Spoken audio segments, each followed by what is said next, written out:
Just get me a cup of coffee. We'll wait to see if we get anybody in here tonight. I know everybody goes to work on Mondays. It just seems like we've been getting a lot of traction on the lives at night. Hey, what's up? Welcome to the live. Apologize, I'm just pouring me a cup of coffee. I just been busy all day doing other things, and thought I'd just get on here, shoot the bull for a little bit. Um, Everybody's getting ready for Prime. I've been busy shooting content today. And let's see, can I chat? I don't think I can add a chat on here. Let's see what goes on here.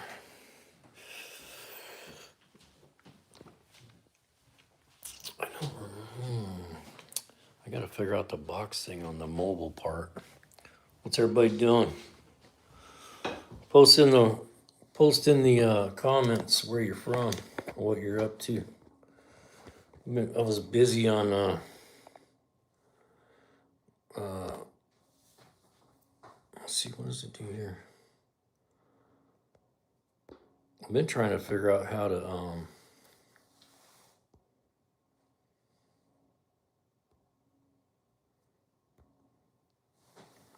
bring the chat up on my phone, but for some reason I struggle with that. Anyway, how's everybody doing tonight? If you guys can hear me, post something in the chat if you would. I hope I have the chat activated. I don't see a chat box. I don't think I get a chat box on the mobile part. I think you guys are the only ones that get a chat box. If you would post something in the chat and let me know that you posted something so I can see how the app works. It's hard to work off the desktop part because YouTube doesn't feed it out to the live vertical, and so it's hard to get a lot of people into the lives right away. You get a lot more traffic if you put these in the lives. Regard your privacy. Okay. So anyhow, is everybody ready for Prime? That's what I did all day today. I shot. How's your day going? Okay. Thanks for putting that on there, Brian. Or Sean, welcome to the live. My day's going pretty good. I spent all day doing video and on TikTok. I tried to do some lives on TikTok today.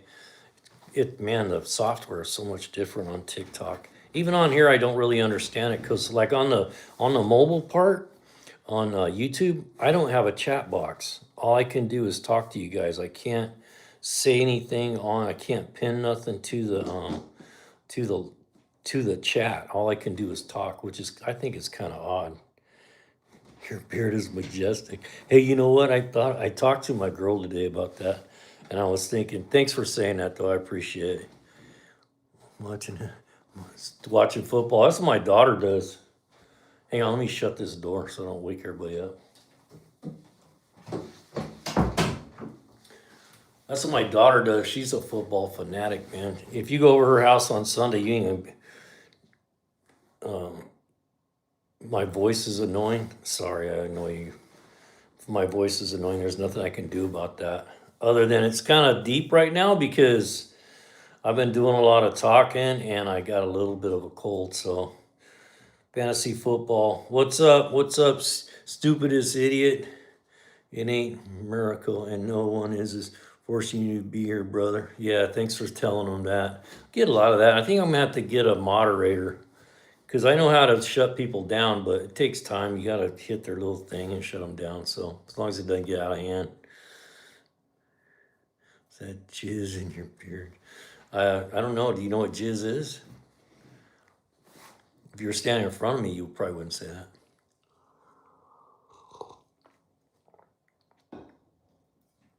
Yeah, I agree. Mod and shut them down. Okay, maybe we'll do that. We're gonna need a moderator, I think. People come in here and just they like to, they're keyboard pirates. I've worked in environments, I've worked in shops, I've worked at the mills, and you know what? Nobody walked up to me and talked crap. So you can talk crap on here, but you won't talk crap in front of me. That's for sure. I'd be too busy just you come in here rude. What you mean? Be kind, little kids. What's this guy? Uh,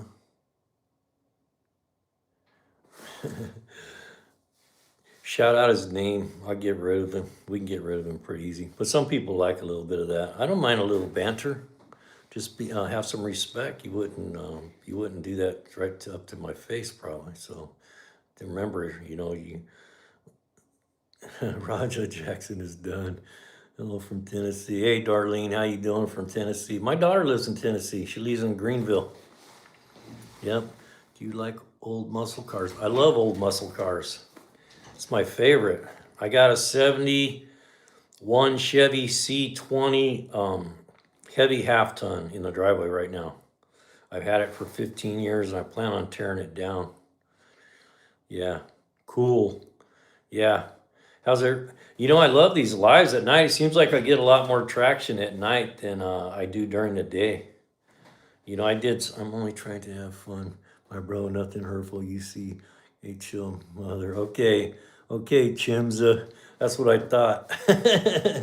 Because when I'm out in public, people don't come up and harass me much. So just so you know. Hey, we appreciate you being honest, though. You're welcome here. Just 57 GMC. That's cool. I liked Sean. Yeah, for sure. So today I tried to do some Prime, try to get everybody ready for Prime. And if you've ever done the YouTube thing or the TikTok thing, boy, it's a lot of work trying to figure out all the links and figure out how to get everything loaded. And TikTok is weird. Come outside, big man. I'm 61, but I'm pretty tough, man. Like I always said when I worked in these big shops, man, people would give me crap. I'd say, hey, don't let fear stop you. Bring it. I have a Ford Mustang. I like Mustangs. Hey, thanks for the subscription. We appreciate that.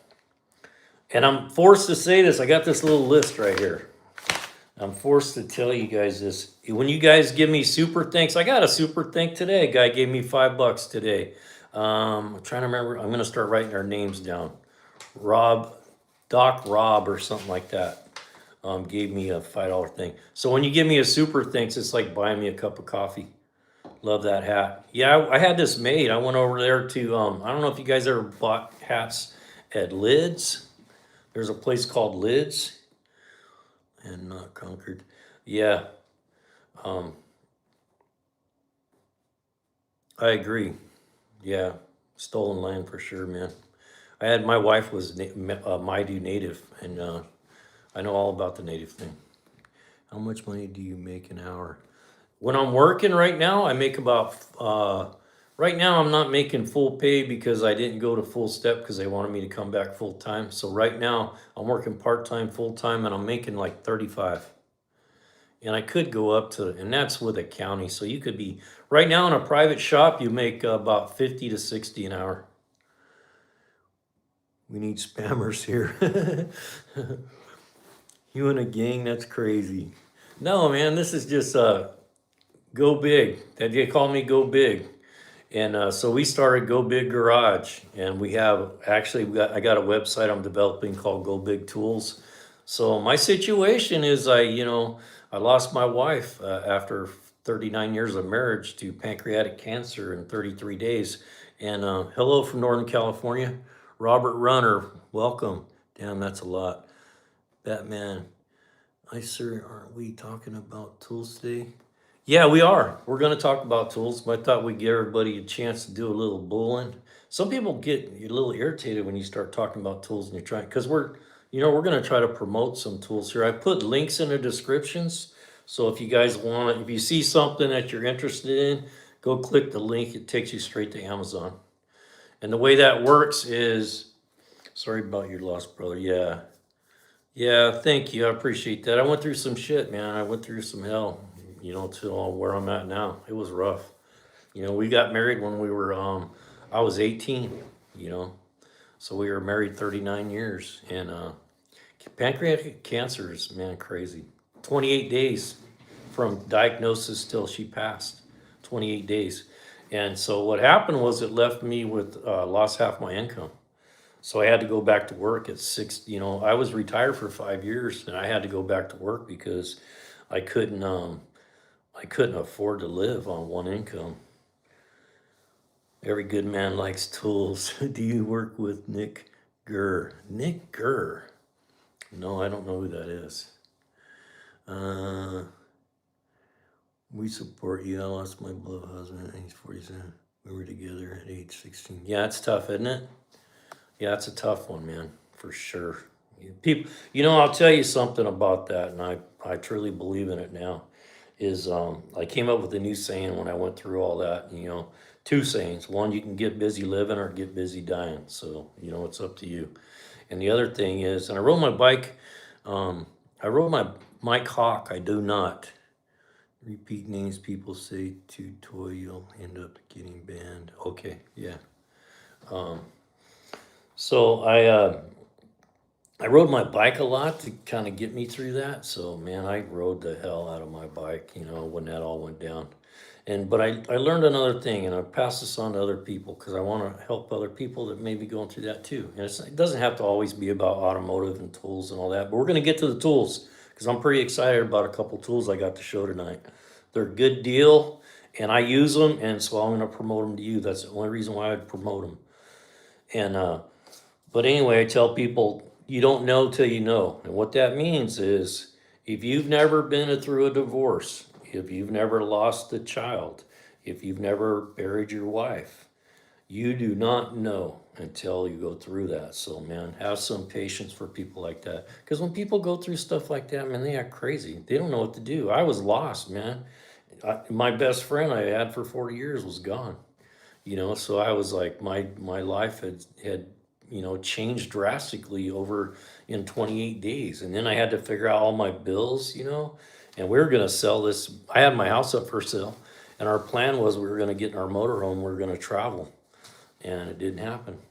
Don't wait, man. That's what I tell people too. Don't wait. Don't wait until the time is perfect. Do it now, because you don't know. You don't never know what's going to happen. Look at me right now, 61 years old. I'm having to go back to work.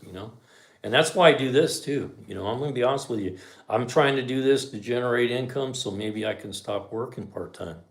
And I do stuff in the garage. I do stuff, mechanic stuff that I can make money on. So, like I picked up a Harley, fixed it, sold it.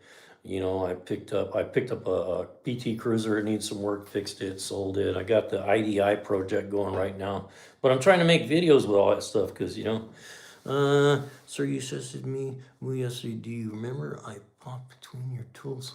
Sorry for that. Yeah, the movie is called Mother's Day. You may not be able to find it. It's like an early, it's probably a mid-'80s movie, but man, it's crazy. For starting out of a movie, I've never seen a movie start out so crazy like that. Mother's Day. I'm in my 20s. Give me a piece of advice. Okay, I'll give you a good piece of advice. You're in your 20s, do this one thing. One thing, and you think it's crazy and it's not capable and you're not possible, but yes, it is. Hey, how you doing, Ladybug? Joseph, how you doing? Back at Ace Hardware. Back to Ace Hardware. I love Harleys. They're so smooth ride. Yeah, for sure. We'll talk about some of that. I'm going to give you some advice for the 20-year-old. This is one thing I didn't do, I regret, and that is, and I know you've heard this, but I'm going to explain it to you how it works. Save $100 a month.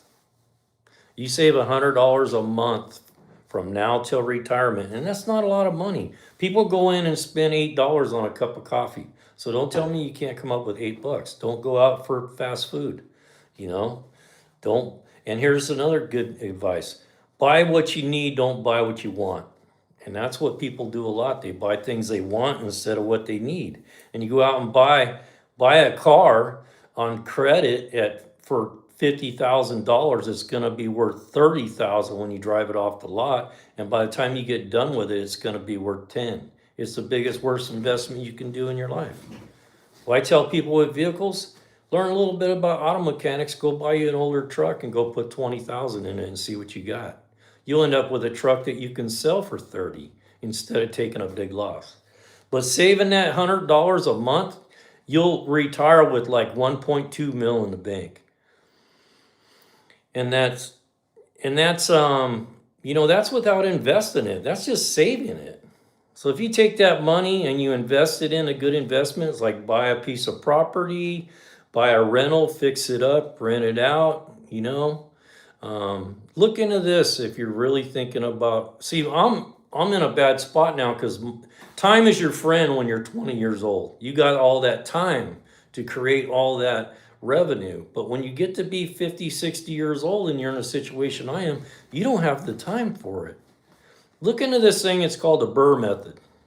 It's when you buy, you refurbish, refinance, and repeat on houses. People become millionaires in years. In 5 years, you could have 2 mil in the bank.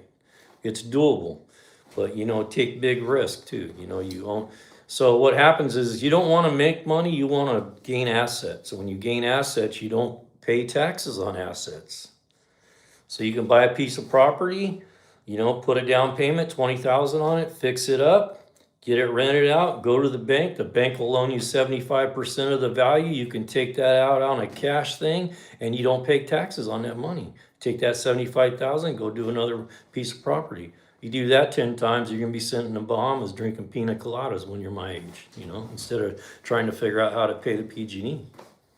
Anyway, there's a piece of information for a 20-year-old. Buy what you need. So true. Yeah, because you know what? Honestly, I'm 61 years old. I've never bought a new car. I have a 99 Ford F-150 with a 5.4 in it that takes me anywhere I want to go. Why do I need to go spend $80,000 or $100,000 on a new pickup? That when I drive it off the lot, it's going to be worth 80, and in 5 years, it's going to be worth 60. It's the worst investment in the world. I tell people that are thinking about buying another car, and my daughter, brand new car, she's thinking about buying. Hey, thanks for that, Sim. Appreciate that, brother, a lot. I tell you what, these super lights that you guys give me, I'm just gonna be honest with you, it allows me to buy cool tools to give away on the lives when we do the spinning. So, and I just imagine I'm broke when I'm not.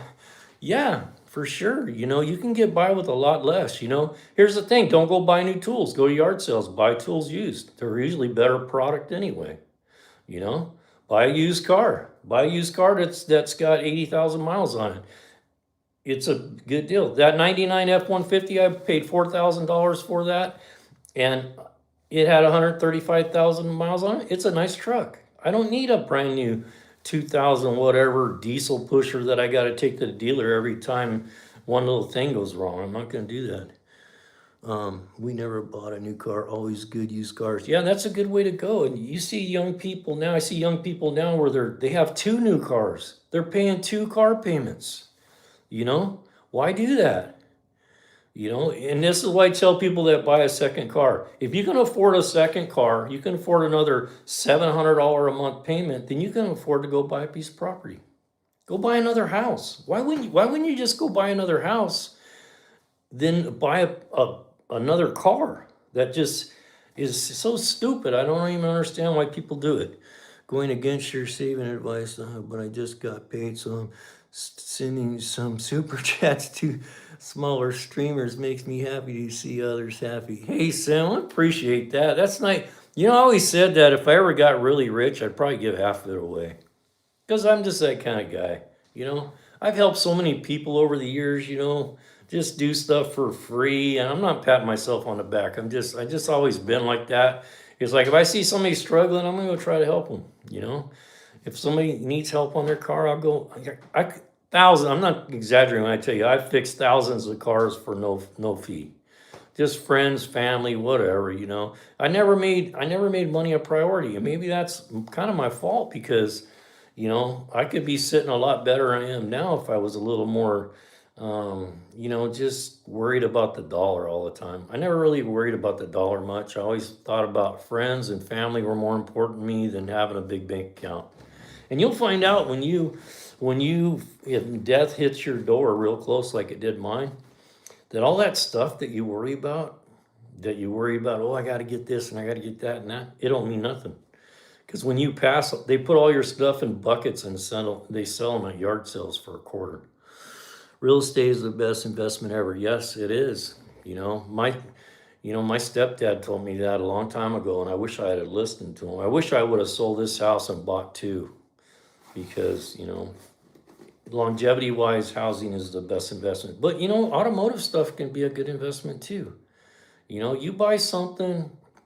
I'm telling people right now, go pick up these mid 90s Ford pickups. The values are going through the roof, man. I just picked up that 92 F250. It's got a 7.3. And if you're going to get a Ford, look for one that's got that 7.3 diesel in it. It's a 92, so it's non-computer controlled. It has no computer in it. It's mechanical fuel injection only. And I picked it up for dirt cheap because it couldn't even crank on it. It didn't have batteries in it to see if it even ran. So I got a good deal on it. And I took a chance. I said, you know what? I can make this thing run. I don't care what's wrong with it. I can figure it out. So I brought it home and I put a set of glow plugs in it, a starter, and I bypassed the fuel tank and it's running. And that truck, I just seen one sell, and that's a 92. I just seen a 95 sell for 15 grand. So those, they call them OBSs, old body style Fords. They're going through the roof in value. If you see a 4x4 crew cab with a 7.3 in it, and you can get it for a song and a dance, even if it has a blown motor, I look for those. If I see something like that, it's got a blown motor in it, that's the one I want, because I can go make a good deal on that. I can get it for dirt cheap because it doesn't run. And then I get a motor and throw it in there, and it don't take rocket science to put a motor in. It's not as hard as you think. Would you rather? I see that all the time, that comment. I don't know. So anyway. Here's the thing I like about YouTube, man. On TikTok, you're not even allowed to take a sip of your coffee. You can get a restriction for that. It's crazy. Stupidest things on TikTok to get you banned. And I've been just trying the TikTok thing just to see if I can, create some income on this stuff. Because I spend a lot of time doing the videos and stuff. I do spend a lot of time on it. Okay, so you guys want to talk about tools for a bit? You want to talk about Harleys? What do you want to talk about? I can talk about Harleys all day long. One of these days, I'm going to get my Harley in here in the studio up on this bench. That's my plan. I'm working on a little mini. I don't know if you guys seen the little mini bike I was working on, but I got a little mini bike that I took in on a trade, and it has a 212cc Predator motor in it. So I'm pulling that out, and we're going to redo the frame, paint it, and make it look really cool. Yes, let's talk tools. Is a motorcycle cheaper than a car? Depends on what kind of motorcycle you buy. I'll tell you one of the nicest bikes I ever owned, and it's not a Harley, so I gotta be careful how I say this. I bought a Honda, look this up. So Honda VT 1100 Aero. It looks like a Harley. It's an old cruiser looking thing, shaft drive, water cooled. I took my helmet and my jacket. I flew to Denver, one-way ticket, and picked it up and rode it back across the Rockies in May. Try that. Froze my butt off. Anyway, a beautiful bike, nice bike. I put 40,000 miles on that bike, but it ain't no Harley. There's something about Harleys. They're just a machine. They're more of a machine when you drive them, man. When you ride them, they feel more just like a old tractor, man. I don't know what it is. That's a badass. Yeah. I got a 91 Electric Glide, and I just sold Road King. I just bought a 97 Road King. I just didn't like the way the bars set. They were really low, and it just didn't feel right in the corners. Do Craftsman tools? Yeah, they did. Craftsman did. Here's what you do with the Craftsman. Go get stuff from the yard sales used. The old Craftsman stuff is quality. Some of the old Craftsman tools and Proto, I'll give you a big line of older tools to get that are, they're worth getting. I buy old tools all the time. Matter of fact, I wish I had it sitting here. What I just bought the other about a month or two ago, I went to a yard sale. I bought 2 old, still in the wooden boxes, tap and die sets for $5 a piece. I mean, just the taps alone were $200, worth $200. My vintage motorcycle is a hobby. I'm interested. So, Yamaha RD400. Oh, that's pretty cool. Custom one. Yeah, that's really cool. I thought about, my first motorcycle I ever owned was a 1973 Honda CL350. What a great bike that was. I rode the wheels off of that thing. Me and my wife, we met. I had that bike, and we used to ride double on it. I look at me now. Back then I was skin and bones. Now I'm just a fat boy. Yeah. Okay, so we'll talk tools.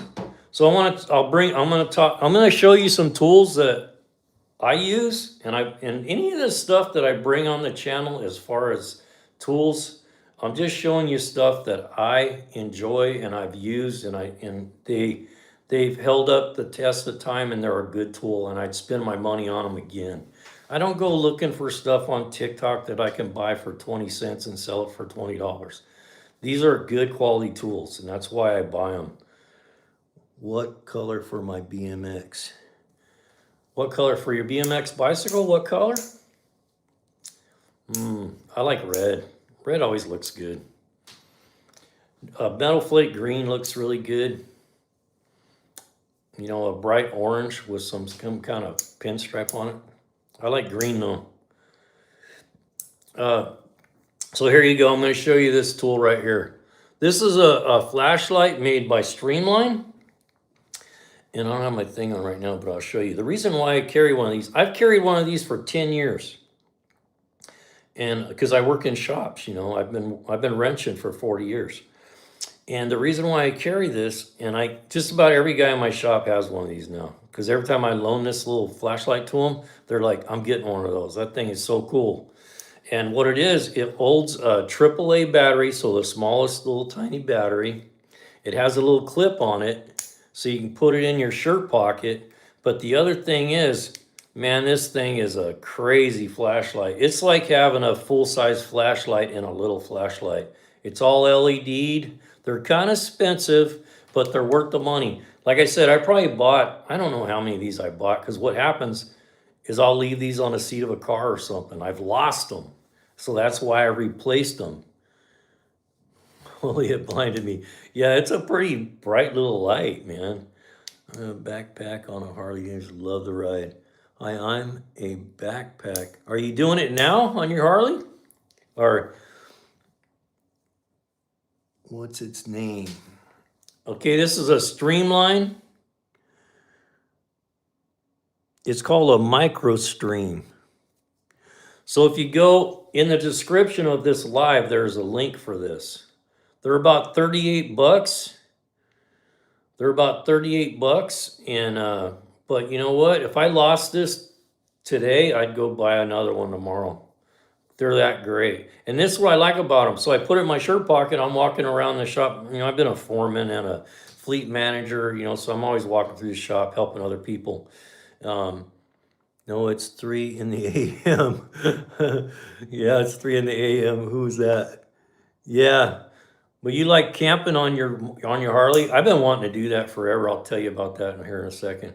But anyway, what I do with this is I leave it in my shirt pocket. When I'm walking around the shop, guys will say, hey, can you look at this or that? I always have a flashlight ready because I keep it right here with my pocket screwdriver. And it's a great light. It's just bright and it's easy. You can put it in your pocket. I try not to put it in my pocket because that's how I lose them. So I keep it clipped up here. And people have borrowed it so many times and they come back and goes, man, I'm going to get one of those. That's a nice light. And our shop will, they'll provide this kind of stuff. So a lot of times when guys use this, they'll go up to the front shop and say, hey, I want one of those lights that you got, Brian. And I want, no, what's up to you tonight? I said, hi. Hey, Chronic Pain. What's up, brother? Denise Ready. Camping off the bike is the best time. Yeah, you know what? I want to do that. So anyway, this is a cool light. I'll tell you something in a minute, Denise Ready. That used to be my wife's name, Denise. Anyway, she was a badass. One little battery. It's all aluminum housed. Make sure I put the battery in right. I did.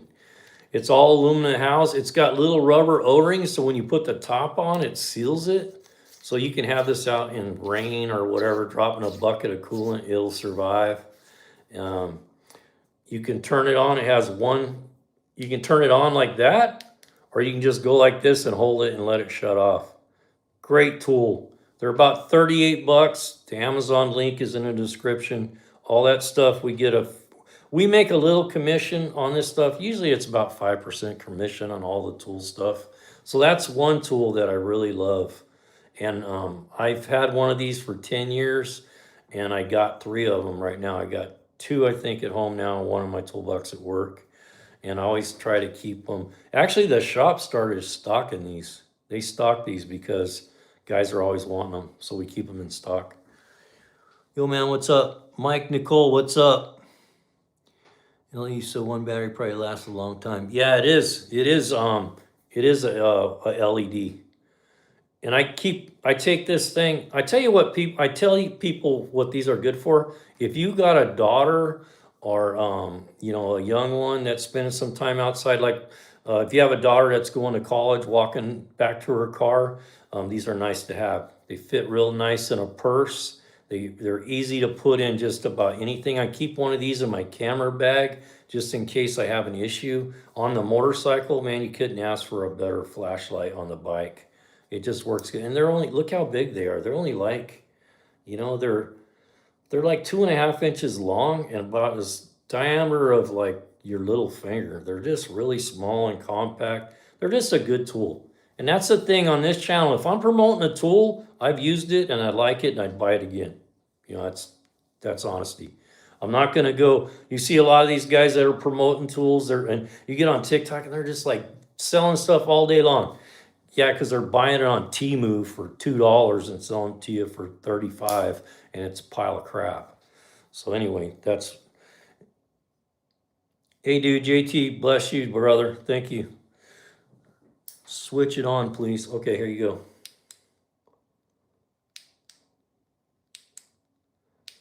It's a great light. It really is. Like I said, I got 3 of these, and if I lost this tonight, I'd go buy another one immediately. Because and you know what the other thing is? I give these away. I've given these away to so many people for Christmas gifts, for stocking stuffers and stuff, because they're a great gift. Everyone I've given one of these to, they've came back to me and said, man, you know that light you gave me? He goes, I love that thing. I use it all the time. So yeah, it is super bright. I'm not kidding you. It's like, I don't know what the looms on this thing is, but it's like having a full-size flashlight. And I have another flashlight I'll show you guys. I like flashlights. I like to be able to see what I'm doing. And these right here, I got a fishing hat. I thought about getting 2 of these and just putting one on each side so I can see everything I'm doing when I'm fishing. Are you Santa? Ready? Yeah. I hear that a lot. I wish I had a buck for everybody asked me if I was Santa Claus. That's why you better be good when you're on this channel, because you know what? You can get an old lump of coal if you ain't careful. I got your name, write it down. Tell my boys, hey, when you get over there, drop a lump of coal, please. Okay, anyway. Go on to the next tool. This tool right here is a tool that I couldn't live without.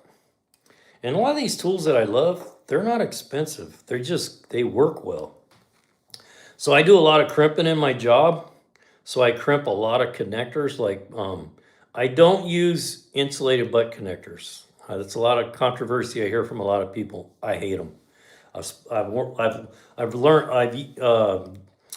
made a lot of money over the years by people using insulated butt connectors because they just do a crappy connection. These will do them though. But what I like, if you can see on here, see that little tip right there? Let's see if you can see it better if I hold it like this. There's a little tip right there. It goes into that channel. And I use those for crimping non-insulated butt connectors. Non-insulated butt connectors is the only way to go when it's to make a good connection. Non-insulated butt connectors, solder, and then heat shrink. That's the correct way to do it. That's how a good technician that is a qualified guy that takes pride in his work will do electrical. If you have a mechanic that's using insulated butt connectors, you probably got the wrong mechanic. Not enjoy. Unsubscribe, please. Whatever. You know what? Let's get rid of this dude. Remove. You're gone. Okay.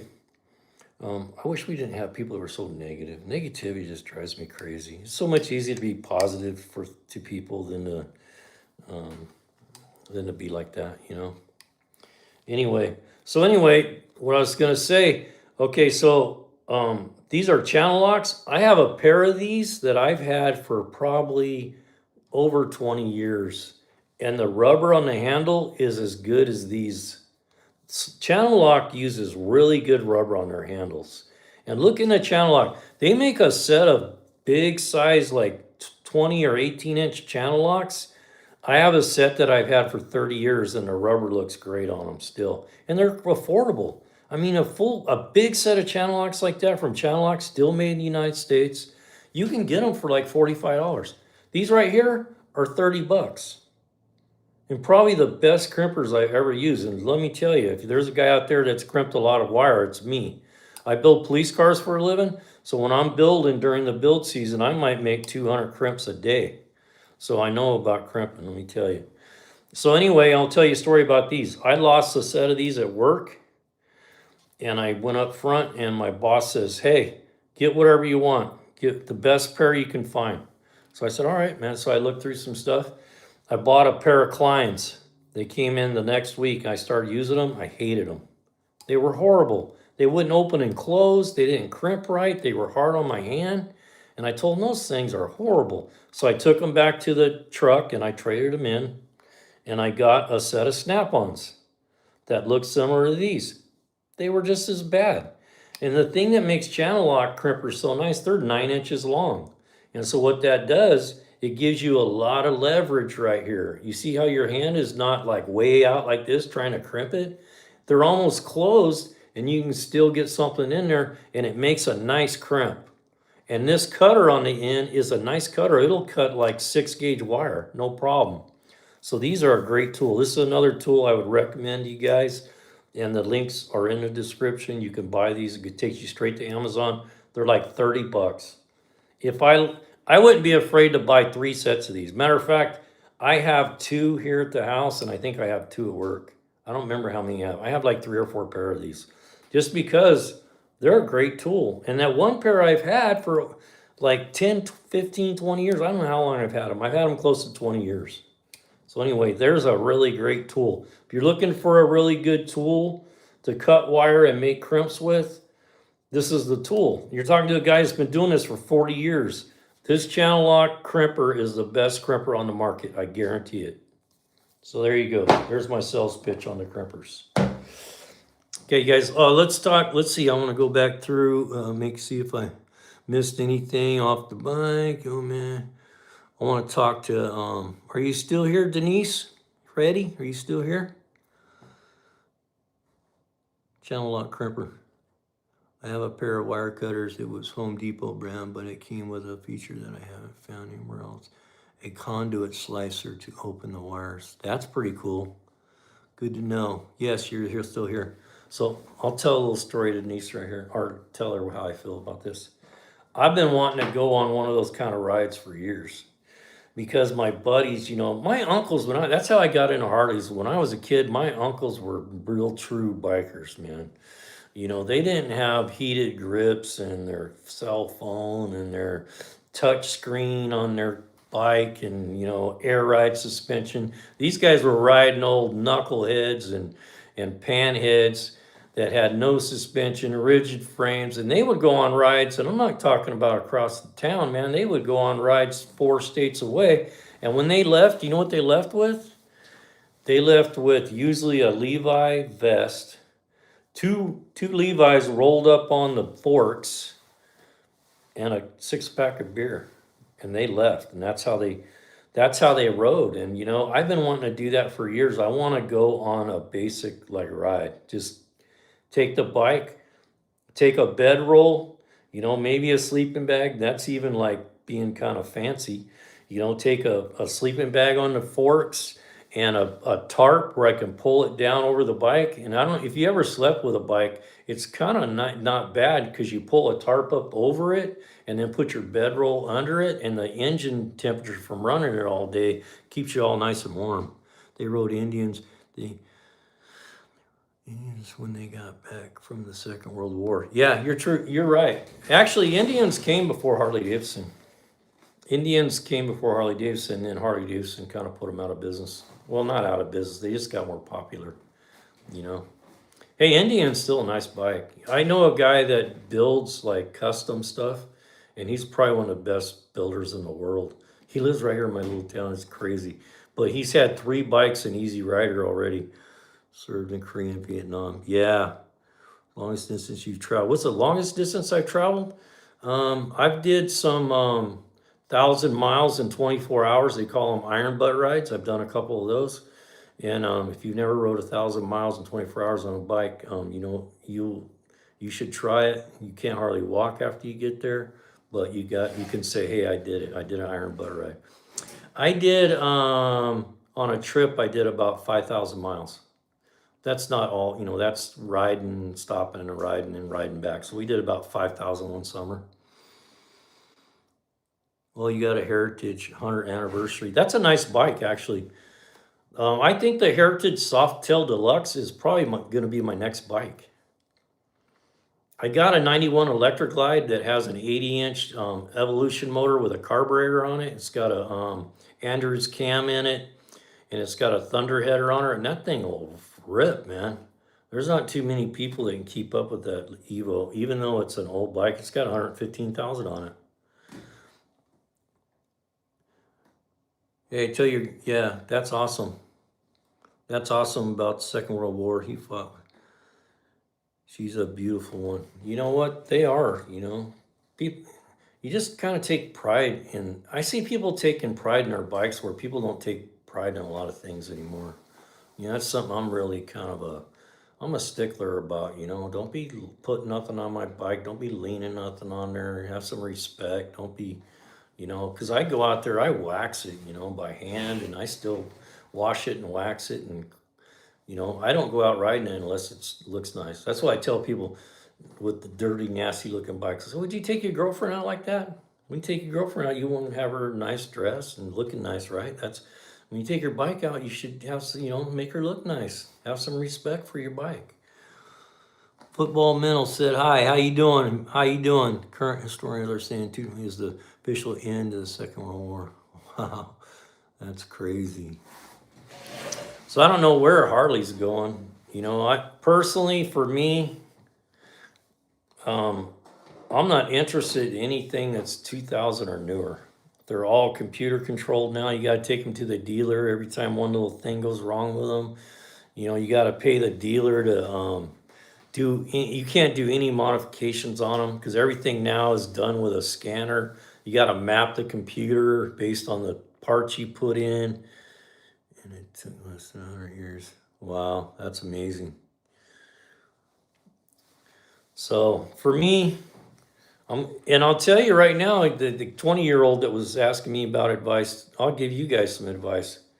Start collecting these Harleys that have the Evolution motor in them. They're going to be worth a fortune. Because I seen it happen with the shovel heads. You used to be able to buy a shovel head for like $2,500. Now they're through the roof. And the same thing happened with the pan heads, the knuckle heads, all the way through. As they got older, let me plug this in so I don't lose my charge here. As they got older, they become popular. And now the Evolution is going to be the last non-computer controlled Harley that you can actually fix in your garage.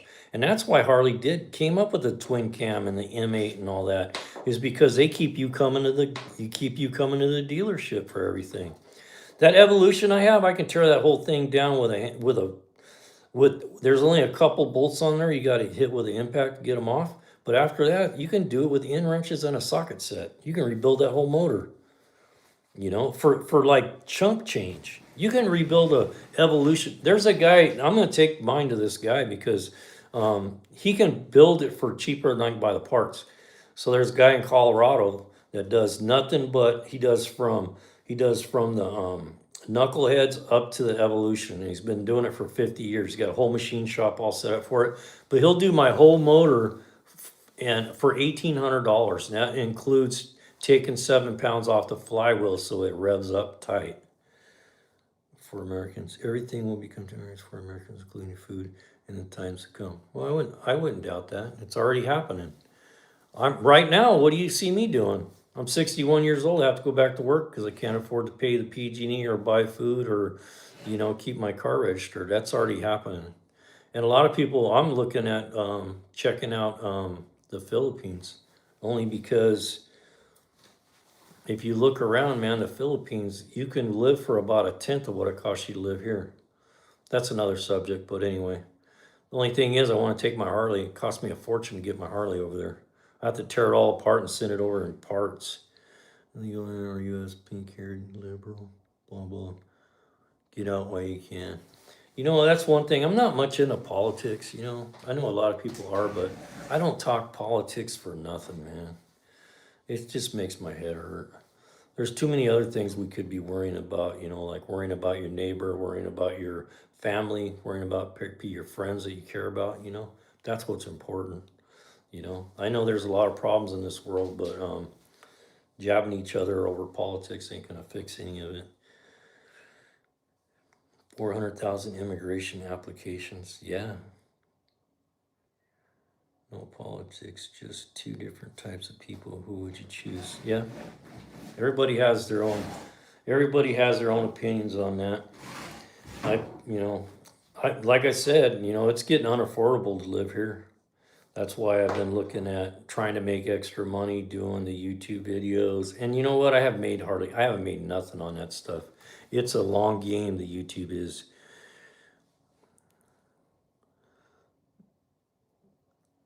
I'll tell you right now, I'll throw everybody out that starts talking about politics, Trump, Biden crap. You'll be gone. Because if you want to do that, start your own channel. You can sit over there and talk about politics all you want. I'd rather talk about something that's more positive in life.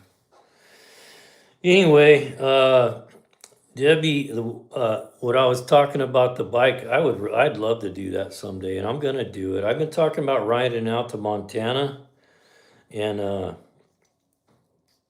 I've been talking about riding out to Montana.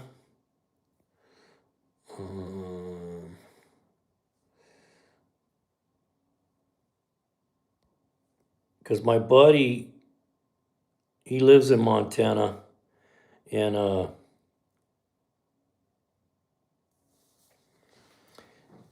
been wanting to ride out there and do a little running around with him.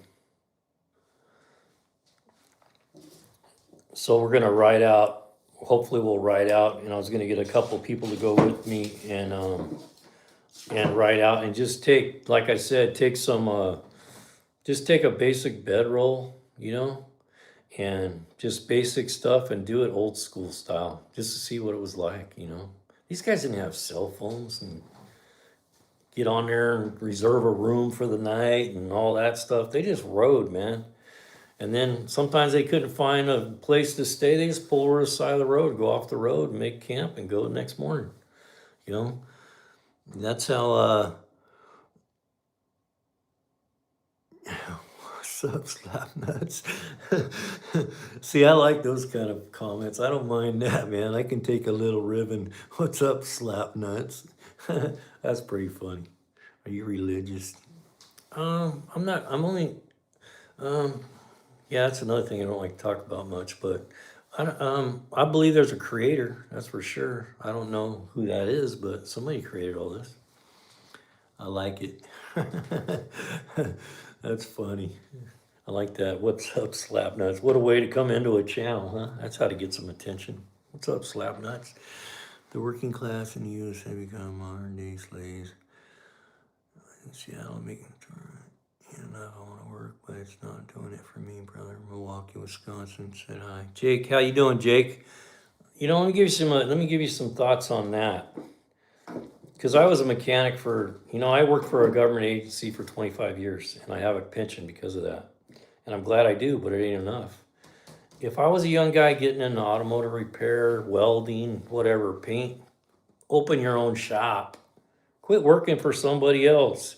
Work for yourself. Put in those long hours and make it pay off for you. And do it while you're young. Don't wait till you're 40. Open your shop, get some experience. Get your certifications. Go to work for a good shop that can teach you well. Two or 3 years in there in the trenches, and then open a shop up. Hey, Bingo Bango, what's up? So, I would recommend a young guy getting into the field. Just get something underneath your belt and open a shop up. Shop rate right now in California is $200 an hour, about 180. So figure that out. You don't have to bill out too many cars in a day to make some money, even though you're paying a lot of tax and all that. Owning your own shop's the way to go. It's a big risk, but big risk comes big rewards. So I'm lucky I have a pension. I stayed working for a government agency for 25 years, but I retired at 55 and then I had to go back to work. But well, I don't think the discrimination, I don't know. California is different, I guess. I don't think people care anymore. You know, I really don't. Depends on where you're at, because um, I don't think it's a issue anymore. Um, Everybody has their own way of doing things, and the way I look at it, as long as you're happy, man, that's what's good for you. I don't push my beliefs on other people, so I'd rather them not push them on me. That's just how I live, and it's been working for me so far. I live my life the way I think is happy, and I'm fair to people and honest, and as long as I can do that, I'm doing. Okay, let's be careful about the gay thing, please. As long as you're pushing.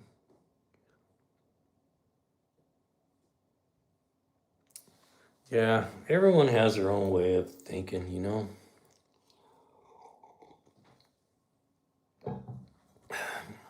know,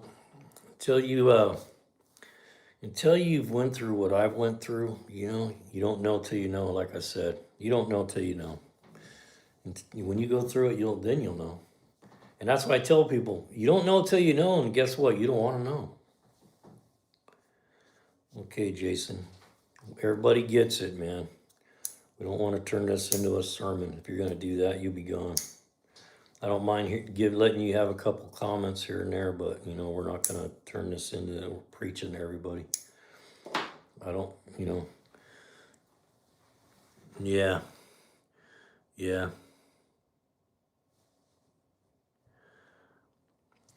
Well, I think you can. Like I said, that whole thing's a different deal now than what it used to be.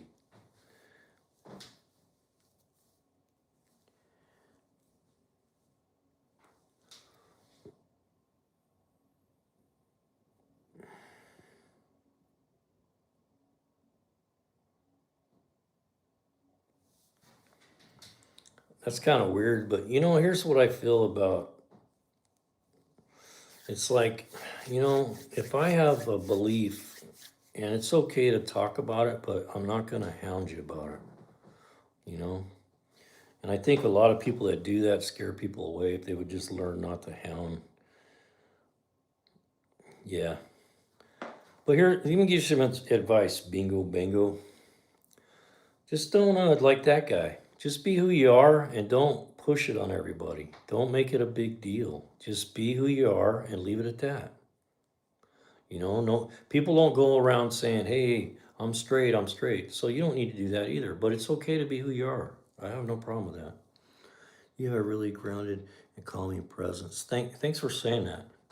That's 60 years of. My mom was a real. So here's my story. I'll tell you guys my story real quick. I was raised without a father. I had a great mother. My mom died when I was 25 of cancer. So my mom taught me how to have morals and how to believe. But don't get me wrong, when I think I need to stand up for what I believe in, I'll do that. And I'm not afraid to go toe to toe if I have to. You know, yeah, whatever. I'm straight as hell, so he's going to have a hard time doing that. I have a girlfriend and all that good stuff. But anyway, uh, oh geez, dude. Oh yeah, let's talk about something except for politics and being straight or gay. We'll talk about something else. What kind of uh,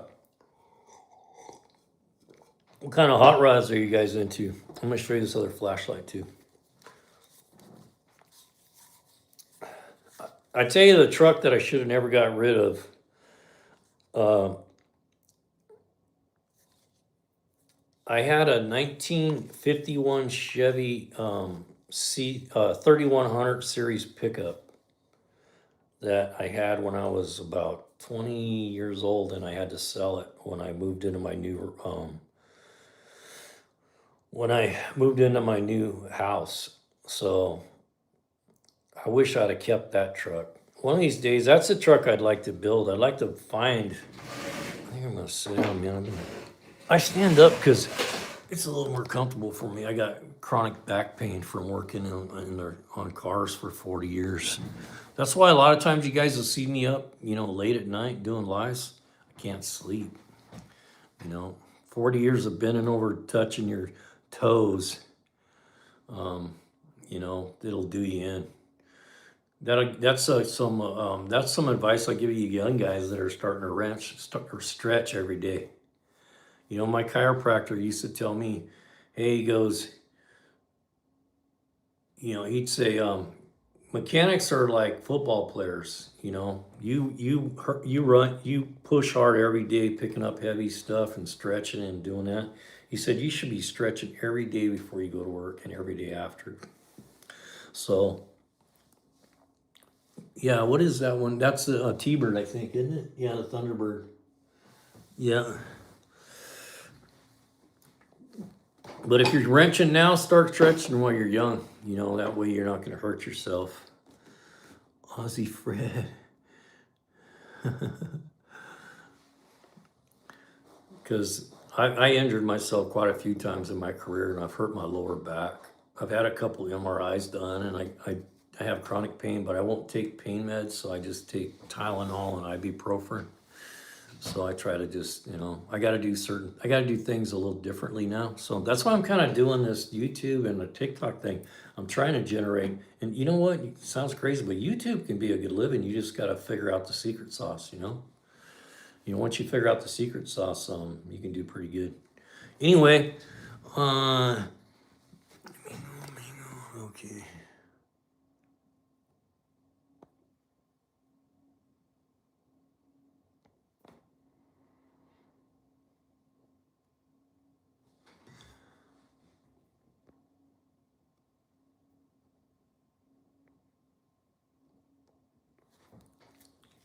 Anyway, I'm going to talk about a little charger here, man.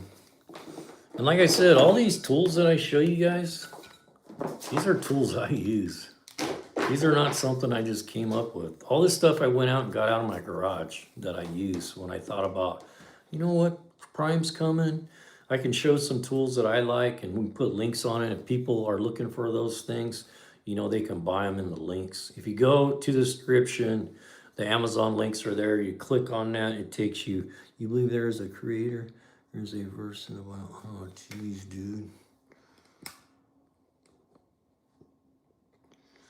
Okay, I'm going to make one more comment about being religious, okay? And then that's that. Because I don't want to talk about the Bible all night. I know about the Bible. I was raised in a church. My mom was spiritual. I know all about it. But also, I was married to a Native American woman for 39 years. And you know what? The Indians were here far before the Christians ever showed up, and they believed in the Creator. And they had a good life. And you don't have to believe it's God or it's this or that. There is somebody, a higher power. That's all you got to believe in. So you know what? Let's stop all this posting about that crap.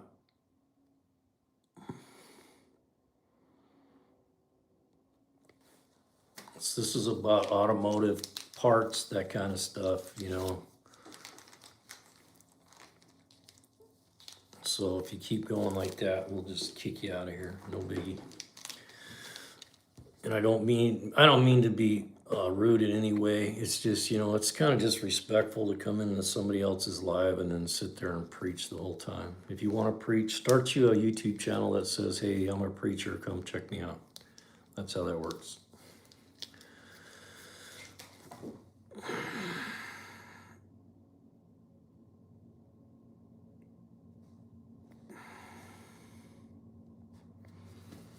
Okay.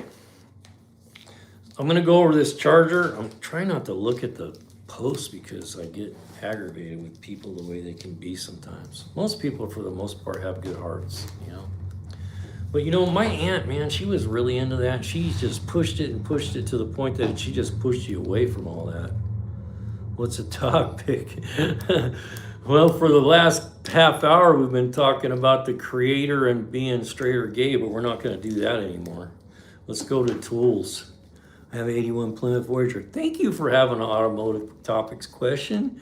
It is very difficult to find parts for it. It is very, auto parts store says it doesn't exist until I point it out in the parking lot. 81 Plymouth Voyager.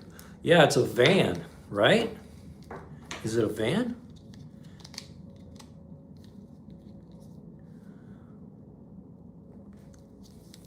Is a Voyager a van or is that a little car? For some reason, I was thinking it was a van. Oh, geez. Okay.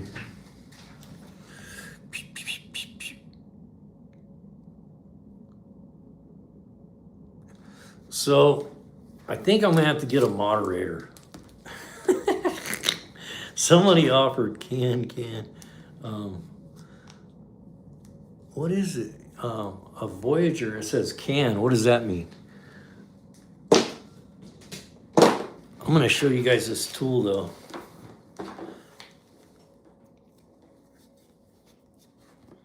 It's a very large van. Yeah, I know what they are. I remember working on them. There's like a... Dodge made another van. Was it the Voyager? Has that little 3-liter V6 in it? I think it is, right? Because I love those vans. Was it the Voyager? That was a Plymouth Chrysler. It was a Chrysler product and it had a little V6 in it. Little 3-liter V6. I think that's the one. It was a Caravan. So I like the Dodge Caravans because I used to work on a lot of vans because I had my smog license at one time. And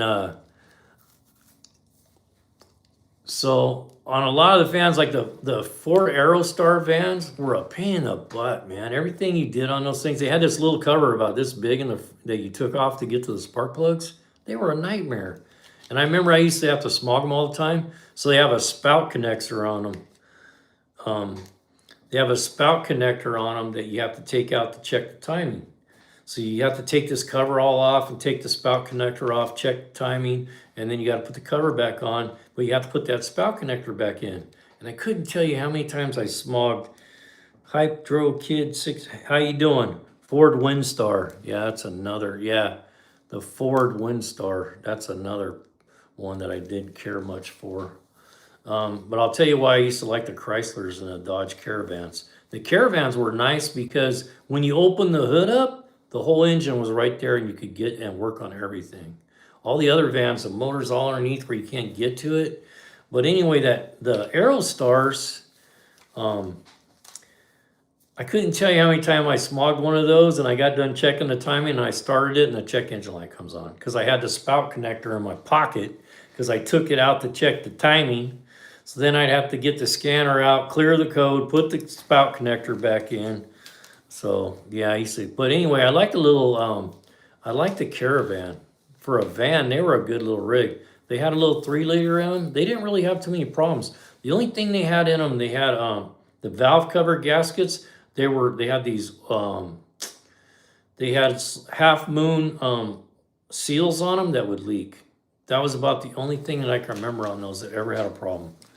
I had a 318 Welver, still runs great. Yeah, Man, Dodge built some good stuff. I'm not kidding you. Dodge built some, but back, the Dodge, the Dodges,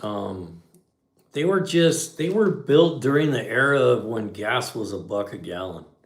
That's what killed them was the price of fuel. Because I had a buddy who had a Dodge Charger with a 440 in it. Man, that was a nice car. Man, so much horsepower. You ever heard the term? There's no substitute for cubic inches. That's a true statement. Go drive an older car like that that's got a big block or a 440 in it. Like you hear guys that build up these small blocks and stuff. Go drive something that's got a big block in it. It'll blow your mind. It'll snap your neck. My buddy had a 68 Dodge Charger with a 440 in it. Dude, that thing was it was like scary fast. Okay. Anyway, I'm going to show you something real quick. So somebody might want to actually have one of these. How many times have you had a battery? Like this is what happens to me. I have a bike, I have 3 motorcycles, and I don't take care of the batteries. They sit out all winter. Come springtime, I want to go ride, and you go to fire it up, the battery's dead. You gotta drag the battery charger out there and charge it, and usually what happens, it'll stay charged for 3 or 4 days and goes dead again. And the reason it does that is because batteries sulfate. And what causes sulfation is when the voltage goes really low, this stuff builds up on the plates called sulfation. Inside a battery, there's big lead plates in a lead acid. There's big plates in there, and they get this sulfation built up on the plates, and then when you go to charge them, they don't want to take a charge or they won't hold a charge. So what causes that is by leaving them at low voltage. So the best way to cure that is keep them charged up with a maintainer or a little charger of some kind. And I'm going to show you this little charger. NOCO is probably the leading manufacturer of premium quality battery chargers, in my opinion. I just bought a NOCO Genius 10, and it's the best $80 I ever spent in my life. I probably have saved like $500 since I owned that thing, because it has a repair mode on it that you can push, and it'll actually knock the sulfation off those plates. So you can have a battery that's been sitting for 2 years uncharged, and you can bring it back. I've done it. And that battery normally is a dead battery that goes to the junk or goes to the boneyard, and you have to go buy another $200 battery. So let me show you this battery. Let me see if first time diesel owner, what's the purpose of the DEF fluid?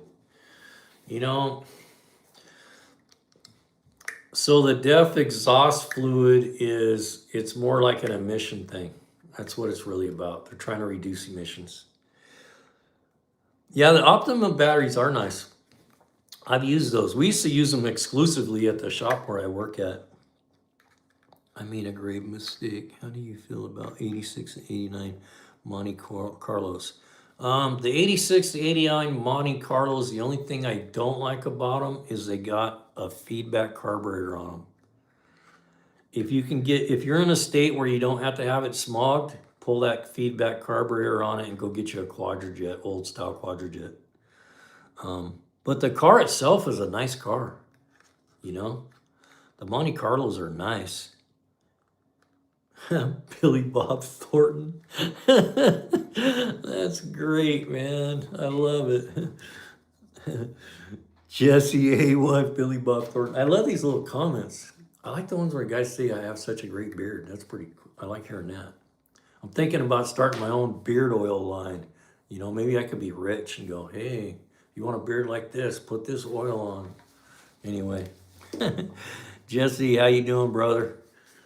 You guys want to talk about this charger? We can just sit here and shoot the bull if you want. I don't care. What does that mean about the carb? Okay. About the carburetor on the Monte Carlo?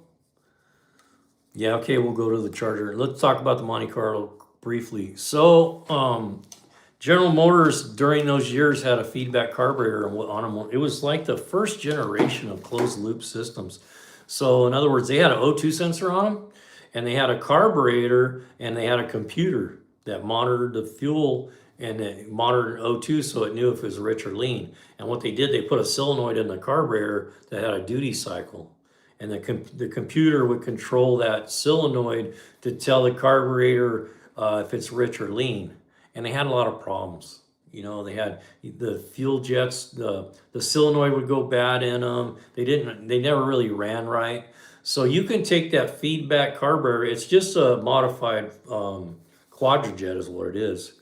You can pull that feedback off of there, forget about that computer, and just put a quadrajet right on it. It'll run just fine.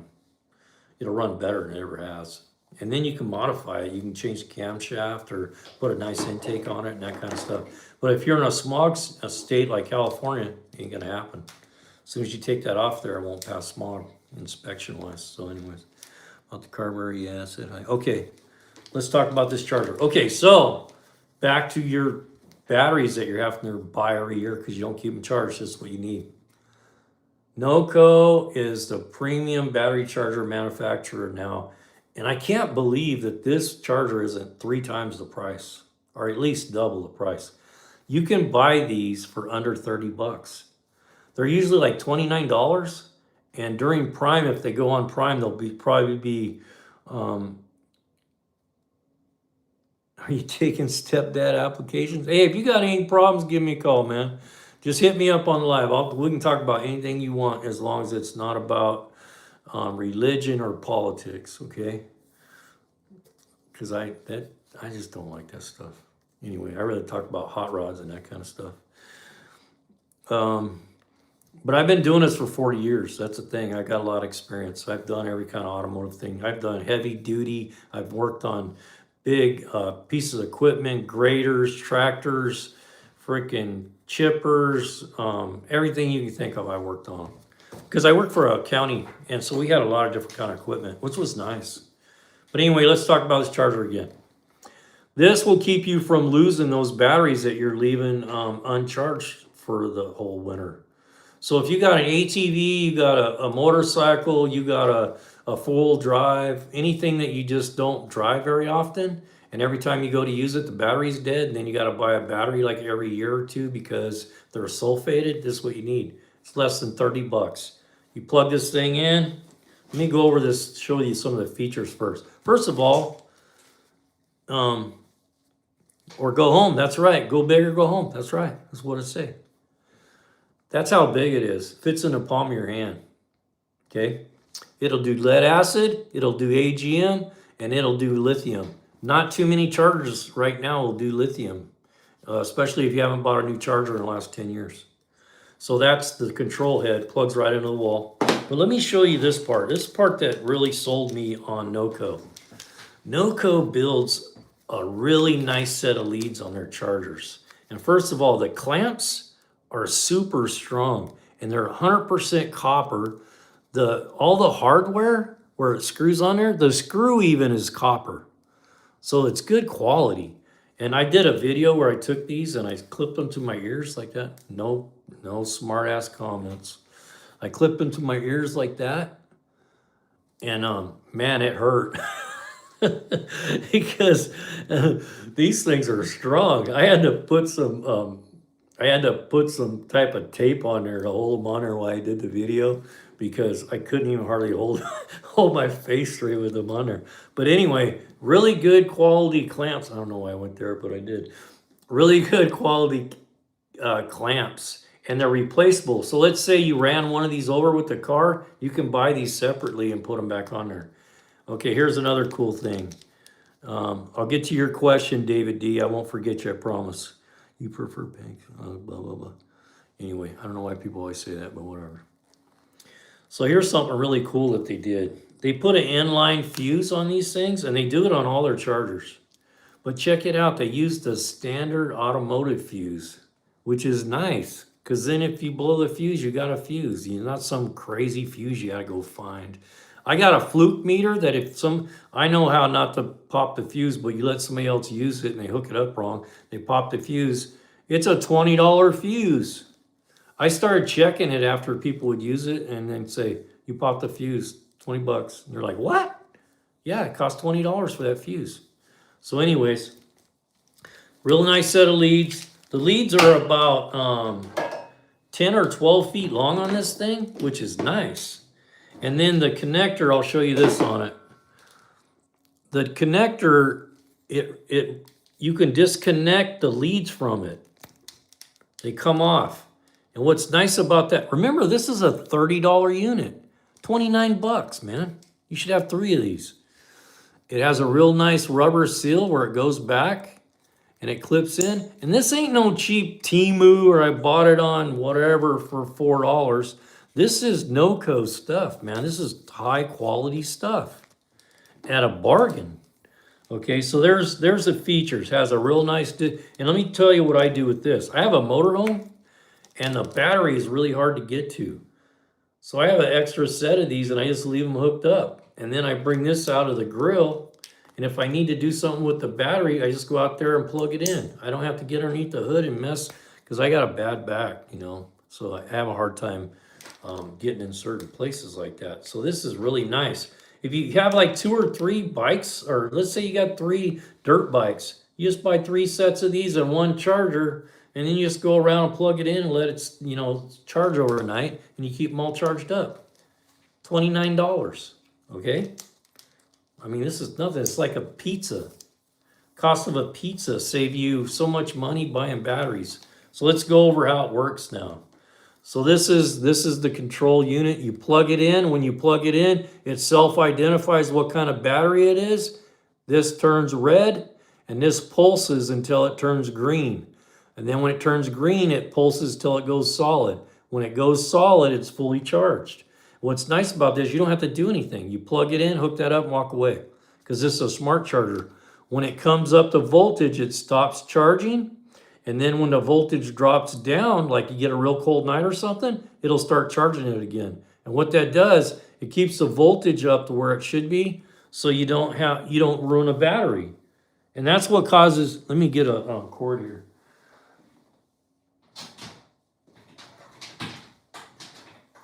I should have had my cord already, but I didn't. So I'm gonna hook this up to, I got a battery right here, a little one. I'm gonna hook it up so you guys can see what I'm talking about. What it looks like when you plug it in. And also it has a feature so you can't hook this thing up backwards. If you hook it up backwards, a little dummy light comes on. It says, hey dummy, you hook it up backwards, which is nice. This battery is not the best one to hook into because it doesn't have good terminals on it. It's hard to hang on to. They're like blades. Anyway, so I'm gonna plug this in. Sometimes I have to bend over and grab that thing. I want to get it up here where you can see it. So I'm plugged into the battery right now with the power in the ground. Plug that in. Oh, I didn't turn the power on.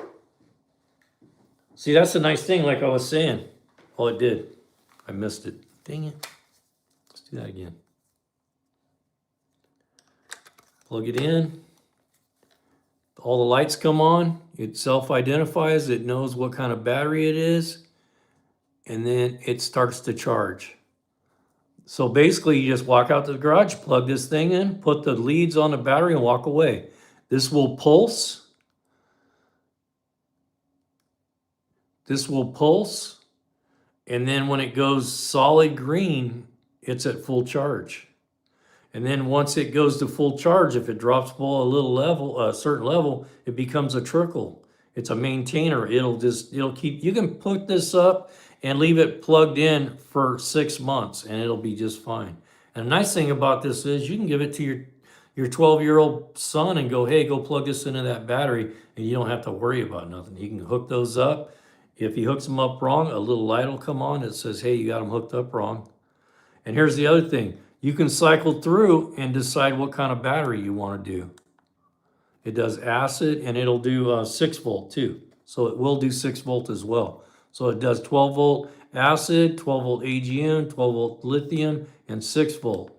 And then also it has an override on it. If you get a really low battery, a lot of these smart chargers will not charge the battery because the voltage is too low. It doesn't know what kind of battery. And there's different charging patterns depending on what kind of battery. The pattern for charging an acid and a AGM are different, and this thing knows how to charge it correctly. And I'll tell you a safety thing this does for a lot of people that you don't think about. So anyway, if you get one of these batteries, you plug this in, no matter what you do, nothing will work. You press and hold this for 5 seconds. This will charge the battery for 10 minutes and put some voltage into the battery so it can charge. So that's a, seems like a gimmick. Huh, it's not a gimmick. Go look it up. No Code Genius 1 amp battery charger. Probably the best battery charger on the market, really. Here's something it does for you. And you know, in the olden days, we used to just hook up a battery charger, just leave it hooked up. You have to remember to go disconnect it. And this is what can happen, because I've seen it happen in our shop. You hook up a battery charger on Friday at the end of the day, you're busy, it's time to go home, you walk out the door, you leave a regular battery charger hooked up, charging at 10 amps without an automatic shut off. That thing, when you come back on Monday morning, that battery is cooking and it's releasing hydrochloric gas. And hydrochloric gas. And hydrochloric gas is highly flammable. When it gets like that, if you ever smell a battery and it smells like rotten eggs, get away from it, because they will explode. If they find a ignition source, if you have the garage all shut down for the weekend, somebody walks in there, goes over there and lights the torch, you could have a serious explosion, because they're very volatile in that stage. So this keeps that from happening, because you can hook this up and walk away, and when it gets full charge, it'll stop it from charging. It will stop the charge. So that's a nice safety feature. The other safety feature, it won't let you hook it up backwards. You could hand this to your wife and say, hey, go hook this up to the four-wheeler, and you won't have to worry about nothing. She plugs this into the wall, plugs those into the battery, and walks away. Done. 29 bucks. You can't go wrong. I think the leads are worth 29 bucks. They're that nice. They really are. Anyway, if you're interested in this charger, if you have hot rods, if you got motorcycles, ATVs that's sitting outside for the whole winter, and you're tired of buying a $150 battery every season, spend $29 and you won't be doing that. Okay? They're available in the description. We get a small commission on these through Amazon. It doesn't cost you any extra when you buy this from us. Even, you know, and if you guys would do me a favor, just go to one of our Amazon links and click on it. You don't have to buy nothing. Just click on it, and what it does, it opens up a 90-day window. So anything you purchase on Amazon in the next 90 days, we get a small commission for. So if you're going to be shopping on Amazon anyway, why don't you help out our channel and just do that? Because it's not costing you anything. Your bill is going to be exactly the same. We're just an affiliate. So because of that, we get a little 2 to 5% commission on things that we sell. So what can happen is, let's say you go look at this charger, you click on the link, but you don't buy it. But later on you say, hey, you know what? I need a new computer. And you buy a computer. We get a commission from that. And what that does, it helps out the channel. You know, it helps me because I can keep buying good gear so I can bring good video to you guys. And actually, I got a really nice setup for doing good video. But the only reason I do this on the phone is because right now, YouTube only puts this out on the vertical shorts feed if you're doing it vertically. If I use my good camera, it goes to a different section of YouTube and it's hard to get traffic. So that's, you know, anyway. So that's what and then on Friday nights, if you're not subscribed, please subscribe. Leave a comment once in a while. And what it does is the monies that we get from our super thanks, it allows us to afford to be able to have drawings for tools. Just so you know, that's what we try to do with that stuff. Anyway, that's that. Honestly, of all these tools that I'm going to show tonight, I think this, I'm going to go over this other charger. Let me switch. Did I show you guys? I don't think I showed you the bigger flashlight. I'll show that. And if some of these links aren't in the descriptions, because I wasn't going to show all these tonight, if anything's not in the description, if you go to our YouTube channel and watch the video, it's labeled Prime Day Tools or something like that. All the links for all these are there, and there's a little description of what they do and all. Anyway, here we go. I'm going to go over this other charger if you guys are going to stick around. Oh, thanks, Duke City Crew. Appreciate that for sure. We really appreciate your guys' subscription. We want you to be part of the crew. We call this Go Big Crew. So once you subscribe, you're part of the crew, man. Welcome to the crew. Anyway, I'm going to go over this charger, but I'm going to do this flashlight first. I don't want to make this just all, and we can sit here and just shoot the bull. I don't care. You know, I just wanted to bring these. The reason I'm bringing these products in is because these are products that I use. These are not, oh, this will sell. No, these are products that I use. I brought this out of my shop. I went out to the garage and dug through my tools and came up with like 7 or 8 really good tools that I think are a good bargain and I'd buy again. If I buy them again, I'll do a review on them. So anyhow, we'll go over this charger. This charger is about $85. And this charger will actually bring back bad batteries that are sulfated. And I'll go through that. It has a repair mode on it that you can actually blast the sulfation off of a battery that's been sitting for a year. And you can bring the battery back. I've done it. I've done it with a bunch of batteries now.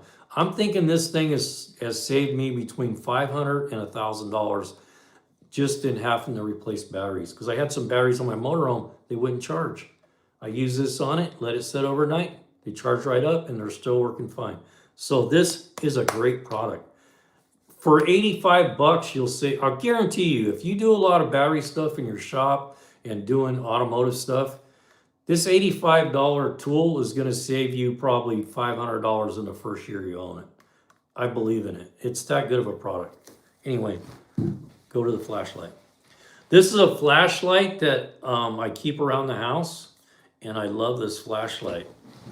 They're kind of expensive, but they're worth it. They're made by a company called Lux Pro, and this is a Lux Pro 1200. The one that's in the description is a Lux Pro 2000. And like I said, if the product I'm talking about is not in the description, just go to our YouTube channel and look at the video that says Prime Day Tools or something like that on it. All the links are there for this stuff.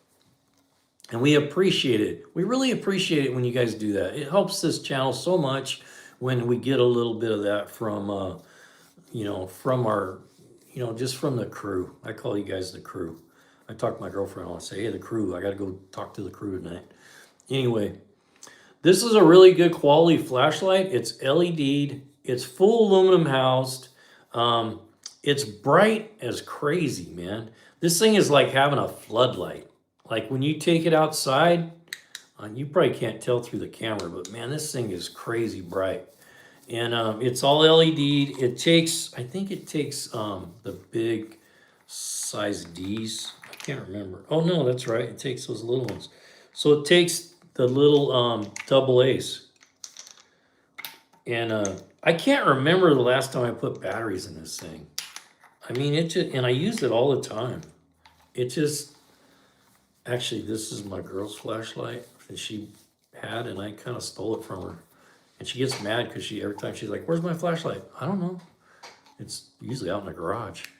So anyway, it's super bright, and it's like having a floodlight in your hand. But anyway, the 2000 is actually a better light because it's 2000 looms.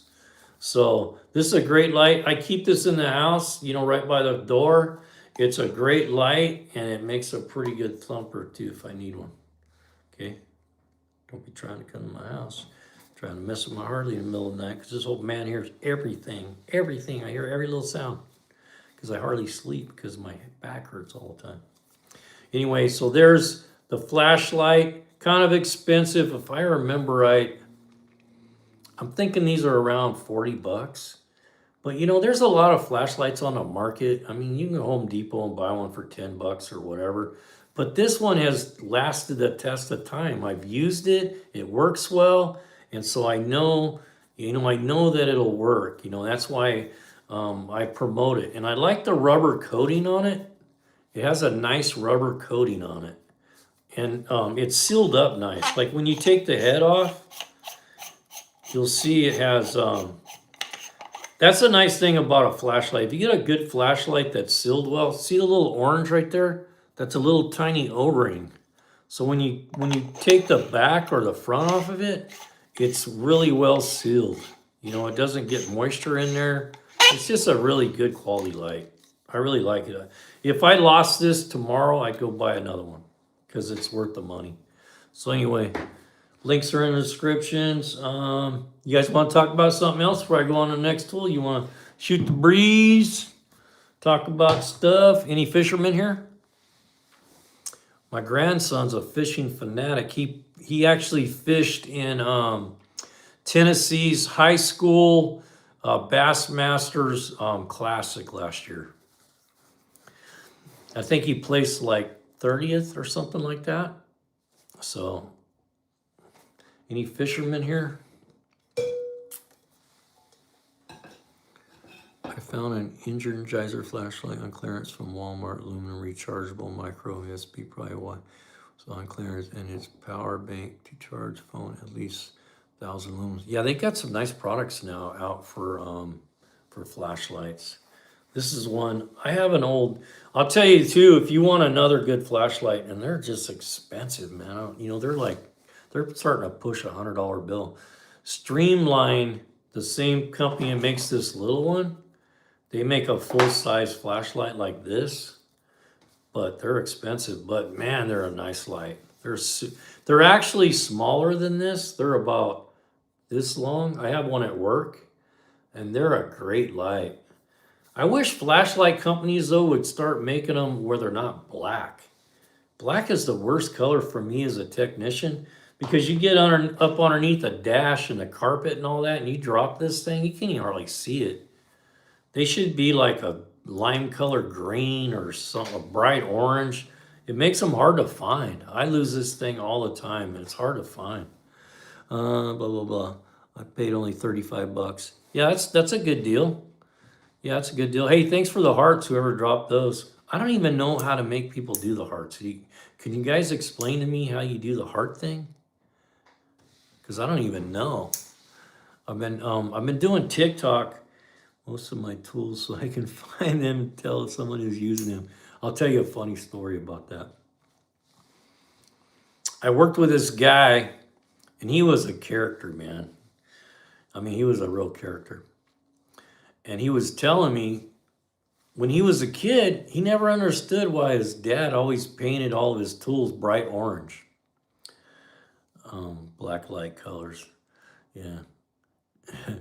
So his dad would always get like a brand new tool and he'd paint it orange. He said all of his tools in his toolbox were bright orange. And he goes, when I was a kid, I never understood what that was about. He goes, why does he do that on a brand new tool like that? So he said, one day I went over to his house. I just stopped by to do something. And he's walking around out there in the field, and he's looking around.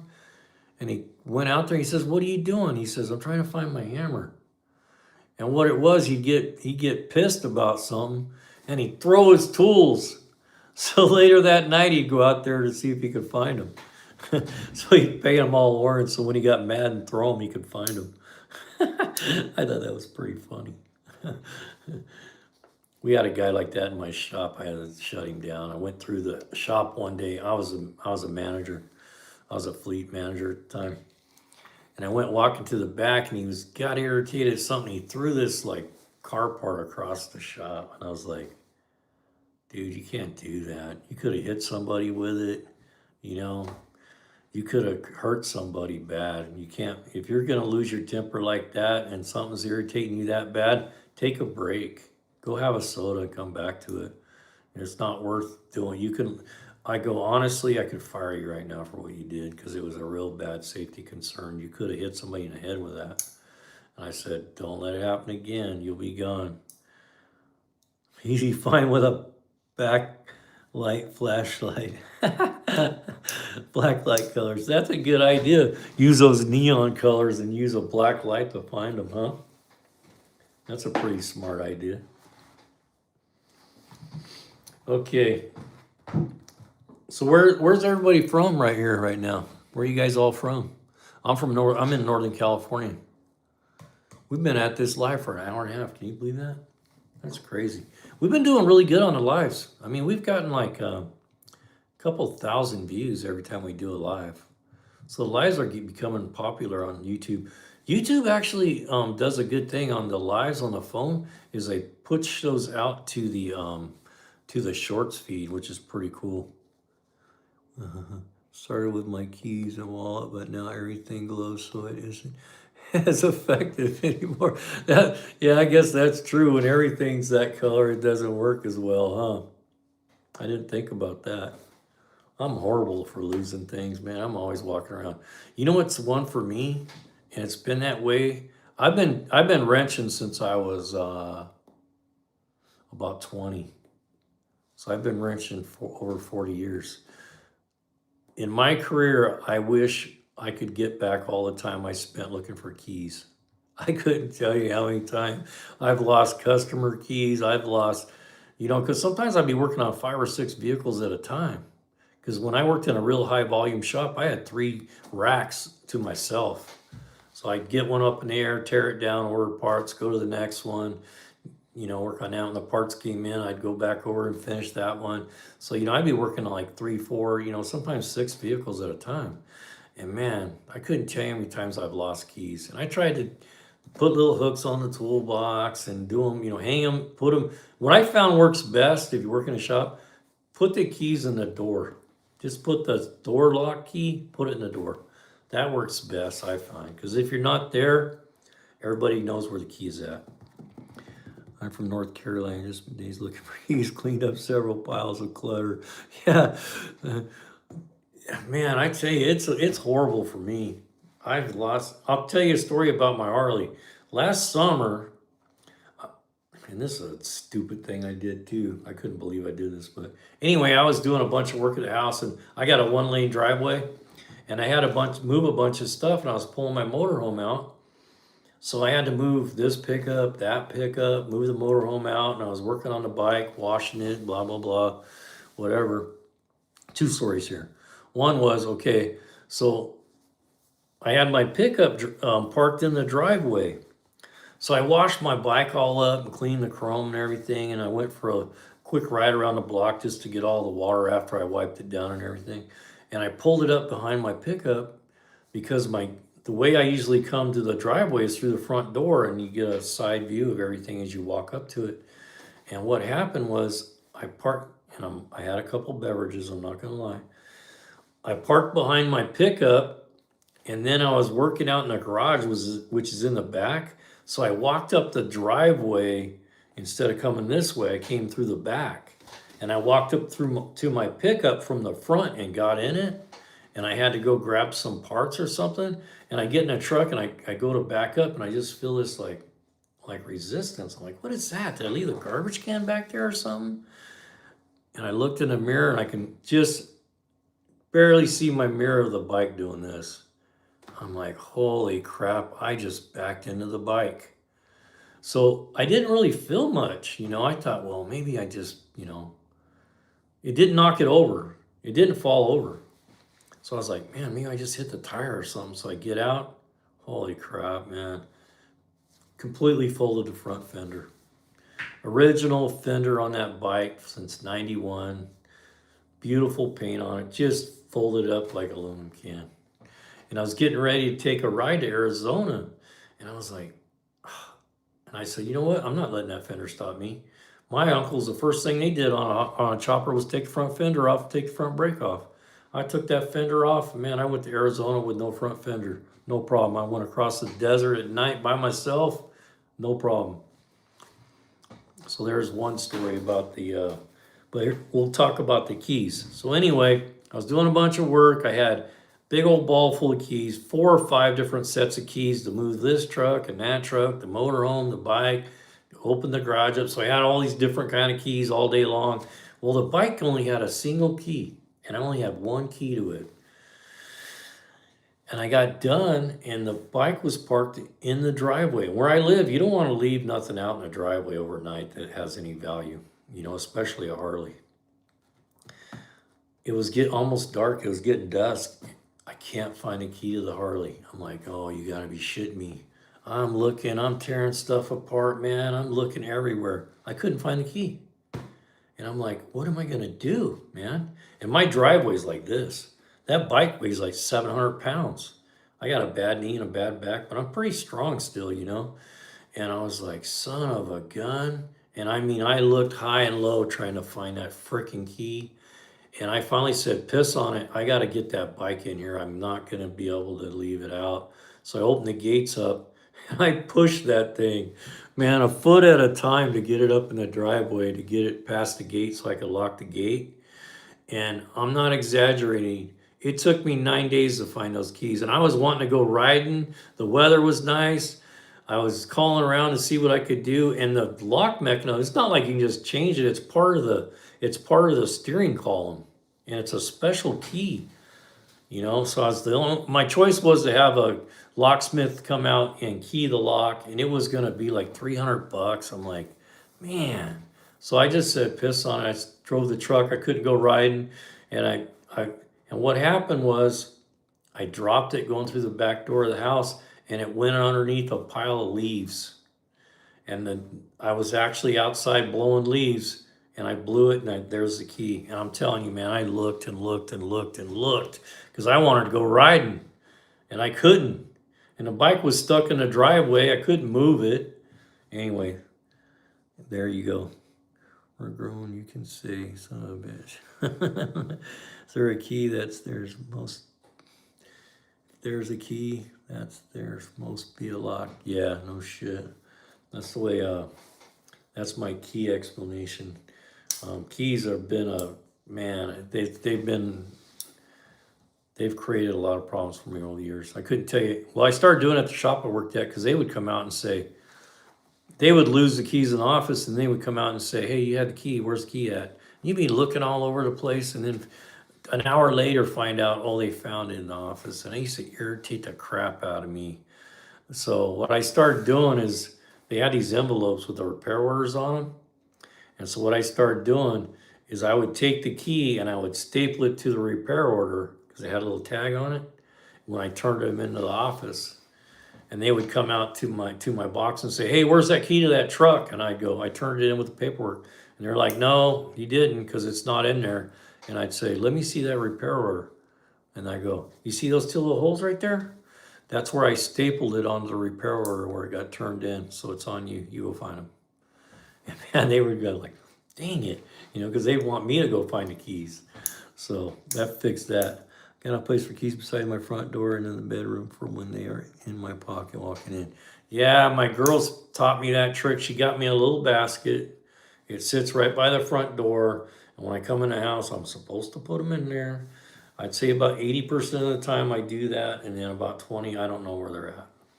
So I've been trying to break myself of that habit because it's a bad habit. Because if you ever have an emergency, like whatever, and you needed to like really go and you can't find your keys, that's a real safety hazard, Somebody calls you and says, hey, whatever, I need you here right now, come, or, the house is on fire, whatever. You need to be able to have a set of keys. I watched a program one time where this kid, it actually was part of that. I don't remember the little girl's name, but it was up in Reno, and this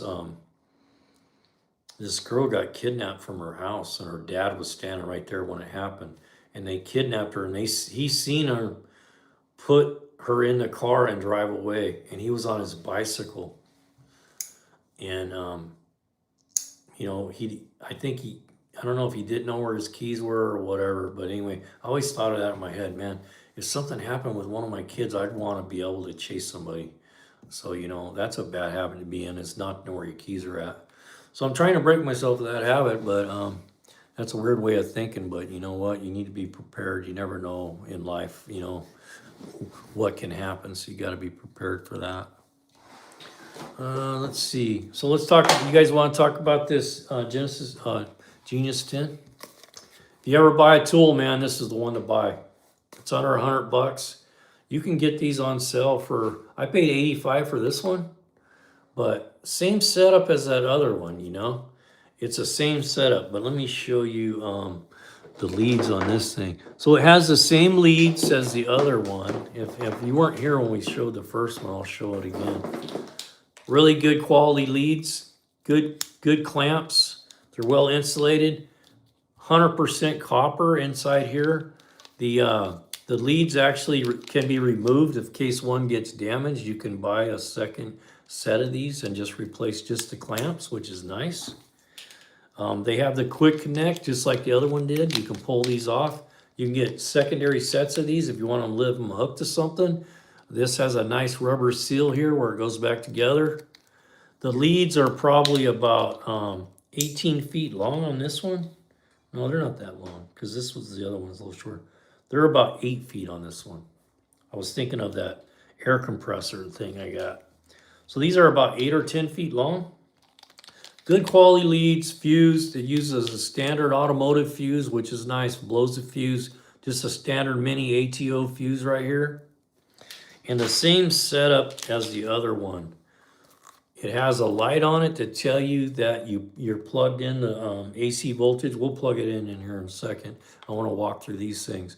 It'll do 6 volt, 12 volt, lead acid. It'll do AGM, and it'll do lithium. And the nice thing about this one, it does the same thing. When you hook it up, it goes red here. The other one only has one light, but this one, what it does, it turns red here up to 25%. Then it goes the next one to 50, the third one to 75, and then 75 to 100, it goes to green. I did it backwards. The green one's down here. So it goes this way. It goes red to green. Then when it goes full green, it's solid, it's fully charged. And then it goes to a maintenance mode where it just keeps the battery at a maintenance level. These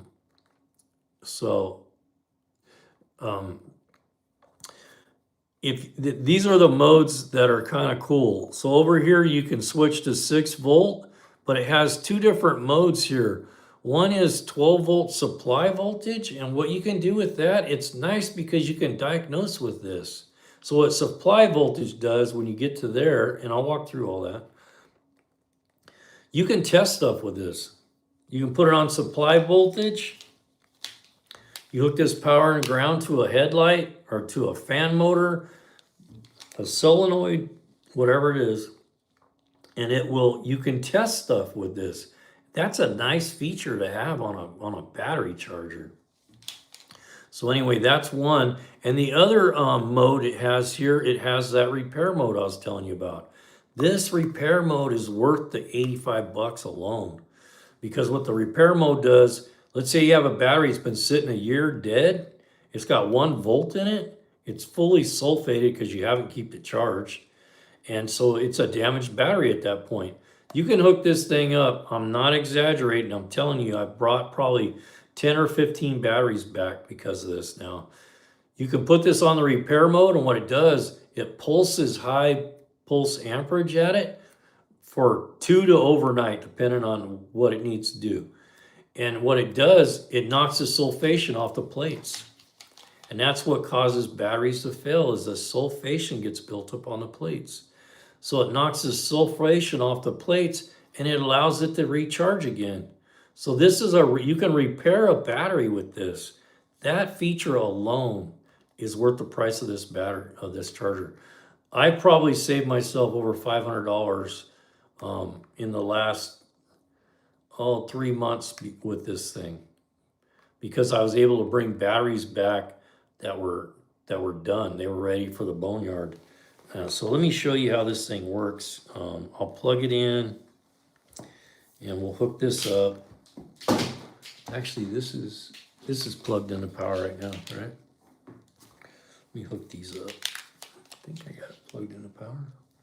I got a little power strip over there. I can't quite see it from this side. Let's see if it pulses this thing.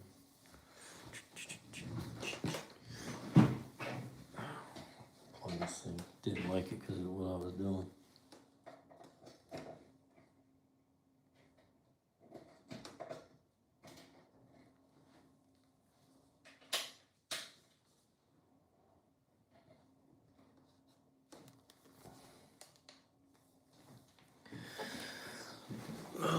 let's take this back on. So when it powers up, it gives you this little indicator light. And the indicator light tells you you have power to it. You have 120 volts, so it's in standby. It won't jump start. It's not a jumper pack. The jumper packs for this company are almost $300, so they're kind of expensive. It won't jump. It's a great 10 amp charger, but it's also a maintainer, so it'll charge at 10 amps. Like this little charger I showed you, this will charge like a truck battery, but it'll take like 30 hours. It takes a long time for a big battery for this, but it'll work. If you're not in a hurry, this is a great charger. But, you know, if you got a pickup and you want to charge it, you know, in 3 or 4 hours, it's going to take a 10 amp charger. So anyways, so the light comes on so that you know that it's on. It self-identifies, but because I've been messing with it, it doesn't know what to do. So when it self-identifies, it usually tells you what kind of battery it is. And you see how that light just came on? So it's charging right now. So basically all you got to do with this charger is the same as the other one. You plug it in. You hook the leads up, it self-identifies, and it starts charging.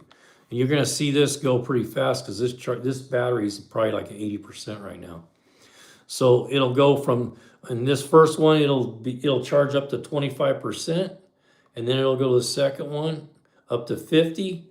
When it goes to the third one, it charges up to 75, and then once it goes green, you're at the 75 to 100% range, and then it'll pulse that green until the green goes solid. And once the green goes solid, it's fully charged. It's that easy. You just hook this up. See, this battery's been charged because I've been charging it and messing with it with this charger. So once it goes solid green, it's charging. And this is a maintainer as well. So like like I said, if you got a pickup that's like you don't use a lot and it's like maybe a hot rod or something, you can just hook this up and leave it hooked up. It'll keep it maintained because you're not starting it and running it every day. So the voltage goes down and that's what kills the battery. Just leave this thing hooked up until you use it again. And what it does is when the voltage drops down to a certain level, it'll start charging it again. It'll bring it back up to where it needs to be, then it'll stop. It's really safe. It has a thing on it that if you hook them up backwards, it tells you, hey, you hooked it up backwards, dummy. We'll do it right now. So I'll hook it up backwards. I'm gonna put the ground on the positive and the positive on the negative and watch what's gonna happen. See that little red light? That's the dummy light that says, hey dummy, you hooked it up backwards. So this is a really nice charger. You can just give to your 10-year-old kid and say, hey, go out there and hook that up to the pickup. You know, and by doing that, see, I just hooked it back up and it's looking at the battery again. It says, hey, it's a lead acid. I'm gonna start charging it. It goes right through the same cycle again. So that's a basic charge cycle on this, like a basic, and for less than $100, like I said, I've saved myself $500 with this thing probably already, at least. I should have kept track. I know it's up there because the motorhome batteries in my motorhome are $200 a piece, and I saved 2 of them. There's $400 right there. We're just charging.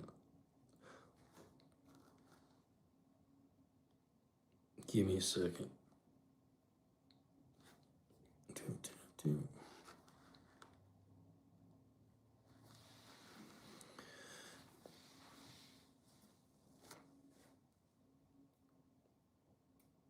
So anyway, it doesn't do jumping. It's a great charger. And then it has these other modes. So the repair mode is a great deal. It does know if you've hooked it up backwards. It does have an override mode. So let's say you get a battery that's been sitting and it only has like 2 volts in it. This will charge it. You push this button for 5 seconds. It'll put a charge in the battery so it can know how to charge it.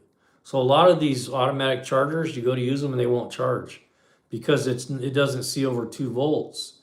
So this one says, hey, if we have a battery that's under 2 volts, press and hold this for 5 seconds. This charger will put some voltage into the battery. Then it'll look at it again, say, okay, this battery's okay to charge. So this battery charger, if the link isn't in the description of this live, go to our channel. Watch, there's a video that's posted, Prime Day Tools or something like that, and all the links are, you don't have to watch a video, just go to more and click on a link. And but anyway, This is probably the best money I've spent in a tool in probably 10 years. I mean, I had a battery charger and I made a video where I took a sledgehammer to my old charger because I hated it. It was an automatic charger, but it would never charge anything. It would automatically not charge. That's what it did. It wouldn't charge. As soon as it seen the voltage was too low, it wouldn't charge. And you have to get another charger, hook that charger up, and then hook the other one up. You have two chargers to make the battery charge. It's ridiculous. All these little safety features. But this is a good charger, man. I got a solar powered battery maintainer, but have never tried it. Can't remember. Harbor Freighter and order tool supply. Big difference. I know. Laugh out loud. Yeah, a lot of times I don't think the solar chargers put that much amperage out. They'll work on like little, like small little batteries, you know, for like different things. But this is actually a 10 amp charger. It'll do 10 amps. 10 amps in an hour. What do you get? Okay, so anyhow, I can't recommend this charger more, honestly. Of all the tools here, I think these two chargers are probably, and that little flashlight are probably the best bargain here. But this thing, man, this is a game changer. If you're looking for a present for your dad, your husband, your son that's in the hot rods. And here's another thing I didn't bring up. Man, you talk about portability. This fits in my toolbox drawer. I leave this in my toolbox. It's only 2 inches thick. You know, it's 4 inches wide and 7 inches long. This fits right in my drawer, my toolbox. I can roll it up, put it in there, close the door. You know, before I had this big old metal, you know, I'm sure all you probably had one of those at one point. Big old metal case battery charger. You came on, it sounded like the surface of the sun was coming through the thing. This thing makes no noise, no fan. It's all, so, you know, I think this, I really think that these things are underpriced. Super underpriced. I mean, 80, I bought this one for 85. I got it on sale at like O'Reilly's or something for 85 bucks. So that's a pretty good deal. And I think right now the one that we're getting through Amazon is $89 for this. So if you have Prime, $89 shipped to your door, no shipping. So that's a pretty good deal. I mean, I can't recommend this thing enough. It's that good of a, and let me show you how you get into this other. I don't think I showed you how to get in this other mode.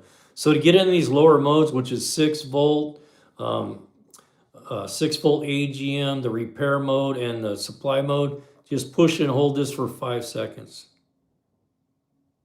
See, it drops down here. Then you just keep pushing it. It'll take you through all the modes. When you get to the repair mode, it'll flash so you know you're in the repair mode. And when it's in this mode, that's when it's pulsing and getting that sulfation off those plates. And just leave it there. If you have a battery that's questionable that won't take a charge, you just get it to this mode, leave it on there, leave it hooked up, walk away. It'll do this, and then once it gets done with the repair mode, it'll go back to the charge mode. So this is a handy little charger, man. You just hook it up and walk away. You know, you don't have to worry about nothing.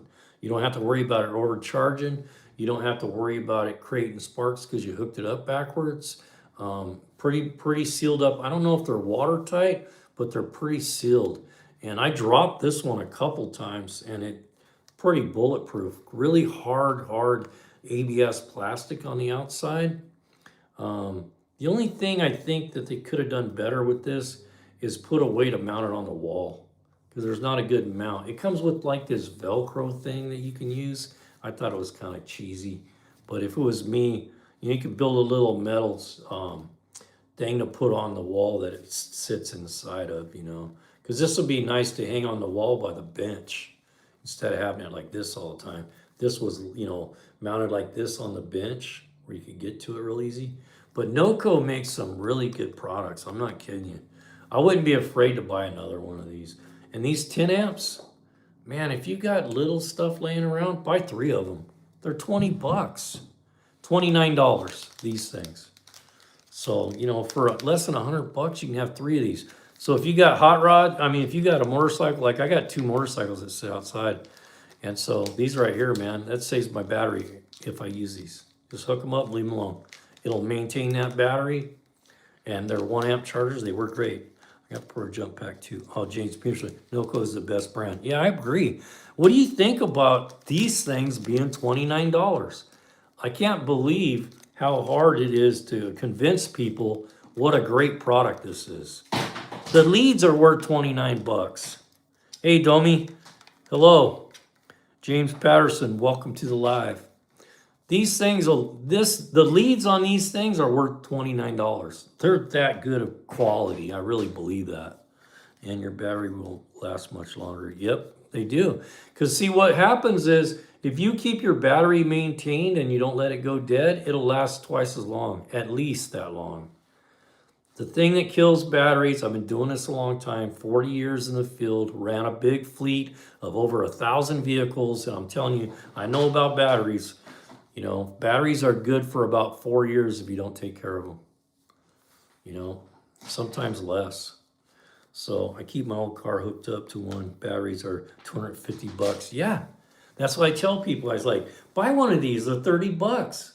I bought a battery for my Nissan 370 Nismo that I used to have. It was $315 for that battery. 300 bucks, man. That's not including the core. It was like almost $400 with the core charge on my Nismo. That was a bad car. I wish I still had it. It was a nice car. But anyway, do yourself a favor. And if you're looking for a present to give your father or your somebody you know that has a hot rod or that has a Harley that sits outside all the time, get one of these. They're $29. You hook it up and you walk away. Go out there next spring and it'll be ready to go. Here's my pet peeve that I hate about, and it's my own fault, and I know better. Park the Harley out there, forget about it. I don't like riding in the rain anymore. And it sits out there all winter. And come springtime, one of my buddies will call and say, hey, we're gonna go, up to Shasta tomorrow. You wanna go? Hell yeah, I wanna go. Go out there, sure and shit, battery's deader than hell. Go out there, try to charge it in time. Don't have time. I end up going down and paying 180 bucks for another battery because I left it not taken care of. And now I don't have to do that. For $29, I save my battery every year now. All you have to do is plug this in, plug those 2 leads in, walk away. Leave it hooked up all winter. It'll be just fine. It knows it's a smart charger. That's why they call it a smart charger. And I wouldn't be pushing these if these were some piece of crap that you get off of, some of these sites. Because you can buy this stuff. I mean, go to TikTok and look around. You can buy this stuff for $10, but it ain't this quality. Nuh-uh. You ain't going to get the quality that Noco offers. And they've been around, and they're probably the best product on the market right now, in my opinion. For battery chargers. Out in the snow and rain, never stop working. Yep, that's the way they are. They're just a great unit, I can't say enough about these Noco chargers. And when I come to you guys on a live and I'm bringing you tools, these are tools that I've used. These aren't just something I came up with that I was like, oh, I can make 10 bucks on that. No, and we don't make much on these because, they're only 25 bucks. So you can imagine 10% of 25 bucks is $2. So we probably make $1.50 or something when we sell one of these through our affiliate links. But if you guys would, if you're going to be doing some shopping on Prime Day, or even, it doesn't matter even if it's not Prime Day. If you would, when you're going to go do shopping, please go to one of our links and click on it, even if you don't buy one of these. When you click on the link, it opens up a 30-day window for us, and anything that you buy in that 30-day window, we get a commission on. And I'm just being honest with you, because I don't want to hide nothing. We're into this because I want to stop working part-time. I'm tired of wrenching, I've been doing this a long time. So this helps me, and I've made zero with Amazon so far. I really have. I've just started to learn how to use that to my benefit. And also I teach automotive, I teach free classes on electrical, on, air conditioning, all that stuff. So if you see our lives posted, it's not always about me trying to sell you something. I only bring these when I know a product that I believe in, and it's a good quality product that I would purchase again myself, that's when I bring them to you guys. You know, good products that I believe in. And so I do teaching. I can teach at any level from beginner all the way up to master. I was an ASE certified master mechanic for 40 years. So I've been around the block when it comes to automotive. I spent a career working in shops. So, and I'm not patting myself on my back, but I'm good at what I do. So, you know, I build police cars for a living. There's not a lot of people that can do that kind of work. You know, I take regular cars, I modify them into police vehicles, put all the lighting and all the guns and all the bells and whistles that goes on a police car. So anyway, if you guys seen anything tonight that you have interest in, go check out the description in here under the Amazon links. And if it's not there, just go to the page and click on the video that says Prime Day Tools or something like that. And you don't even have to watch the whole video. Just go down to the more, it says more, click on that, and all the links for the tools are there. And it takes you straight to Amazon. It doesn't cost you anything extra when you buy them through us. You'll pay the same price that if you went straight to Amazon than if you go through us. And what that does, it just helps the channel. You know, we're trying to build a community here, and by helping the channel, you help us by being able to, you know, have nice tools to give away on the drawings. If you never been to one of the lives on Friday nights, 7 o'clock, we do automotive trivia. You get the question right, you get to spin the wheel. If you land on Go Big Garage, we have some artwork we give away. But at the end, on the end of every night on a Friday night, at the end of the live, everybody that got a question right, they go on the wheel and we spin for a tool. Last week we gave away a snap-on wrench, and then the guy or the lady that won it, she was so nice that she said, I had so much fun during the live. She goes, don't even worry about the wrench. She goes, save it for next week. So this coming up Friday night, we're going to give away a snap-on wrench. And all you got to do is just, you know, come to the live and you know, be part of the questions that we put out. And then, you know, and all you got to do is just be part of the discussion and answer a few questions. And they're not real hard. I do easy ones and hard ones. So, you know, people that don't have a lot of experience can still participate. And then there's one block here. I'll show you real quick so you guys can see it. It's kind of generic. I want to build a big one for the wall. So I just built this. And then we spin this, and then if the needle lands on Go Big Garage, you win some artwork. And we pay for the shipping for the artwork. Don't cost you anything. And then at the end, if you land on this, oh, I'm sorry, at the end, we fill this up with everybody's names. So there's, I think there's 16 slots. So once we get 16 questions answered, we write everybody's name down and give them a number. And then we spin this. Whatever number it lands on, that person wins the tool for the night. And so that's kind of what the super thanks are helpful to us, because it allows us to be able to keep doing that. Anytime you guys give money, the super thanks, or you give the, you know, you buy through Amazon, you're supporting our channel. And by supporting the channel, we can support you. We can buy better equipment for doing better video. We can provide better prizes because we can afford to give good prizes away. So anyway, just so you know, that's where all that money goes. You guys want to talk about anything else besides tools? I'm done with the tool thing for the night.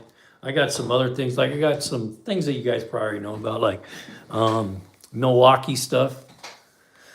I can give you some tips for people that don't have Milwaukee that are thinking about it, and I'm not going to try to like force this on you. I just want to give you some information, that's all. So on the Milwaukee stuff, what I would recommend is to start a 18-volt system. So Milwaukee has become, wait for pole play enthusiasts, if you are not into, what is that about? Anyway, I think you get a lot of bots. I'm going to have to get a moderator, I think. My girl said she'd do the moderation, but sometimes she works weird hours, so it's kind of hard for her to be up this late. So anyway, what I recommend people, if they're thinking about getting into a system with Milwaukee, if you're just a DIY guy, you're not wrenching every day at a shop, just go with the brush systems. You can get a brush impact drill, 2 batteries, and a charger on sale for about $149. That's a good deal. I bought a set last year because I thought, man, $149. I got a little coupon from my boss at work, so it was like 60 bucks I had to spend. And so I just put a little money with it, and I bought me a set for another set, because I already have a set, for $149. And I use the crap out of that thing here at the house. They're fine. They have the brushless and they have the fuelie line. Most of the mechanics are running the fuelie line because they're a little bit heavier duty. But I'm just saying, if you don't have any Milwaukee at all, just go ahead and buy you like one tool with the battery and charger. And what that does, it gives you like this little impact right here. This is a brushed impact. So if you buy this with the charger, you get this, you get a battery, and you get a charger. Usually you'll get these little, these are 1.5 ampere hour batteries. See the difference? Twice the capacity in these bigger batteries. Usually the kits come with these small ones. So you'll get, but the charger will charge either type of battery. So if you want to go on the cheap, you know, just check out Home Depot or wherever and wait for this to come on sale. Buy this kit with just one tool, the charger and the batteries. And then as you can afford to, just buy the other tools. And here's what you can do. A lot of people don't know this. You can buy just the tool. You can buy just that. And the price is about 2/3 of the cost. So you buy a system like this, you get this, the charger and the battery, say for 120 bucks. Go look at our page on the Go Big Garage page, because the links are in that video I talked about for these Milwaukees. But anyway, you can get this for, let's say, 120 bucks. You get the tool, the battery, and the charger all in a kit. And then you just wait around for the drill or something to come on sale. And then you buy the drill, just the drill. And then you get another good tool for like, I bought a Sawzall, just the tool for this 18 volt for 80 bucks. And man, I tell you what, I have used that Sawzall so much, because they have these like blades now you can get for the Sawzall for doing like cutting branches and stuff. And man, it makes short work of it in a heartbeat. And you already have the batteries and the charger, so all you got to do is buy the tool.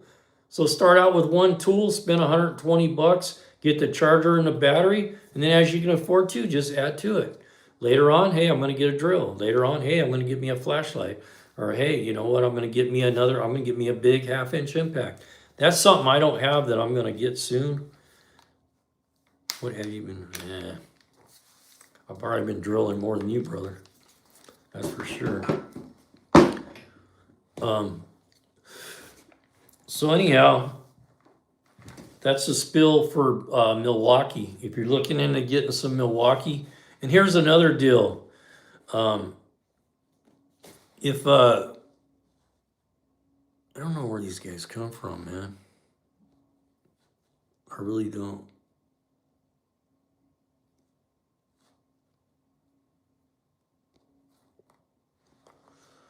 I think they just stay up too late and drink too many beers or something. I don't know.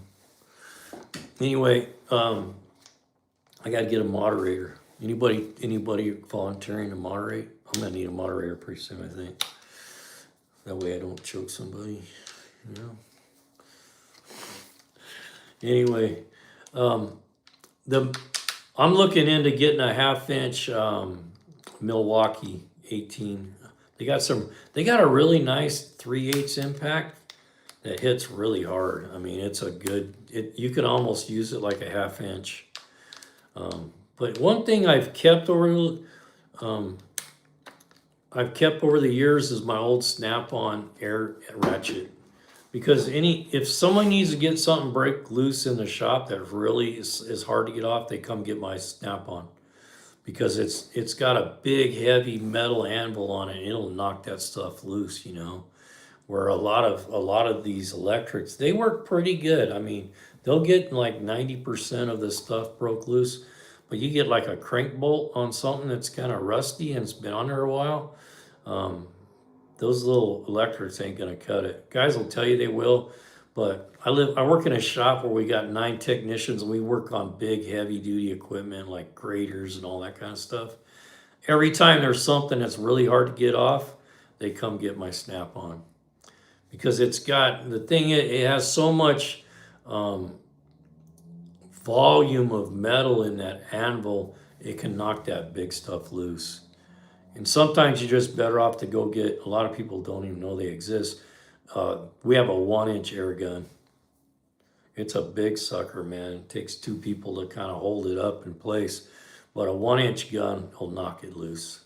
You got to have a good air compressor when you're using one of those. But a 1-inch gun, you can't even hardly hold it with one hand. You got to hold it with 2 hands and get somebody to hold it on there while you're rattling it.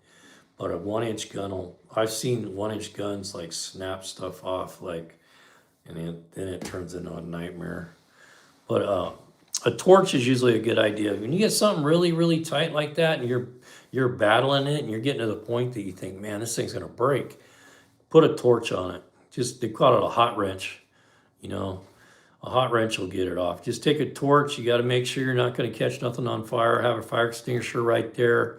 Be ready. Don't put the flame towards anything flammable, and just get you a get you a good tip on there, and heat it up real good. Usually that'll break it loose.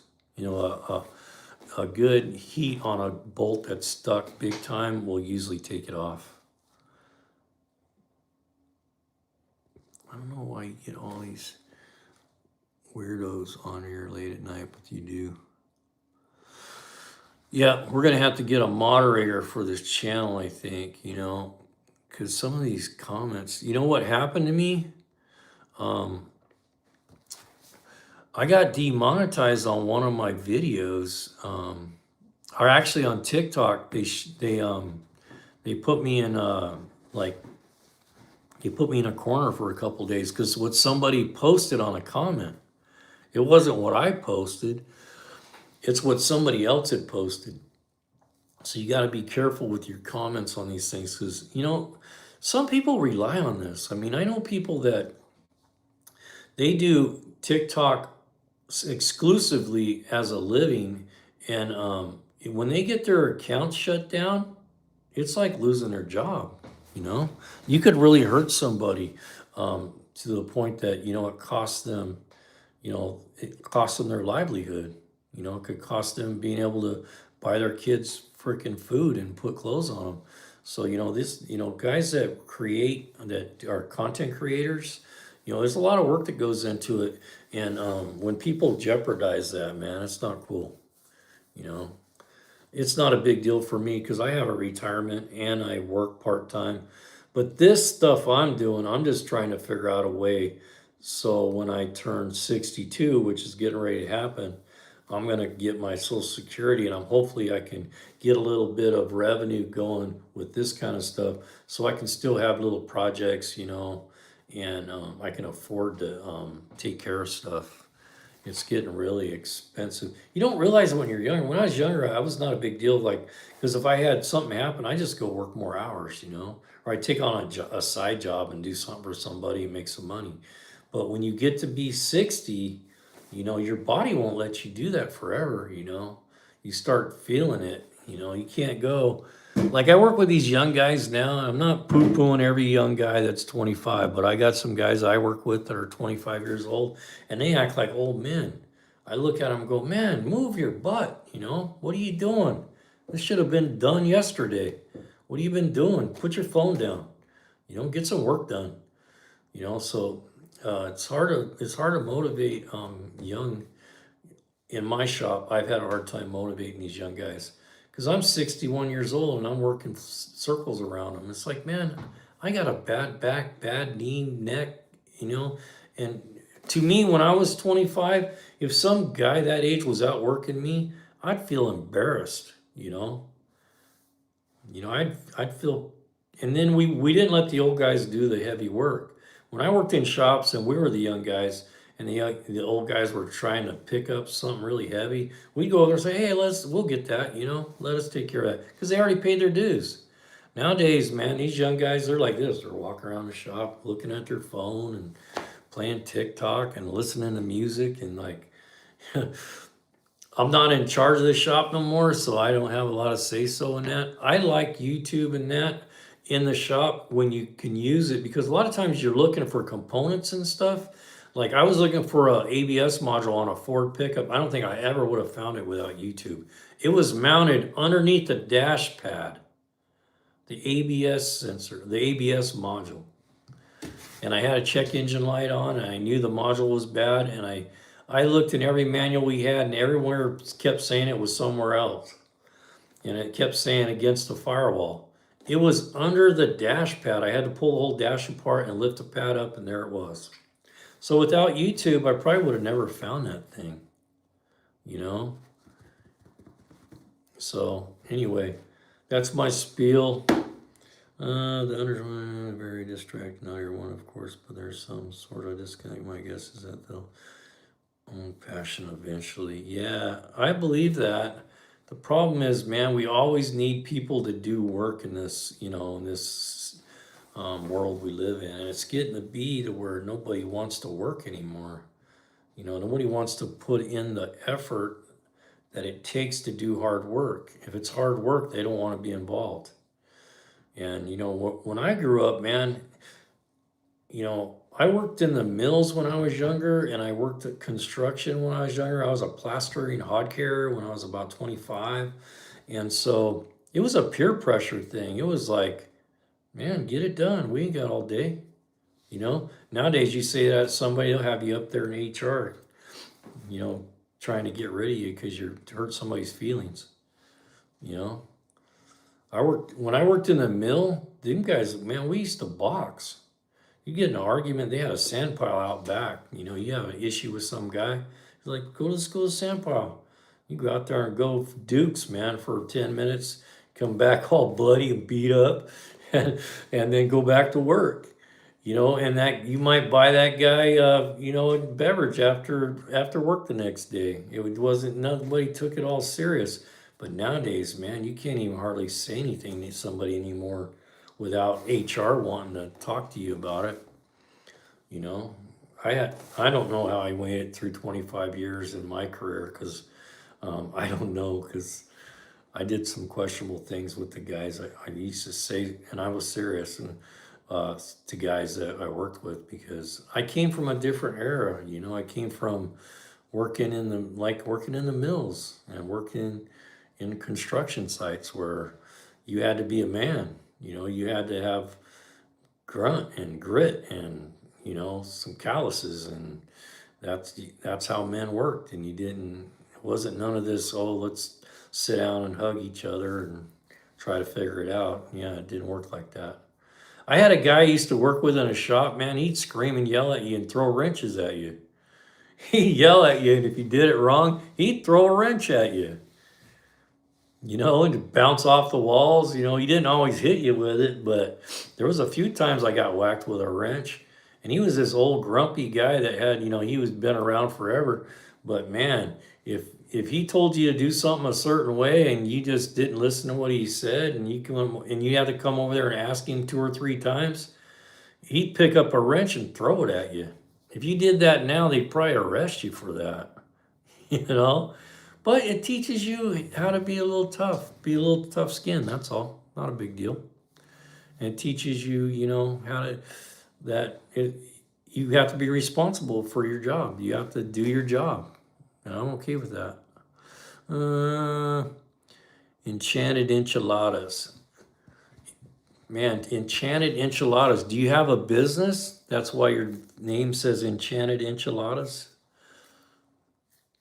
Because I'm a Mexican food fanatic, man. I love Mexican food. I actually learned how to just start cooking like a year ago, about 2 years ago. I'm a pretty good cook now. I'm almost chef level, man. I do pavlova. I do all kinds of crazy dishes and stuff. My neighbor across the street, she's like a sous chef. So when my wife passed, I lost 40 pounds. And she came over and she goes, man, you got to learn how to cook. She goes, every Monday night you're coming over to the house, I'm going to teach you how to cook. And so I went over there Monday nights, and she taught me how do all kinds of stuff. Now I got fancy knives in the kitchen and, you know, a wok and all this other stuff. So I do all kinds of crazy cooking now.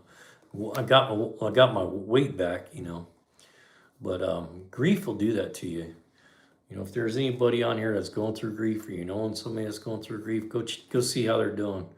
You know, if you don't see them for a day or two, go check in on them because they really need you right now. And I learned that the hard way, you know, is that when you lose somebody that close to you in your life crashes down around you and you don't even know what to do. I'm lucky enough, I got a really good woman in my life now. I'm very fortunate. I didn't give up, you know. My bike was my saving soul. You know, it saved my soul, my motorcycle. It was my way to like fix things in my head. I just go out and ride, you know. So anyway, I don't want to make this about me, all that stuff. But um, anyway, I appreciate everybody that came here tonight. I appreciate everybody that gave us your subscription. If you haven't given us your subscription, think about it, please. Um, Friday night, this coming Friday night, we're going to have a trivia for Automotive. And if you get the questions right during the trivia, we'll spin for artwork. And then at the end of the live on Friday night, we're going to spin for a snap-on wrench. Costs you nothing. If you win, I ship it to you. It has to be within the United States, so I don't do international shipping. It costs too much. And for those people that are thinking about spending some money on Prime, if you would, go to our links and click on them prior to going and doing your shopping because it helps the channel. Even though you're not buying our products, if you just go to our link and click on it, it opens up a 24-hour window for us. So, you know, Prime starts, I think, on, I don't remember now, I think it's Sunday or Monday. So anyway, if you're thinking about doing some shopping, hey, Ron, how you doing, buddy? We've been on here for an hour, 147 minutes. Over 2-hour live. That's crazy, huh? These lives are doing really well. They're really popular. I'm a little surprised with the lives on YouTube. I think our big fish in a little pond right now because there's not a lot of people doing the lives. And I think they're trying to get everybody all set up so if TikTok takes a crash, they know where to go. But the lives have been doing really good for me. Well, I don't make no money on them. The only way we make money on lives are the super thanks and if people buy stuff. Because you don't make any money on the lives for the views. It doesn't make a lot of revenue like the AdSense for like the videos do. Videos are tough anyway. We had one video that got 278,000 views now. I think it's over 250,000 views. So we did good on that one, but we weren't monetized when that happened. So basically we only got paid like $300 for that video. We would have got $3,000 on that video if it would have hit after we were monetized. But it's hard to get a video that pops off that gets that many views. So it's a long game, the YouTube thing. When you're on YouTube channels, you think these guys are killing it. It's a lot of work, man. It's a lot of work and a lot of hours. But you know what? I'm up late. I got chronic pain in my back anyway. So like tonight, why am I awake? What time is it, man? Yeah, why am I awake? Phil Collins, 420. Phil Collins, man. I love Phil Collins. I went and seen Phil Collins in the 80s at Sacramento when he was doing that carousel tour. You know, when he's doing the carousel tour, what a cool concert that was. When we went to it, they had like a carousel with horses on it. There was like, I don't know, 50,000 people at that concert.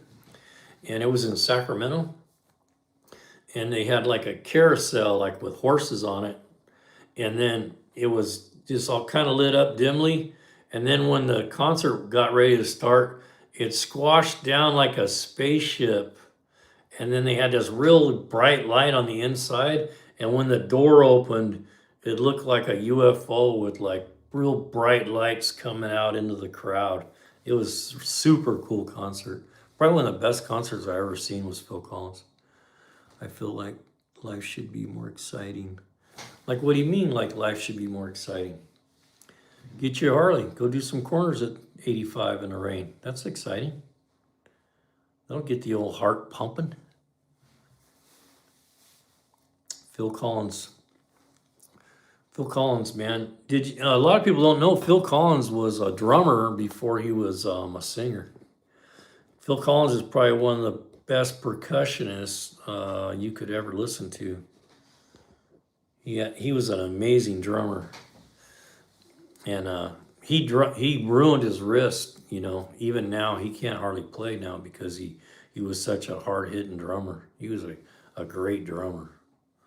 I think Roger Waters put on a good show. Yeah, I'll bet. Yeah, I'll bet. A lot of people don't know this about Pink Floyd. I'll give you some. I have a lot of useless information if you can figure that out yet. I get to talk whenever I want. That's what's nice about having your own life. You get to talk whenever you want. Nobody can shut you up. You can just go and go and go. Anyway, I still like the drums. Yeah, I wish I could play. I play guitar some, but I never been a drummer. I've always wanted to learn how to play because I enjoy beating on stuff. So watch it. No one of those weird comments. I know what you guys are thinking. But where was I going with that? Oh, okay, Pink Floyd. A lot of people don't know, but the early songs from Pink Floyd was written by a guy named Syd Barrett. And Syd Barrett was, I think I got his name right, Syd Barrett. His name was Syd. And he wrote all the songs for Pink Floyd. And what happened was he had a bad experience doing some drugs, and he went mental, man. And they put him in a mental ward. So the band took care of him his whole life while he was in there. They always paid him all the royalties from the songs and all that stuff from Pink Floyd. And you know, he lived his whole life in like a mental institution because of a bad trip on drug use, and he went crazy. I still like them. I used to be an iron worker. I beat on kinds of stuff. Yeah. Iron workers are a different breed right there, man. You talk about, we were talking about earlier how these young guys don't want to work anymore. Go work in an iron group, man. Those guys are tough as nails. You know, they don't play, man. They got one of those sand piles out back too. You got a problem? Go out here. We'll take care of it. We'll finish it right now. Yeah, I know. Iron workers, man, they're tough dudes. I know that for a fact. I know a guy that used to. Matter of fact, I was talking about him earlier. I know this guy. I won't say his name, but he's a bike builder. He's got 3 bikes in Easy Rider magazine now. He lives right here in my town, little tiny little one-man shop, and he don't sell nothing. He just builds them as a hobby. Anyway, he used to be an iron worker, and he was one of my customers at a shop, and he used to bring his old Chevy pickup, and I'd do his work all the time. And after he was there for a while, I seen him. He was like off for a while, and then I talked to him, and I said, "What are you up to?" And he goes, "Man, I'm learning how to be a chiropractor." I'm like, "What?" And he was an iron worker. He says, "Yeah, I'm done with that." He goes, "I want to do something where I can make some real money and it's not so hard on my body." So anyway, he went back to school with his money that he worked from being an iron worker, and he learned how to be a certified chiropractor. And man, he made a ton of money. And then he got into medical billing. So he still has that company. So he just builds Harleys as a hobby just to do it. And he's got this real nice shop. But anyway, he used to be an iron worker. And he went from that to being a chiropractor. And now he just does whatever he wants, man. He said he went to Italy and he was over there, and he goes, "That's when I knew I hit the big time." He said, "I was in Italy and I looked down and there was a picture of my bike on Easy Rider all the way across the world, man." He goes, "I knew it." But you know what? He's just a really humble guy. You'd never know it, you know. He doesn't ever talk about his stuff. If you didn't know him, you would never even know that he had 3, and I'm not talking 3 bikes, I'm talking 3 covers, bike covers on Easy Rider, which is unheard of. The guy's an exceptional fabricator. exceptional fabricator. I wish he'd take me under his wing and teach me all the stuff he knows, but he's kind of a funny guy. He doesn't he does his own thing. He doesn't be barman. Baby keep.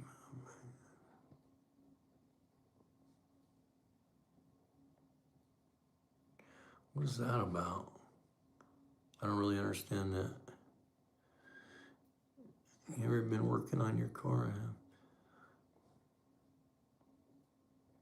No, I've never had that happen. You guys come up with some stuff, man. Some of these guys, all you think about is their cock. Oh, here we go with comes all the church stuff again. I had to throw a bunch of churchies out earlier. I don't mind church. I just don't want people shoving it down. You know, I don't want to hear it through my life. Looks like it's only been me so far. I've hurt myself a few times. You know what we used to do? We used to get up on those old Ford pickups, and I'd get up there putting intakes on them and stuff.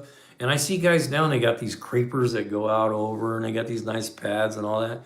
We used to get up and put our knees right on the frickin', right on the grill part and hold the intake. I mean, man, brutal. You know? They don't make them like they used to. I remember one time a buddy of mine, and I couldn't even do it now, but I did it. I remember when I did it, I thought, I'll never do that again. Me and a buddy of mine, he's a pretty stout old boy. I went over his house one time, and he had his small block Chevy sitting there, and he had it sitting. You know how you set a motor inside tires where it just kind of sits there? Custom on, you couldn't sleep. Well, at least that's why I'm here half the time, man. I got chronic back pain. So I usually go to bed like 2 or 3 in the morning, and I try to sleep until about 8. That's about the most I can sleep. I get out about 8 and usually try to take a little nap about an hour during the day because my back hurts so bad all the time. These lives help because it takes my mind off the pain. Buy another truck, the older one can't stand those new models. You ain't kidding, man.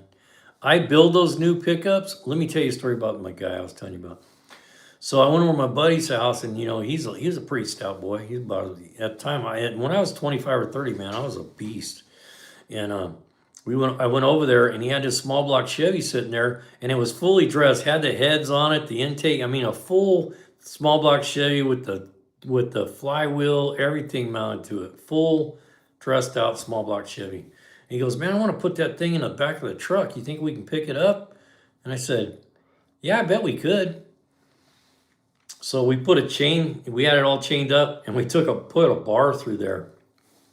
Me and him, just me and him, 2 guys, we picked up a small block, fully dressed small block Chevy and set it in the back of that truck. And that's probably why my back hurts today, because after I got done, I said, I'll never do that again. I could feel the bones in my hand because it was so heavy. I was like, I'm going to break my freaking bone in my hand. I had a back surgery. Yeah, they're wanting to do that to me, and I just don't want to do it because everyone I've seen that's had back surgery is worse than they were when they started. If they do it wrong, you can be all screwed up, man. I think I just rather deal with my pain. I just try to do things differently, and I just had my 3rd MRI, and I had this pain forever, and they keep saying, I don't see anything wrong. Well, dude, there's something wrong because for 7 years now, I've had this pain. I can put my thumb right on it and go, it's right there. Whatever's right there hurts like a son of a gun. I think they think I'm out of my mind or something. It sucks getting old. Yeah, it does, man. But you know what? Do what I say. Do it hurt. Don't let the old man in, man. Go as hard as you can, as long as you can. Do it when they say you can't. Do it anyway. I tell them up yours. I'm going to do what I want to do. I get up on the roof, man. I do stuff around the house. I ride my Harley through the desert in the wintertime by myself, solo. I'm like, piss on that. You know what? We're all going to die. I ain't worried about dying. I'm going to do my thing. What happened to Ozzy Osbourne after his back surgery? Yep. And then guys get hooked on those pain meds.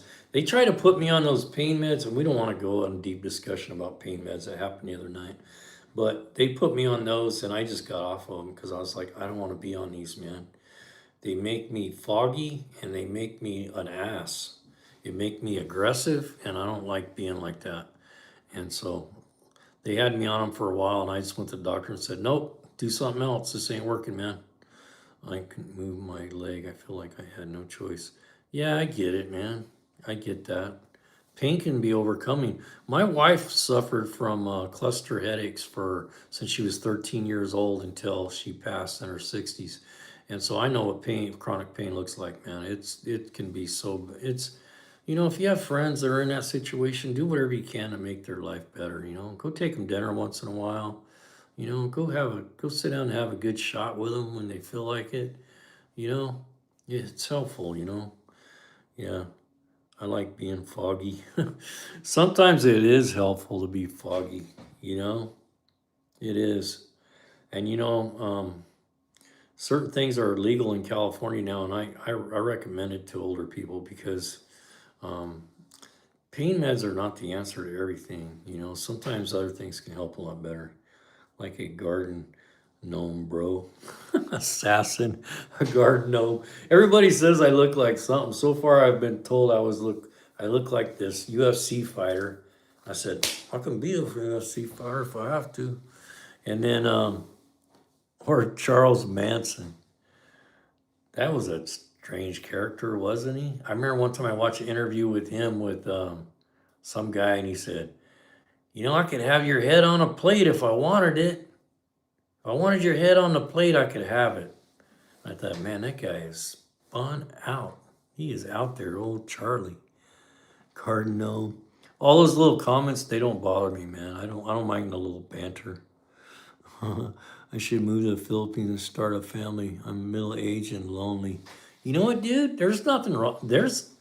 I don't know if you heard me on here, but I have another channel. It's a travel channel. I've been trying to get going. So anytime we go on a little trip, like this weekend, 2 days is my birthday, and I was supposed to go to the vintage car races this morning. But my girl wasn't feeling good last night, and I had some things to do that were business things to do today, so I canceled. But I was gonna go to the vintage car races in Sonoma today. That's a pretty cool deal. It don't cost you nothing to get in. You can go watch these vintage car races. But anyway, I was gonna go down there and film today, and I didn't go, because I had some other things going on. But anyway, the travel channel, I brought that up on the travel channel. I want to make a trip to the Philippines this next spring, or maybe around January, February. I want to go to the Philippines because if you get online and look around, the cost of living in the Philippines is about a tenth of what it costs here. And the wages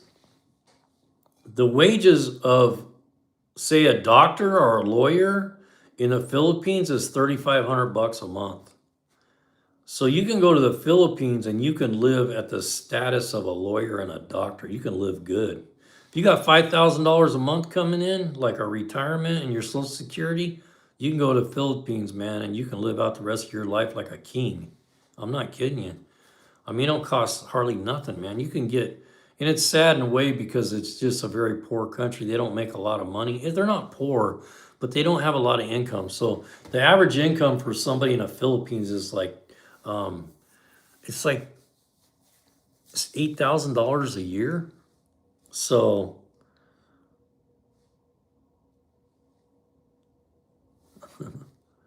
what it says, I'm 61. I have this, and I'm scheduled for a hip replacement. Yep. I'm going to be 61 in a couple days. Custom one. And you know what? I wouldn't be afraid to be in the Philippines to get surgery done. Everyone thinks, oh, it's a third world country. No, it ain't. Go to Manila. Manila has some of the nicest hospitals in the world. And I talked to a guy that had open heart surgery and he paid cash. What do you think it costs? Open heart surgery in the Philippines at a top-notch hospital, it cost him $25,000. That's nothing. 25 grand out of pocket without insurance. And you can get insurance over there for like $200 a month. Crunch, do you have a wife? I don't. I lost my wife. Um, I'm answering you here, Crunch. I lost my wife about 2.5 years ago to pancreatic cancer. She went from diagnosis to death in 28 days. Went to the hospital with a stomach ache and found out she had a mass on her pancreas. And in 33 days, I buried her. I was married for 39 years. So anyway, I got through all that, and I got on my bike. I did my thing. I drank a lot of beverages for about 4 months and was a crazy man on my motorcycle for a while. And then I met a really good woman, and I've been lucky that I stuck around, because I got another good woman in my life, which I never thought that could happen to me again, and it did. You know what he was said hi. The boss, how you doing, brother? Retire in Asia. Yeah, I'm really thinking. You know what I'm thinking? I have a house in California. It's not paid off. I owe some on it. But I'm thinking fix up the house, rent it out so I could keep this house and go to the Philippines with my retirement and just stay there. What I'm going to do about your wife, I'm still looking for a nice woman. You know what? They're out there, man. You know what? I'll give you some advice that I always give my grandsons and all young men in my life. Treat women like the angels that they are, because they're angels that God sent here for us to be around. So treat them that way, and just treat them good, and you'll find a good one. You'll find a good one. Just be patient. I know you're older now, but the Philippines is a good place to go find you one. That's for sure. No, I don't play Fortnite. I tried it. My grandkids play that, and I tried it. I get bored too fast. Thinking, what are you thinking? What about, homie? I'm not looking for anyone. Yeah. Yeah. It was hard for me. That was a tough one, man. I buried my best friend, and if you felt like, I almost felt like I was I don't know, doing her a bad service by thinking of like that. But you know what? Life's too short to live alone, man. If you find somebody you get along with and you have a good time with, you should, because it's funner to laugh and have fun and smile when you have somebody to do it with. Going to Philippines. I'm not interested. Patrick Bones, I'm 59. I'm 61. I'll be 61 in a couple days. I feel like women might be evil. Just be the USA. You know what? They say the Philippines culture is people are just really nice. I've heard that so much that the Philippines people are just more than willing to help you, and they don't know how to say no. They'll go out of their way to do anything to do, and they're happy even though they're living in poverty. A lot of them are. A lot of them can barely. I'm going to tell you, and I've been doing a lot of research on this because I've been thinking. So here's the deal: I was gonna sell my house and travel with my wife and my motorhome, and before I could get the house sold, she passed. So I always wanted to go do something like, because we're not getting any younger. The life expectancy for us is about 78, and I'm 62. So we don't have a lot of time to be getting out there and doing stuff. So now's the time to do it. Thanks, Chris. Appreciate that. Like this is approaching. Yeah, you know what? Phil, let me give you some advice, man. I felt that way. I didn't think I was going to make it through this thing. I really didn't. I didn't plan on it. I didn't want to be here. That's honesty. And you know what I found works? Get up and have a routine every day. I don't give a shit if it's the most basic thing. Get up in the morning, make your bed, get up, go make coffee, grow a garden, go walking, have a routine every day. Get outside and walk, do something, get involved, go be out where people are, because it's going to make you feel better about yourself, and it'll make you healthier. Start thinking about what you're eating. Eat good quality food. Don't eat all this processed crap, and start walking. Walking's the best thing you can do. It helps you think. It gets you out in the air. It gets your circular system going. And I know you may have some medical things, but there's always something you can be doing, even if you have medical problems. Even if it's just, doing this in a chair, man. You're getting your shit moving, you know? It'll help a lot. Only a white woke talks like this, whatever. I live in a camper. You know what, man? There's nothing wrong with living in a camper. Don't beat yourself up, man. I was gonna go live in a motorhome. I was gonna sell my house, get rid of all my stuff, and go live in a motorhome. And maybe you're living in a camper because you have to, you know, but there's always a way out, man. As bad as you think things are, here's what I used to tell my kids. Because I watched my mom die of breast cancer when I was 25. When you think life is really bad, don't look up at everybody that has all this and they have a big house and a fancy car. Look down, man. Look at the people that can't afford to eat, and look at the people that are 30 years old dying of terminal cancer in the hospitals. We're so lucky that we have what we have. I tell myself that every day. I eat ribeyes and hike every day. Good for you, man. Yeah, so you're living in a camper because you want to, and you're traveling around and doing that? Because that's what I was going to do, you know? Hey, thanks, S2K World Gaming. Appreciate that. You know, I wanted to travel and just go camping. I love to camp. I like being outdoors.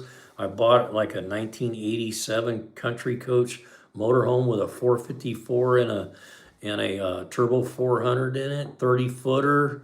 Got two ACs on it, man. I loved it, man. I could live in that thing, no problem. And we had planned on going to Alaska and just traveling all around, you know. Uploaded to your videos. I don't know what that's about. So I wanted to do that, but I encourage people, don't wait, man. If you have some kind of thing in your life that's like on your bucket list and you can do it, go do it. Look what happened to me. You know, I waited too long to sell the house. You know, everybody was after me, and I was saying, no, we got to keep the house until we can get it rented out. And I lost my wife. We didn't get out of here in time, you know, and I regret that. I wish I would have left. I got to go on one trip. You know, we went on one trip, a month-long trip, and I'm glad I got to do that one. You know, so you just never know what life's going to bring you. I can't really wrap my head around buying a house for $500,000. I'm living on the lake for... So true, man. So true. People don't realize that, you know. A house is a burden. It really is, man. This house I lived in, I figured it out one day. I think I've spent like $500,000 on this house since I bought it. It's such a lot. I mean, it is a good investment because values go up, you know, and you have to pay rent anyway. But when you get to our age and you're not working, why? Just go do something, man. Put the Harley on a trailer, you know? Put some gas in a motorhome and go hang out in Alaska for the springtime. And like you said, you know, $22 a night. You know, when we went up to Oregon, I found this place and they shut it down because they closed down they shut down the dam that it was on, but it was called Boyle's Reservoir. We went up there and it was I'm not exaggerating. It was $9 a night. And because my wife had a disabled thing because she had some medical conditions, you only paid half price. So we were paying $4.50 a night, and we were on this, I mean, really nice lake. You know, we stayed there a week. I was like, I could live here, you know. The tick, greetings, citizen. A house is what you make it. Yeah, it is. But you know what? You'll find out when you get to a certain age, when you start getting rid of all that crap that you have to store and you have to take care of, you have to make sure it's maintained and all that, and you get rid of all that stuff, your stress level just goes to zero. When all you have to think about is get up in the morning and go take a shower and grab your fishing pole and go fish all day if you want to, man, it wouldn't get no better than that.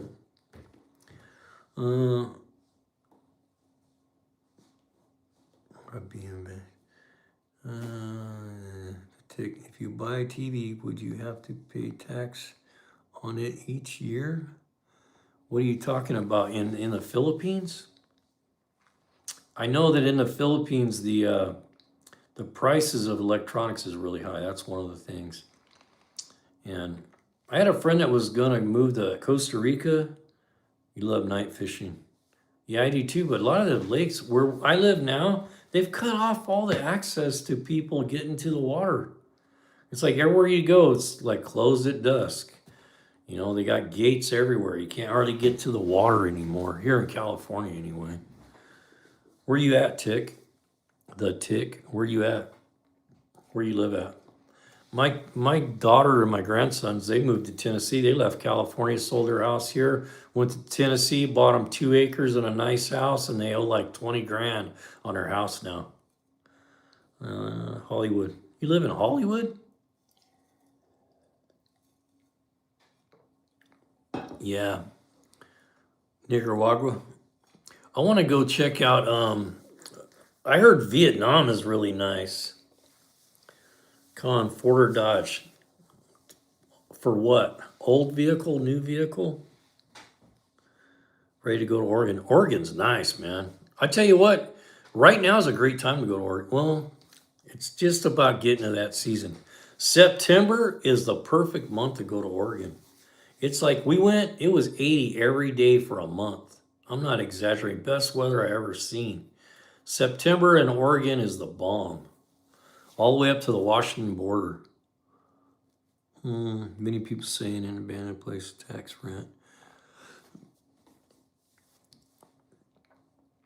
Yeah, I see why people do that. It's getting, things that's happening is, and I don't want to get political, but I know that the separation between the rich and poor is getting further and further. And new families now are just struggling trying to keep food on the table, man. I couldn't imagine trying to buy a house right now as a new family. Hi from Central England. Really, stuck in the 70s, Central England. That's freaking awesome. Hey, over there in England, you guys ride Harleys? We should go. We should go where? I was born in Salem. Oh, really? Salem, Oregon. I'm in Arkansas. It's okay. Yeah, my grandson, he lives in Tennessee, man. He just fishes, man. He just kills the fishing out there. He actually fished in the Tennessee high school Bassmasters finals for high school this year. I went to Arizona once, Arkansas once. I never been to Arkansas yet. Got something called jiggers. You mean chiggers? Chiggers are like a little bug that gets underneath your skin and makes you scratch like crazy. They're like a little tiny, like a flea, and they embed into your skin. Man, it'll drive you up the freaking wall. Yep. Yeah, they are, man. I can't remember, but there's something you can do on those and keep them away from you. I don't remember what it is now. I'll have to ask my grandson. Yeah, I couldn't imagine trying to buy a house as a single middle-aged man. You can't even qualify if you're single. I mean, it's almost impossible. The girl I'm with now, man, she worries because she doesn't have any way to, get ahead because she went through a divorce and lost everything, and she's a great woman. Lindsay is getting bad. It's all for the rich. So many people living in their cars, and like I said before, it's crazy how the world's going. It is. You gotta look at the good in things though, man. Try looking at the positive for sure. Bleach bass. Okay, bleach bass. The Tick said. Yeah, those chiggers are no joke. I've heard of people that get them and they're like, oh man, you'll itch like no other. It's like having like poison oak. And they're little tiny bugs that get underneath your skin. Out there where my grandson is, you got to watch where you go swimming. Yep, that's what I was just gonna say. My grandson, he pulled like an 80-pound snapping turtle out of their pond. And those things ain't no joke, man. Their heads will come out. And I used to be really into reptiles years ago. I had a reptile like website and all that. Like it wasn't like this before. It's full of swamps, screenings, earthlings. Hey, MagLab 527, how's it going? Is complaining about chiggers. The Tick is that's kind of funny, huh? The Tick is complaining about chiggers. Well, I guess there's a pecking order no matter where you go, right? Greetings from the Netherlands. Netherlands.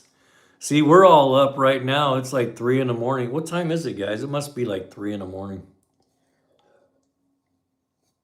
Good thing I got good coffee, man.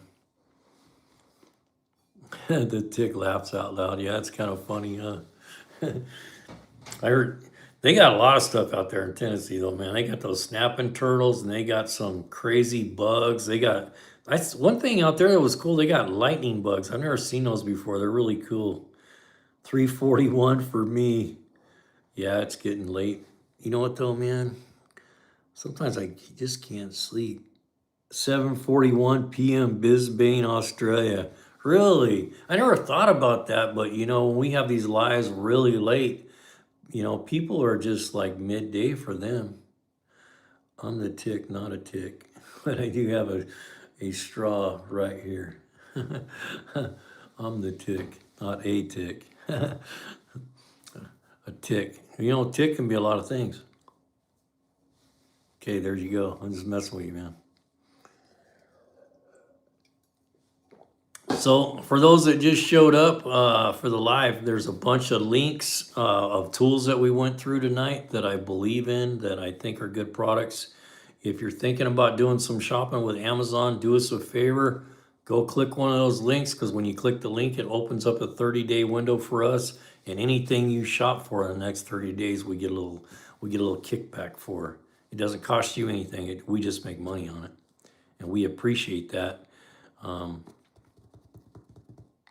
Oh, Mammoth Lakes. I hate the humidity. I lived out in Mammoth Lakes for a while. It was great.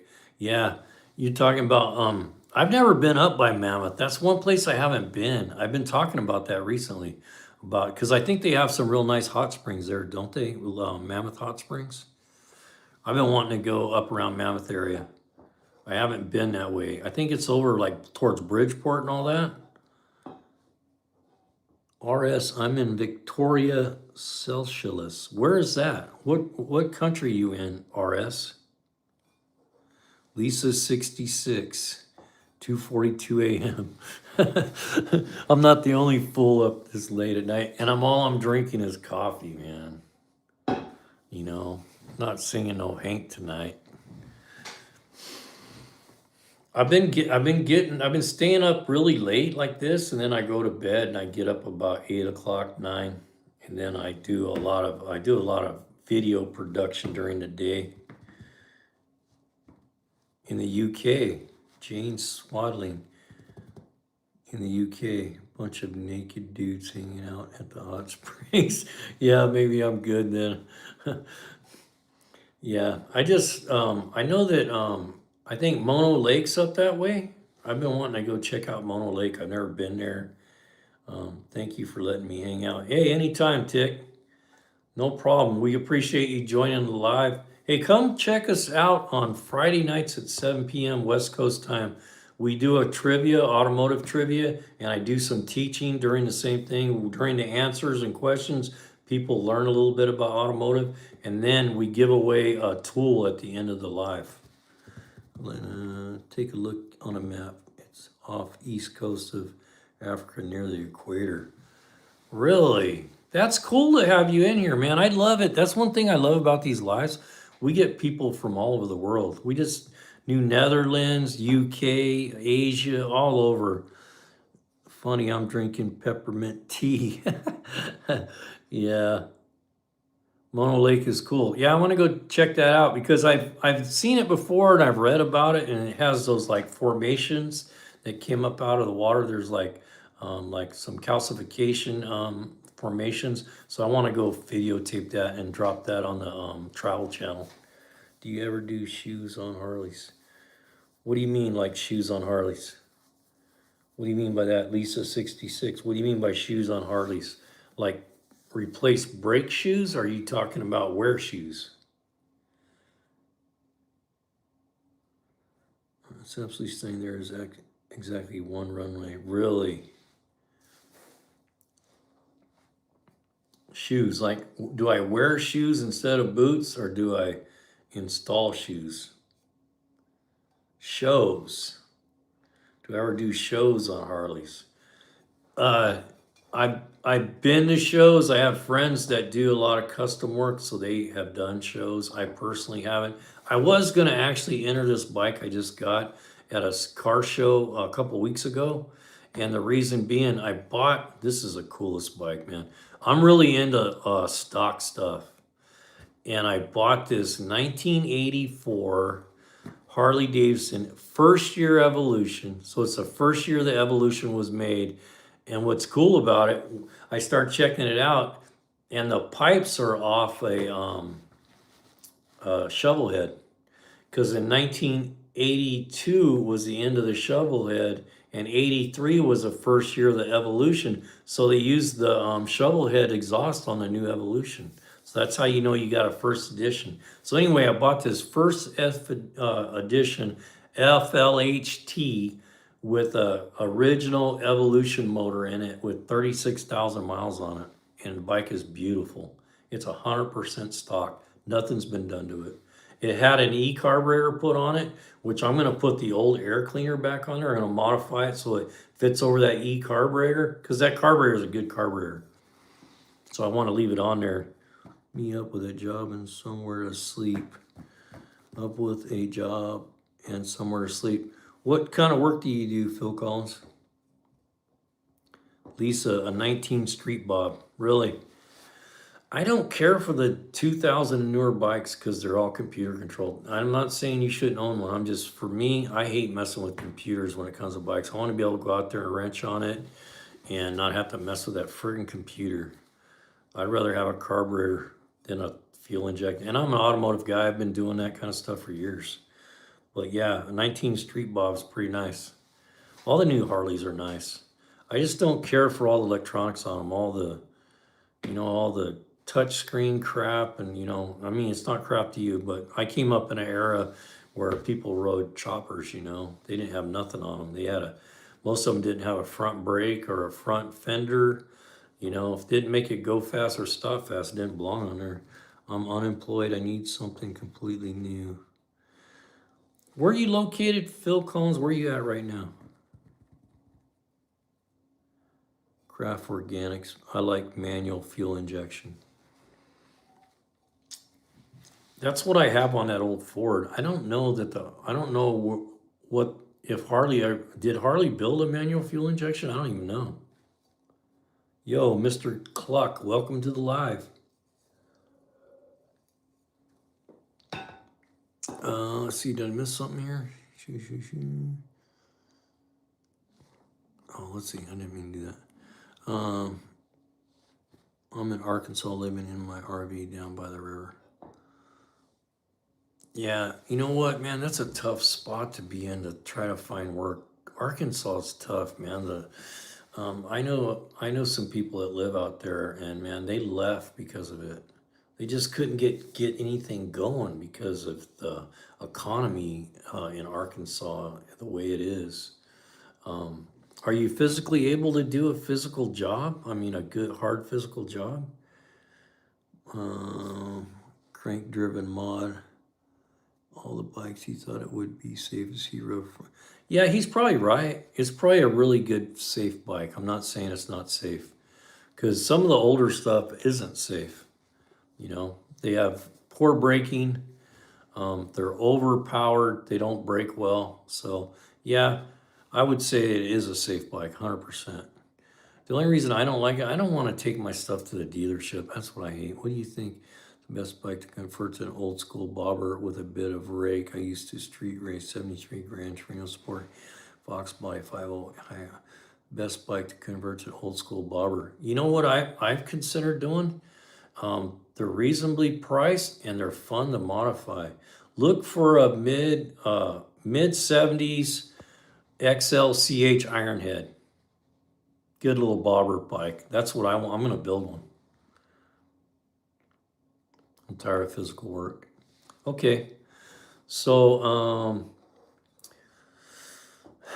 what I'd probably recommend to you is look into, have you ever heard of,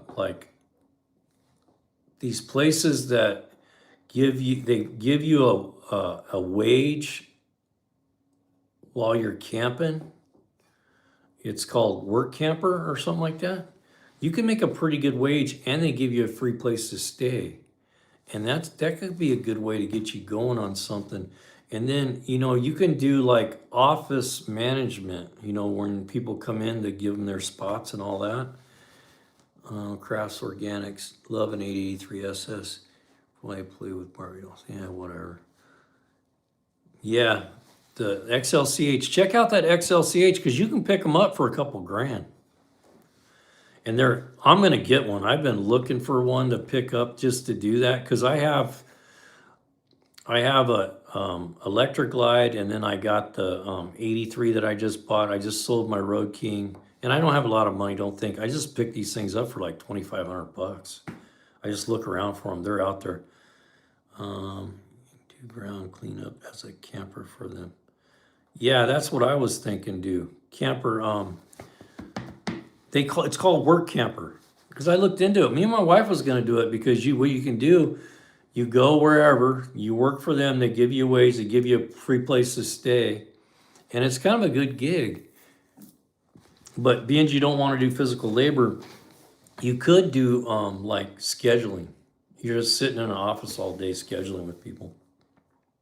I wish I would have bought a house back in the day. Yeah, I get that. Another way around that is, think about just trying to get going to work, save your money as much as you can, stay living cheap, save up some money and buy a piece of property. Get on the property, put your little trailer or something on there, stay in that until you can buy you a mobile home or a house. It's doable. No matter how bad your situation is, man, you can figure it out. Believe me, you can do it. Hi, big boy, Maxwell Walker. How's it going? Can you show us your pony collection? Some of these people, man, they get annoying to me after a while. I don't know why people come on just to be. If you were standing in front of me, you probably wouldn't say that to me. I'm just telling you. I could rake a yard. Well, you know what? Then the work camper thing will work good for you. Because the work camper thing, a lot of times you just go around to the campsites, and I'm not downsizing what you're doing. There's nothing wrong with this work. It's a good gig. Here's the deal with the work camper thing. A lot of times you can get, go to workcampers.com, I think it is, and I'll figure it out. They post jobs for that kind of stuff. And a lot of times they have like really good jobs. Like you can go to work in Yosemite, you can work in a state park. They have a state park here called Sumeg. Man, it's a great park. It's an amazing place to be. And that's what you do. Yeah, I'll get them gone if I can. And that's kind of what you do as a work camper. If you work in a campground, you get up in the morning, they give you this little golf cart, you go around, you take a blower, you blow out, you check for trash that's in the where they burn, in the campfire thing. You just check on them, make sure they paid their fees, and you go on to the next one. You only do like 2 or 3 hours of work a day, and the rest of the day is yours. And a lot of them pay, plus they give you a free place to stay. Free place to park, free utilities, free water, free sewer. So it's a cheap way to live. And if you're and that's what I tell people, if you're in a bad spot, be willing to sacrifice. Sacrifice all you have to for a year or two. Stuff that money in the bank for 2 years, man. You can get out of the situation you're in. Craft Organics, timber cleanup, leaf cleanup, brush hogging, lane maintenance. Yeah, there's a lot of those kind of jobs. And you know what? When I was younger, I'm telling you, when I was younger, man, I grew up in poverty. I didn't get what I have today by accident. I grew up in poverty. I was poor as poor can get when I was a kid, man. I used to have to wear my brother's clothes to school. I had to eat the free lunch program. I grew up in Long Beach, in actually East LA. I lived in Compton when I was a kid, so I know what poverty is all about. Where are you living? Phil Colliver, docs himself. Yes, sir. So You got 500K and feel poor. You're not poor, man. You're doing fine. You're doing fine. How old are you, Phil Collins 420? You're like, how old are you now?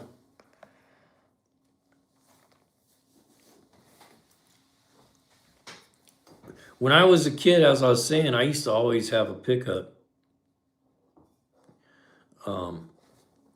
When I was a kid, I always had a pickup, and the reason I had a pickup is because I could always make money with it. And if you have a rake, a thing of bags, and it's fall time, you just walk from door to door and say, "Hey, man, I'll rake your yard for $10." It doesn't sound like much, but if you rake 10 yards in a day, you made $100 bill. So you got to hustle. You're 45. You're 45 and you got 500. You're doing all right. Don't even worry about it. You're doing good. You know. You could go right now to the south, buy you a nice house. I mean, if you wanted to. I know you're doing your thing. I wouldn't recommend buying anything if you don't have to. You know, you're doing fine, man. At your age, you could go to the Philippines right now and never work another day in your life. Philippines, I think, is a good deal. Here's a nice thing about the Philippines. I've got no house. That's all right. I got a house and I don't have 400 in assets. I still owe money on my house. You know, you're doing fine.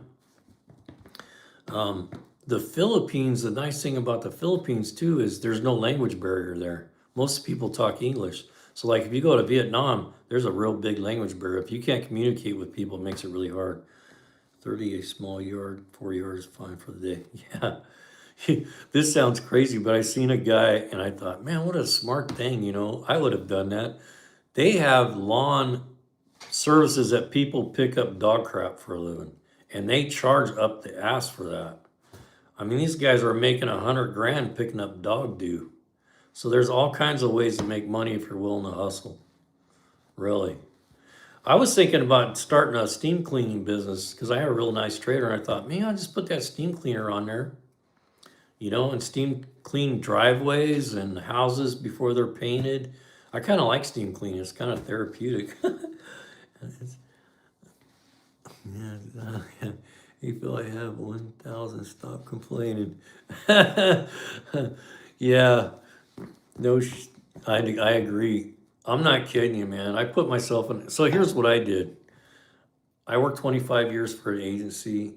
I didn't put a lot of savings away. When I started a business and I spent all of my savings on this business, and COVID put us out of business.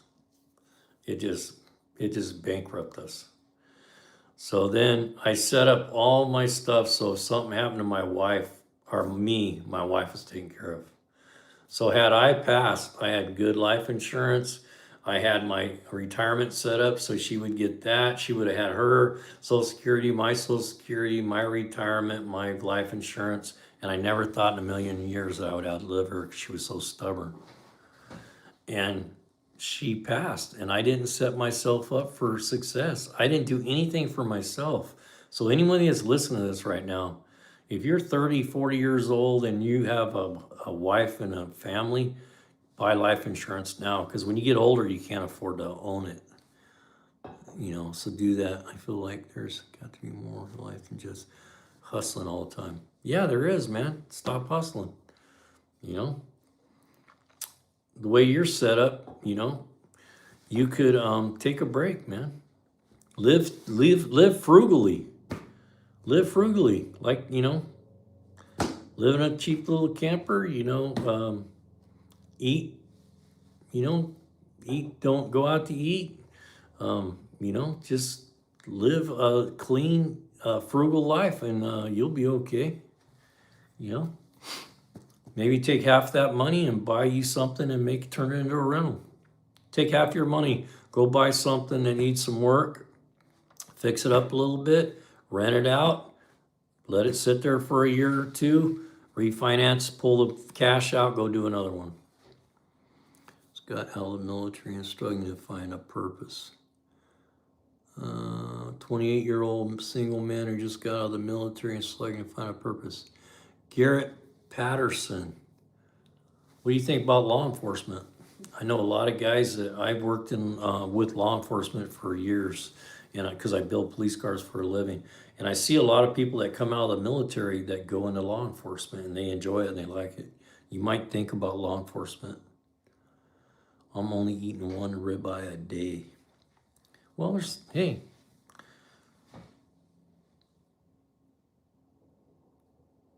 This room is where you living in a still building. No. Let me show you. Because I'll show you. I got nothing to hide here. This is my studio. This is where I do all my production I do content creation, and I just put this metal stuff up on the walls here recently to make it look more like a garage setup, because this is in the house. I got a nice light and good cameras and all that good crap. But I only use my phone on these lives because it gets pushed out to the YouTube shorts. That's why I do that. I don't live in a steel building. I have a 2-bedroom, 1-bath house that was built in like 59, but it's a well-built house. I raised 2 kids and a wife in it, and I worked 25 years for a government agency. I retired at 55. I lost my wife after 39 years of marriage, and I had to go back to work to pay my bills. So right now I work part-time, part-year. So I'm getting ready to go back to work here in November 1st, and I'll work from November till about March or April. And I worked it out that way so I can work during the winter time, and then when spring rolls around, I can go ride my bike. That's my plan, just work, because I can only work 960 hours without losing my retirement. So I work up to that 960 hours, and then I'm off I've been off for 3 months this time. I'm gonna take about 5 months off next year. As I have no money, I'm not complaining. Lisa's 66. My husband passed, I have no money, and I'm not complaining. Yeah, complaining doesn't do a lot for you. You know, you just gotta buckle up and go, okay, this sucks, but you know what? Like I said earlier, and I'm no guru or nothing. I look at life a little different than most people do. Look down. Quit looking up and thinking, oh, look at that guy over there, man. He's got it all going on. He's 25. He's driving a Corvette. Look down. Look at the guy walking down the street that doesn't have nothing to eat today. Or the guy, or the young kid that's 25 and he's dying of terminal cancer. Look down. We have a lot to be thankful for. Money is not the only thing in life. Your life is not going to be measured by your dollars in your bank account, so. And there's something freeing about when you finally get to a point where you go, you know what, I don't need all this stuff. I went through that in my house before my wife passed. We got rid of 80% of our stuff in our house because we were just going to rent the house out, get in a motorhome and travel. Because we don't need all this anymore. We don't have kids anymore. We don't have all of our parents had passed, so there's nothing wrong with there's something to be said about having make sure I didn't lose anyone here. I would be 20 looking for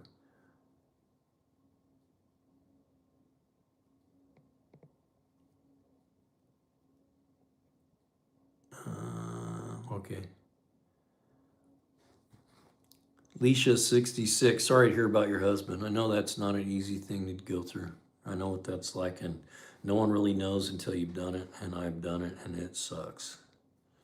I raised 2 kids, worked 40 years as a press operator, got hurt, had to quit. I live in pain daily, and I'm at a camera, and I'm a widow. Good for you, man. Keep your head up. That's what I tell people. Put your head up. You can either get busy living or you can get busy dying. That's what I told myself. I'm like, hey, man, I can either get going or get going. And I decided to get going, People give me grief because, I started dating after about 4 months after my wife passed. And I get that. But you know what? Here's the thing. You don't get it until you've been through it. And, we had a great marriage. And she was my best friend. But I got used to, spending my time with somebody. And it was either, okay, so do Do I just go into grief and just cry every day until I die? Or do I try to find I lost my happiness. I lost my laughter. I lost a lot of things. When that happened, it changed who I was. And I was like, I want to be happy again, So I started going out. Time you look in someone else's bowl is to make sure they have enough to eat. Yeah, that's a good way to look at it, isn't it? That's a great way to look at it. I'm gonna be able to send me for gas 24 hours. I'm trying. It's fine if I'm not. God bless Vulture. Like that. Hey y'all, Shiver V, how's it going? Why am I so depressed? I have no responsibilities. I'm single with no kids. I should be in Thailand watching the ping pong show. Yeah, for sure, man. But depression can be something that can really bring you down, man. And you know how you fight depression is you get out and do stuff. Don't get stuck in that camper just sitting there doing nothing, man. Get out, be around people, you know, um, a little exercise. And I think you said that you hike all the time too, though, don't you? No response. I'm single with no kids. I should be in Thailand. Watch. Maybe that's the problem in a way. Maybe you need somebody to spend your life with. And it doesn't have to be a wife. You might find somebody that has interest in the same things you do that's willing to just travel. It doesn't have to be a wife. It could just be somebody that you get to spend time with. And that'll help your depression. Depression is when you just get to where you don't care about nothing, nothing matters, So come here. Come hang out in the lives, that'll help you, I think. Just to have some friends. I know this is an automotive channel and we're all about tools and automotive, but it's nothing wrong with caring about people. But he died, so now I have to finish our journey even if I'm alone. Let me see what you're saying here. I want to make sure I didn't miss nothing.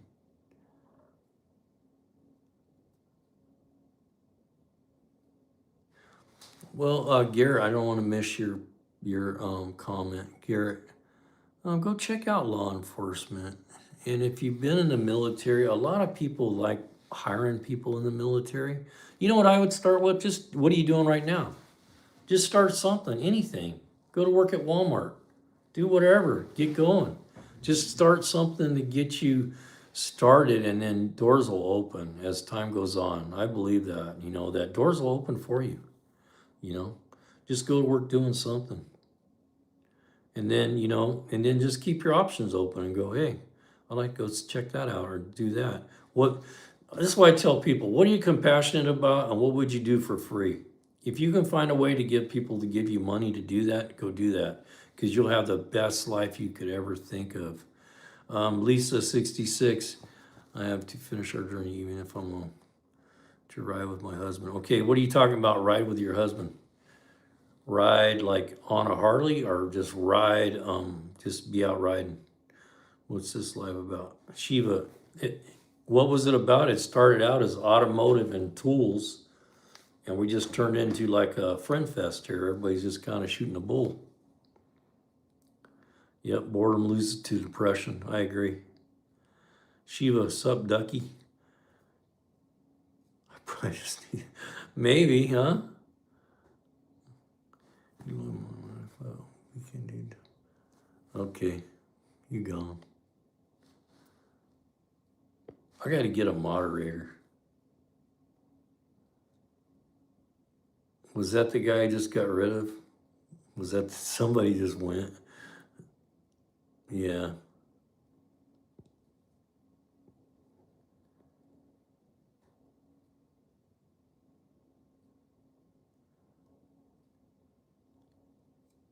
Ducks Y, you're from Africa? That's cool. Welcome to the live. I think I blocked him, Lisa. Leisha 66. I think I got the right guy. If not, I'll keep an eye. I try to block these people. It's kind of a pain, but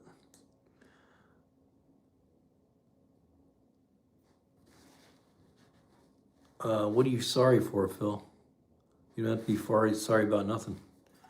Love to see it. I'm sorry for everything. No, there's nothing to be sorry about.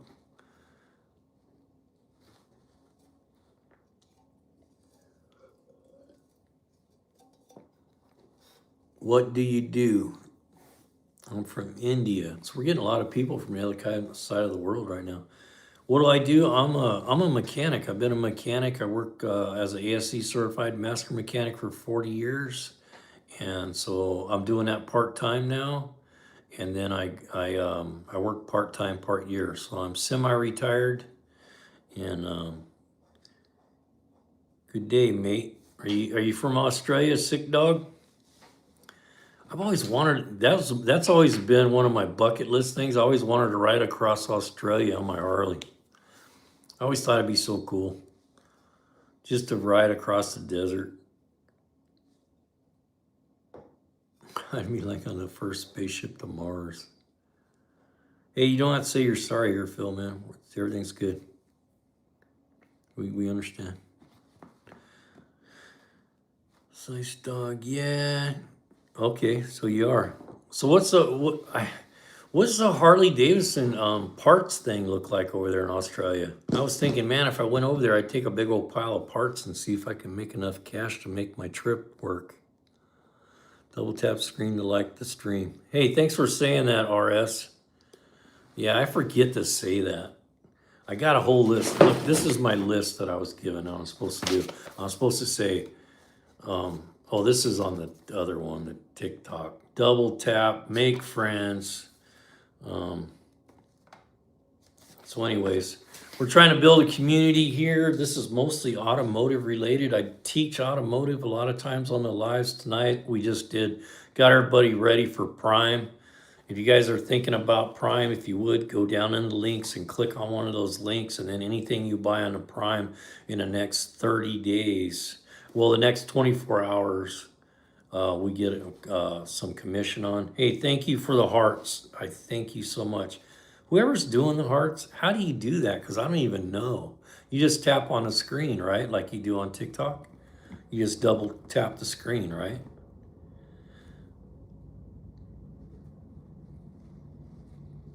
Aussie does some crazy build. XB Falcon is a beast. It's a sidebar. Yeah, I don't see it on mine, so maybe you're the only ones.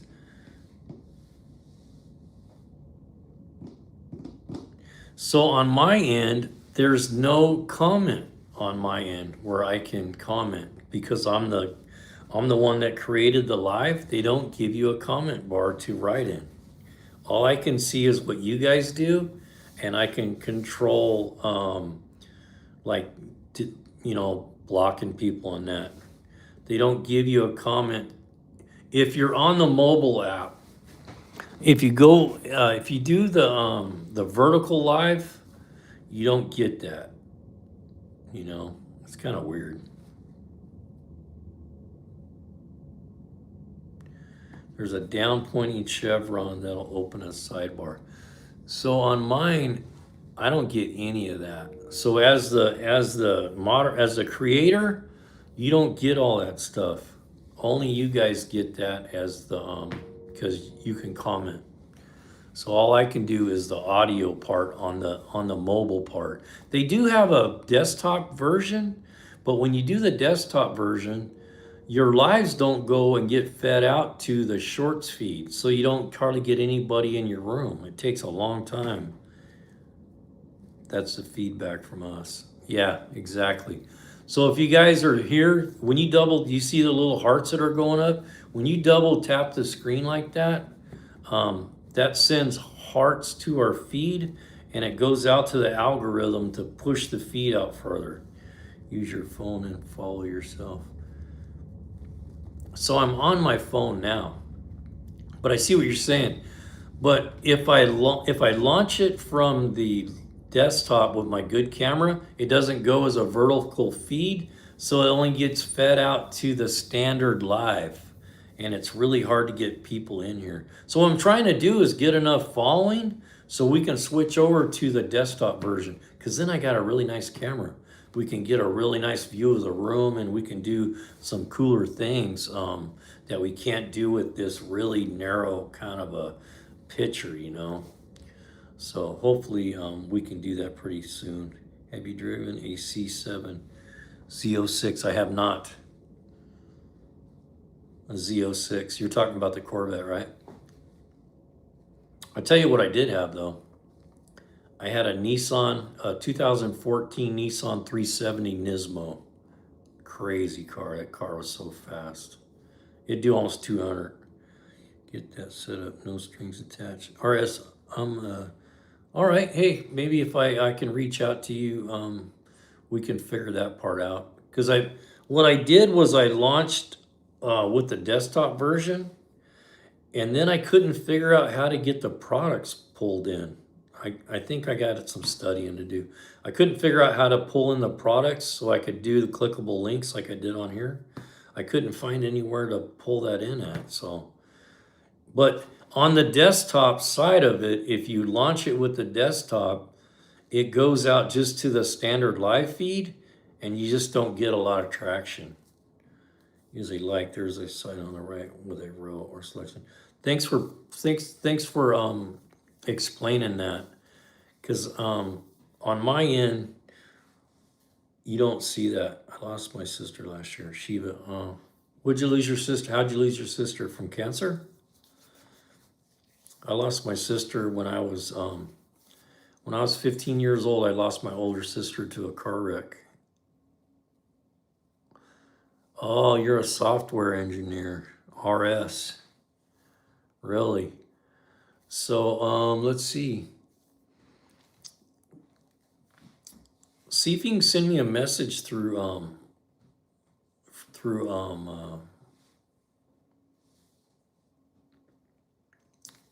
YouTube.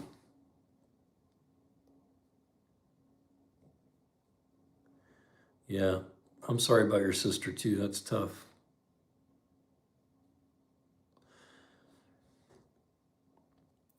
That's pretty cool, RS. It's nice to have a friend that's a software engineer. Man, I struggle sometimes. Like I tried to figure out all the TikTok stuff tonight. My brain was smoking by the time I got done.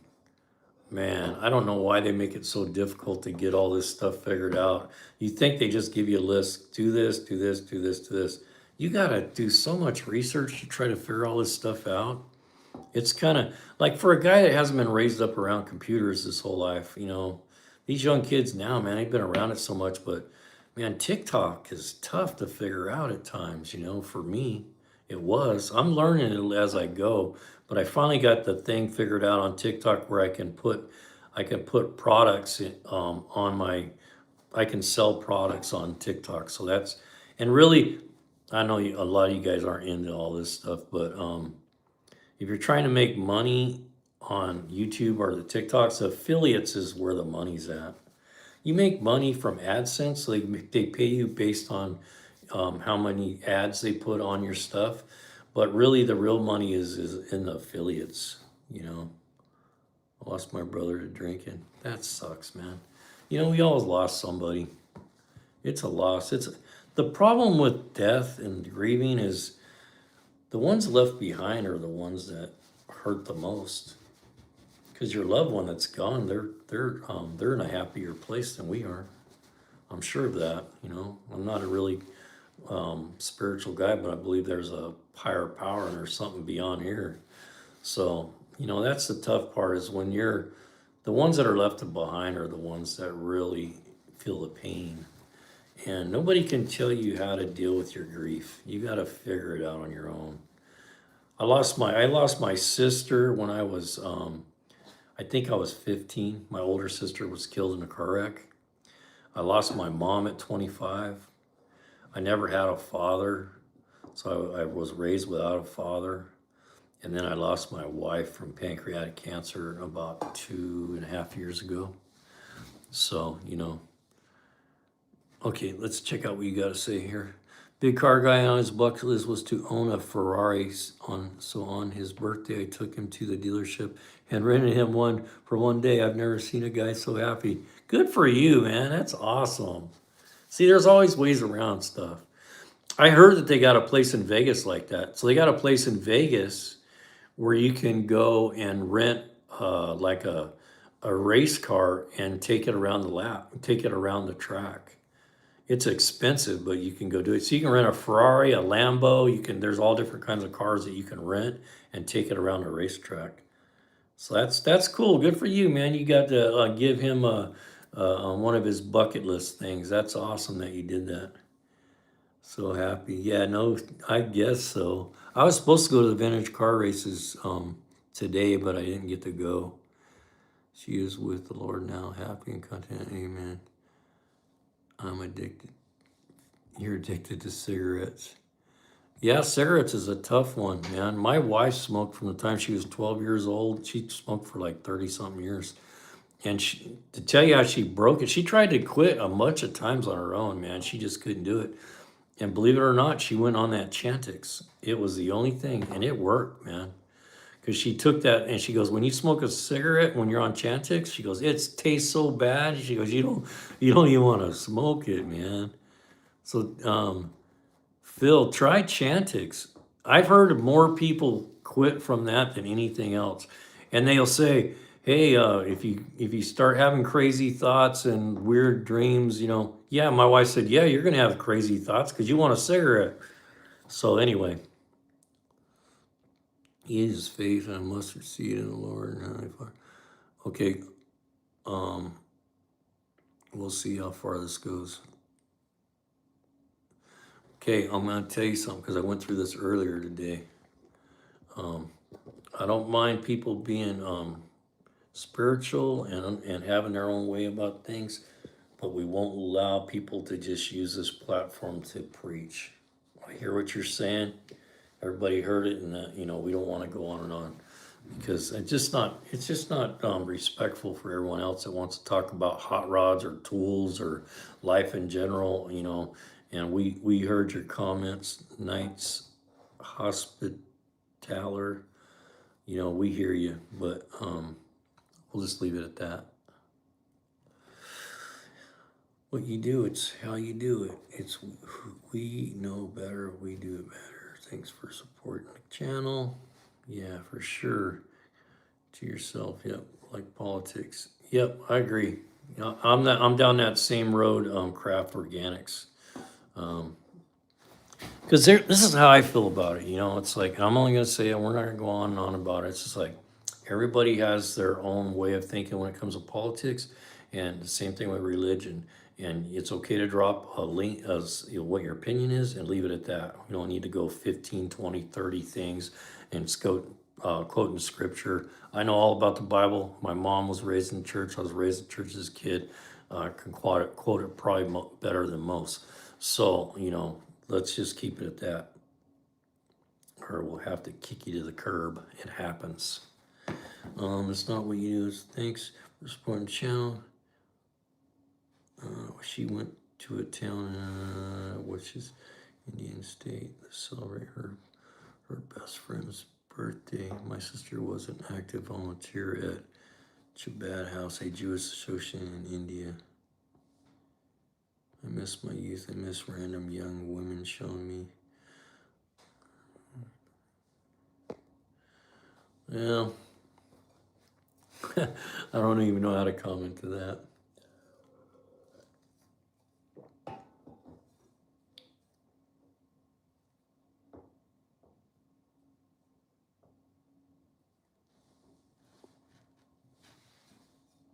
Oh, that sucks, Shiva, man. That sucks big time, dude. Sorry to hear that. That's why, you got to be careful with, I've done my crazy crap in my day, I've done it. I've done that crazy stuff, and I'm still here. I'm just lucky I didn't do anything really stupid over it. Yeah, I agree. Alicia 66. I do, man. I'm gonna need some moderators. Without them, it's hard to keep up on all that stuff because you're trying to block people and keep in with what the conversation is, and especially when I'm trying to show tools and stuff and how they work, and I'm talking about automotive. I got people drawing pictures of stuff you can imagine. So yeah, I can't believe I'm still alive. Well, you know what? You're alive for a reason, man. Get out there, do your thing. Like I said, have a routine. Do that tomorrow for me. Do one thing for me tomorrow, Phil Collins 420. Get up tomorrow morning and have a routine. Get up and say, hey, I'm going to make coffee at 6:30. At 7, I'm going to go for a walk. When I get back, I'm going to do some push-ups, and then I'm going to sit down and eat a good breakfast. Start with that, you know? Yeah, start with that. Just start with having a routine every day and get out and be around people. You can become you can become a hermit. Like I said, man, I went through a 39-year-old relationship where I lost my wife in 28 days and had to bury her. And I held her in my arms and watched her take her last breath. So yeah, man, I know what depression's about, dude. I've been to the bottom of the bottom, you know. It's a wonder I'm alive. You know, when I went through that, man, I used to go do one hand in corners on my Harley at 100 miles an hour. I didn't care. I was like, I don't care. Can't hurt me. You can't hurt me any more than I've been hurt. There's no more pain that you can give me. I thought to myself, what could somebody could do to me to hurt me more? Light me on fire. That's about it. You know? So um, you get to decide every day when you get up what kind of day you're going to have. If you're going to be sad and depressed, or you're going to get out there and go, you know what? I'm going to make today a better day. He's got 14 out his name. He needs to. I got to be careful what I say. I don't want to get kicked off of YouTube here. I'm always working on something. Regardless, with ADHD, you have to stay busy. My girl has ADHD, man. She's something. Yeah. Sometimes it depends on, I got to be careful. Even these comments, you got to be careful with YouTube, man. They'll ban you over that stuff. I don't know if YouTube is as bad as TikTok, but you start talking about things like that, man, you can get in trouble. I was working on something. I haven't heard of the channel project. Have you heard of the channel project forum on YouTube? If not, I believe it's up here. Yeah, actually, I have. I've watched that guy's content. He's really good. He does some really good. He's great at doing videos. He's got videos in the millions. And yeah, I have. I wish I could get to the point where he's at. We're working on it. I would never report. I got to be careful about that 420 stuff because I can get myself in trouble. I've been in trouble a few times, if you know what I mean. Okay. Not like that, but I when I was in my 20s and 30s, I was a wild one. So I think it's what kept me so spry over all these years, though, man. I tell these young people now, I'm like, yep. Yeah, you got to be careful with that. In California, it's legal. With other people, I don't know what YouTube, you got to be careful because they reload these as like little highlights and stuff. So you got to be careful. I'm going to change the turn off my machines on my husband. He had 2 kids, and I told the doctor, why can't he just do it? He goes, because you're his wife. I go, but those are his boys. Yeah, man, that's tough. That's tough, man. You know what? We had to do that with my wife's grandma. We had to turn the machines off. And you know what, though? You got to remember they're just machines, We're not meant to be kept alive like that, And that's the way I feel about death. I'm like, if and I've told people this before, if I die going through a corner at 75 on my Harley, down in a corner with a big old smile on my face, and something happens, it was meant to be, I'd rather do that than die in a hospital on a machine, So, you did what you had to do. Those are hard decisions to make. The same thing happened with my wife. They came in, she had a major brain bleed, and they came in and said, what do you want us to do? And it's like, is she gonna recover? Is there anything you can do? And he just went, no, we're just prolonging her death. There's nothing that can be done. and she had pancreatic cancer on top of that. So she had about a 10-month life expectancy.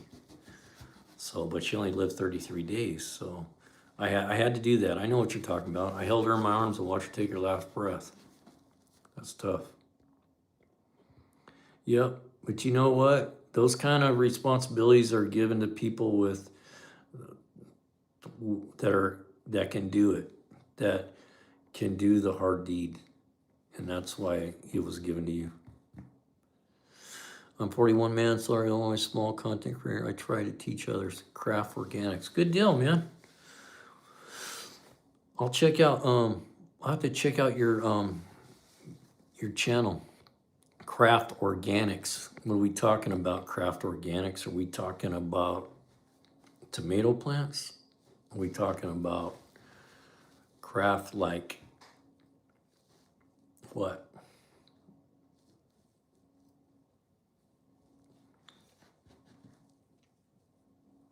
Yeah, hell with the old folks. Yeah, it is sad. But you know what, man? I don't tell this story to get people to feel sorry for me because I don't want that. I tell this story so people can realize that whatever you're going through, you can make it through that. Even as shitty as you think it is, man, you can make it through the other side. As bad as it seems, when you get up in the morning and all you want to do is just crawl in a hole and die. I'm a good example of that. You can, in your mind, say, you know what, man, I'm not going to let this get me. Yeah, that's what I thought. A breeder. I got to be careful with how much I talk about on this. Boutique cannabis. Nailed it. Yeah. Well, Phil Collins, 420. Addictions are overcomable. People have all kinds of addictions, and you just have to put it in your mind that you're going to make a change if that's what you want, and do it. You know, my wife smoked for years and years. I had a good friend of mine. I don't want to talk about drugs, this whole thing, but I had a good friend of mine that had a really bad addiction.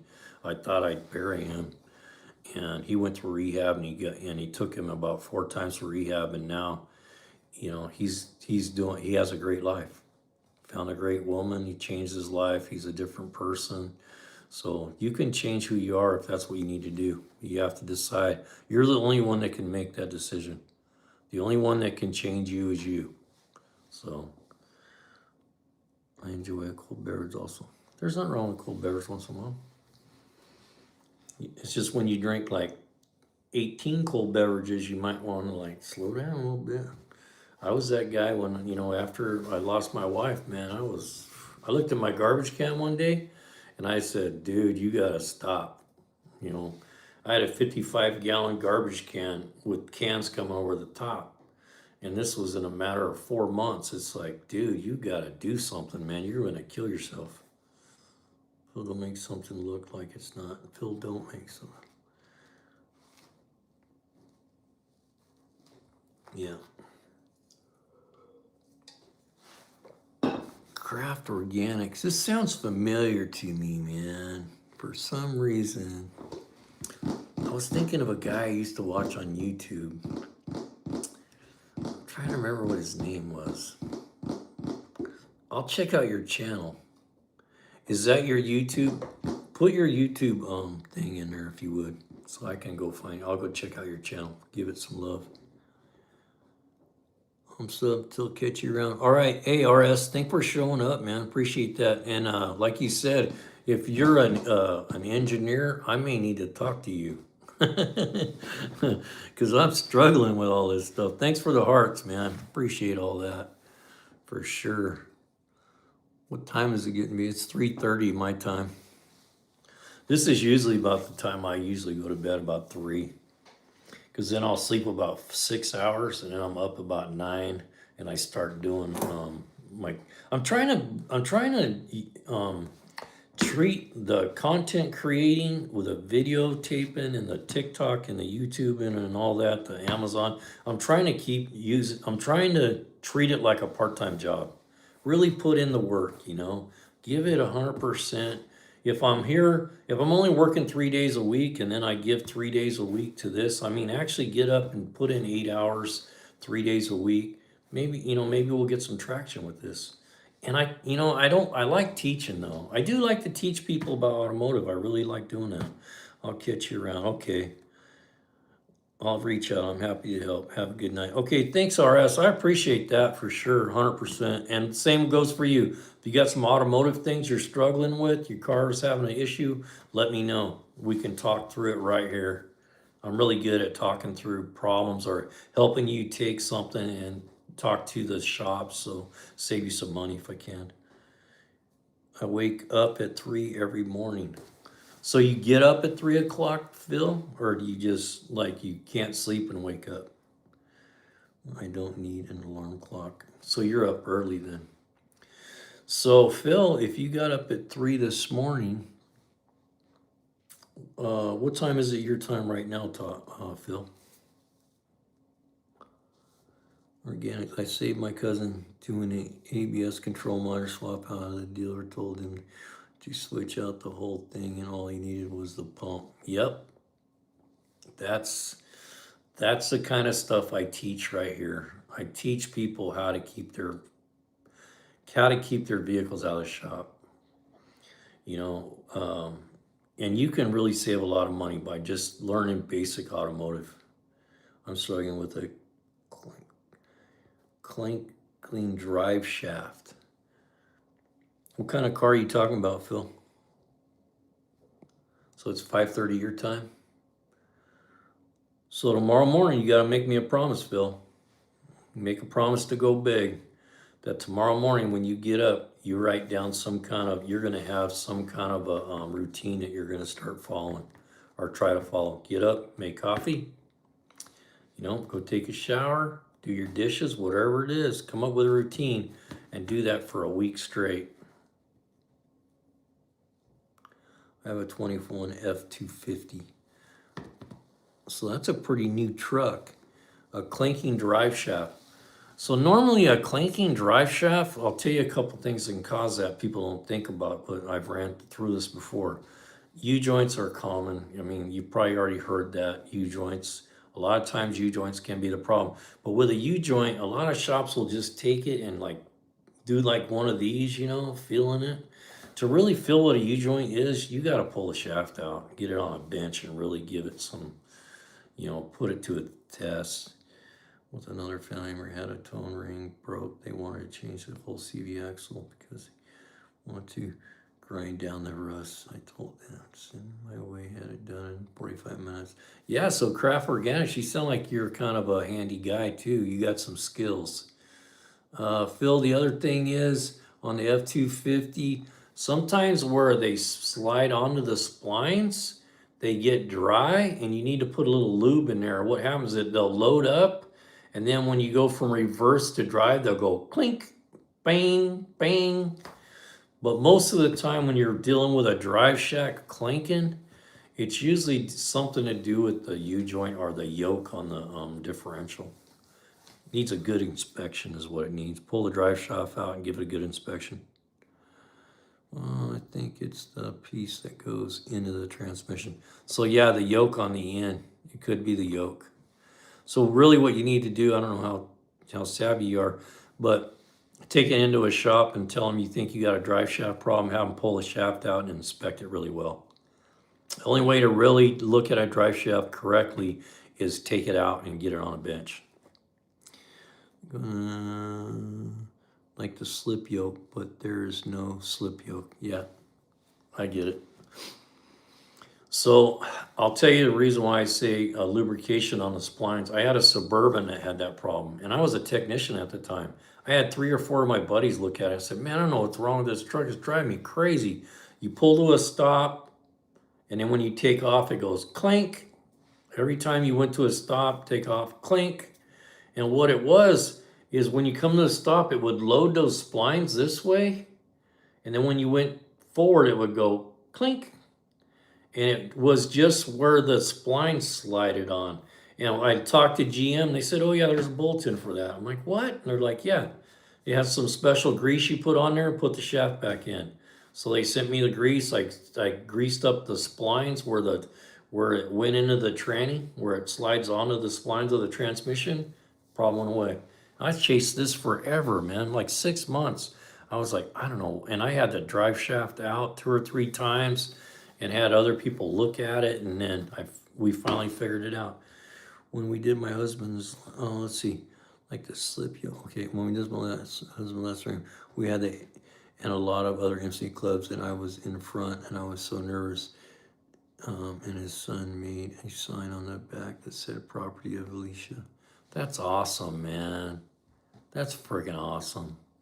You know what? When we buried my wife, we had about 30 bikes came here, and we escorted her from the house to the burial grounds by bike, and we blocked the intersections all the way up. We had a group that blocked intersections for us, and we rode all the way up there. And a good friend of mine that we were all friends forever, he rode, me and him rode solo in the front and escorted her home. So you know what? Good for you, man. He was probably smiling so big. If you could see the smile on his face. I could imagine. You could imagine. You know. I think we did her proud, man. I put her leathers on the back of the bike. Okay, let's say property. I think that's what it is. Yeah, it might be. And it's an easy fix. Pull the shaft out, put some lube on the splines, and put it back in. Use some white lithium, probably. Probably be a pretty good one to use right there. Front motor mounts with front wheel drive cars, where the motor mount is right above the serpentine. I like when they are on the right side in the middle. Yeah, facing the vehicle. Yeah, man. I'll tell you a funny story about motor mounts. I got so many stories because I've been doing this stuff for so long. I had a Ford come in one time, and my boss says, "This thing's got a coolant leak somewhere, but we can't figure out where it's coming from." And I said, "Well, I haven't looked at it." He goes, "Why don't you take a look at it?" He goes, "It's not low on coolant, but the guy keeps saying that he's finding coolant underneath it." And it was a car of some kind. I can't remember what it was. So I get underneath it and I start inspecting and looking at it. And, I've looked at so many leaks, I know how to do it, from up down. It's real common. Gravity makes things go downhill. You start from the bottom and try to work your way up and figure out where it's coming from. And there's dyes you can use and all kind of light and all that. But anyway, what I found, I started looking at it and it's like, man, it looks like it's coming out of the motor mount. So I get a mirror and I get up in there and I'm like, there's freaking coolant coming out of the motor mount. And I'm thinking, where in the hell is the coolant coming from making it into the motor mount? So I look all over this thing, man, and above it, I can't see nothing wet. Just at the motor mount, it's all wet. So I called Ford and I know a guy over there in the parts. I said, "Hey," I got this car over here. It looks like there's coolant coming out of the motor mount. He goes, "Yeah." He goes, "They put coolant in the motor mounts now at Ford, so when they crack, you know that they're cracked." I go, "You got to be shitting me." He goes, "Nope." He says, "They have coolant in them. And then when they crack, it lets the coolant out so that you know that the motor mount's got a crack in it." And they do that with the airplanes too. So airplanes, what they do with airplanes is they put oil in the props.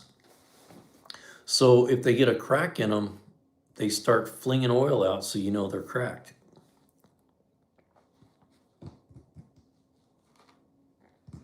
Hey, well, you can do that, man. You got 500 grand. Go live in the Philippines and buy you a bicycle. Get you 3 girlfriends and you'll be happy. You'll be smiling big. I'm telling you, man. If I was a single man right now and I had 500 grand in the bank and I was depressed, I would be on a plane to the Philippines tomorrow. I'm not kidding you. You can get a lady to come take care of your housework, and I'm not pushing, I'm not demeaning women at all, because that's what they do for a living. They clean houses. But you can get a live-in maid over in the Philippines for like $300 a month. They'll do all your laundry, keep the house clean, do the cooking, do all that. Life would be easier if I just had a blah, blah, blah. Water pump seal. Language, please. I don't know that, thanks. I didn't know that, thanks. Metamorphosis, language, please. What do you mean by that? We have bad language? What?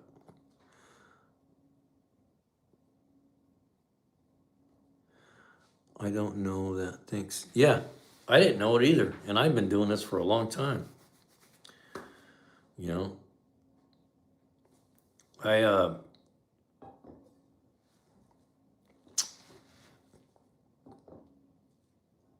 I never seen a motor mount that had power steering or had coolant in it. I'll tell you another funny story. I have a lot of funny stories. You know, it's like all these stories about automotive. I spent 40 years doing cars every day. So I got a couple stories to tell. My boss comes in, he says, hey, he goes, can you look at this car? He goes, this guy's been in here like 4 times telling us the power steering fluid's low. We put fluid in, he's back the next day. And I asked him, you seen anything under the car? He goes, no, it just goes down. He goes, I've had 3 guys look at it. Nobody come up with nothing. They keep saying they don't see anything. So I said, okay. And so usually, she-boy, you never know over there until it's too late. Yeah, it could be. You can retire in Thailand for sure.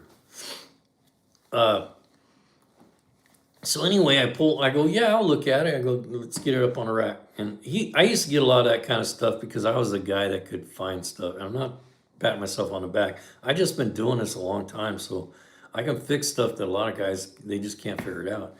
And so I get it up on the rack and I start looking at it and I'm like, I'm looking around. I don't see no fluid nowhere. It's like super clean, you know.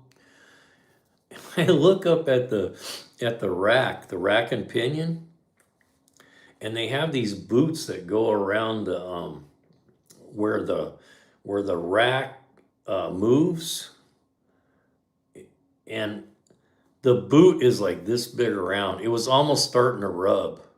It was like the size of a football. And I just started laughing.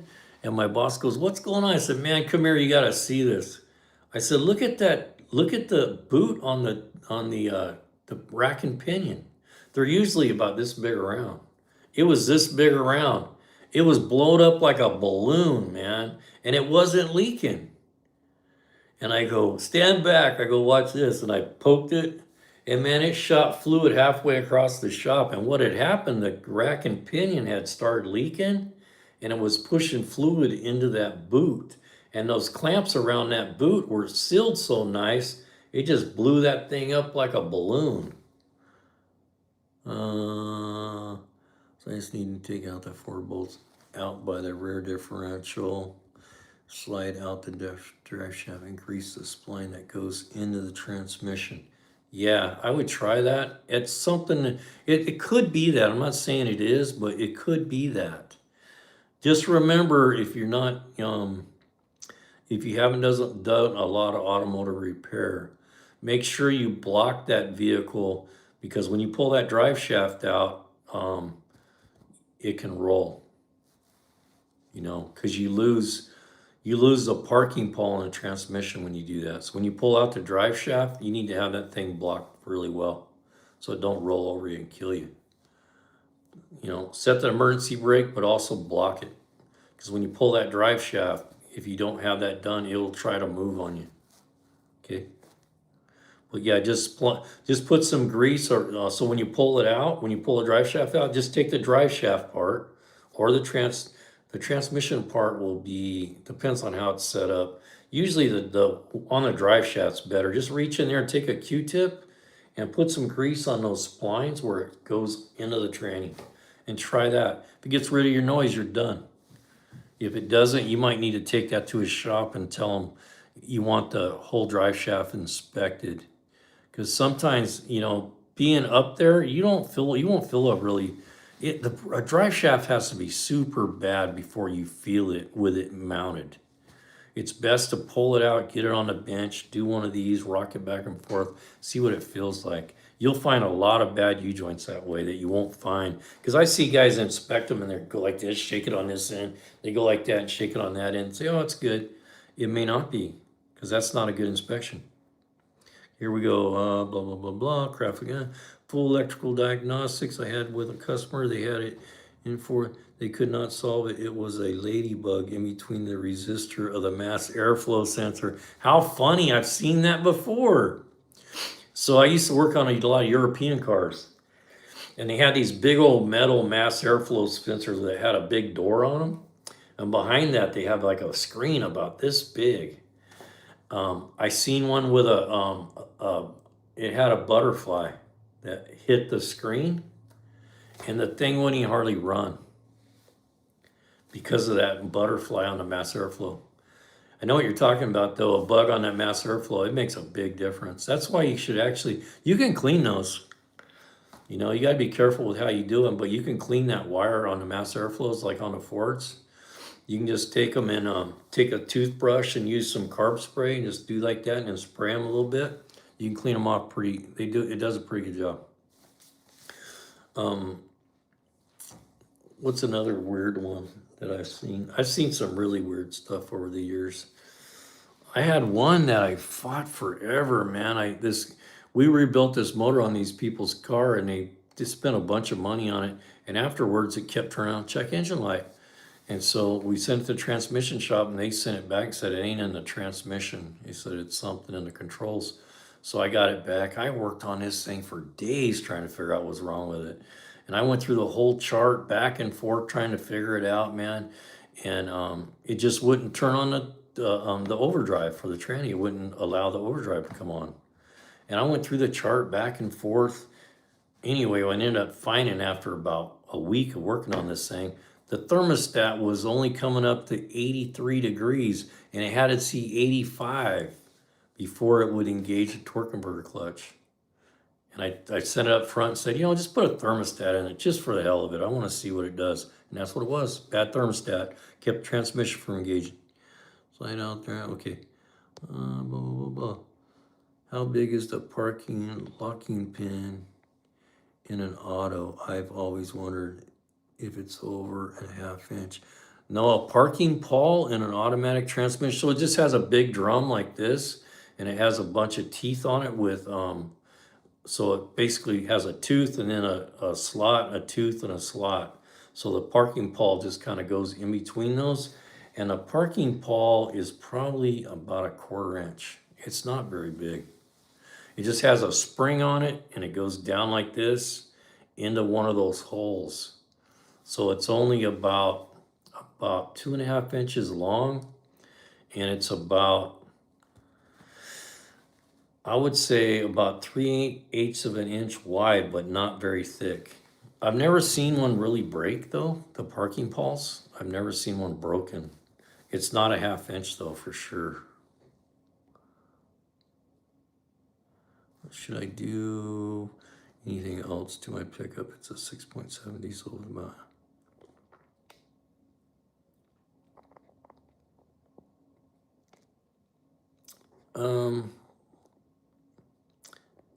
85,000. It's a diesel. How's it at starting in the morning? Does it start up pretty fine? Does it start up fine? Or do you have to crank on it for a long time? A lot of diesels, you start getting them where they crank and crank and crank and crank. Isopropyl.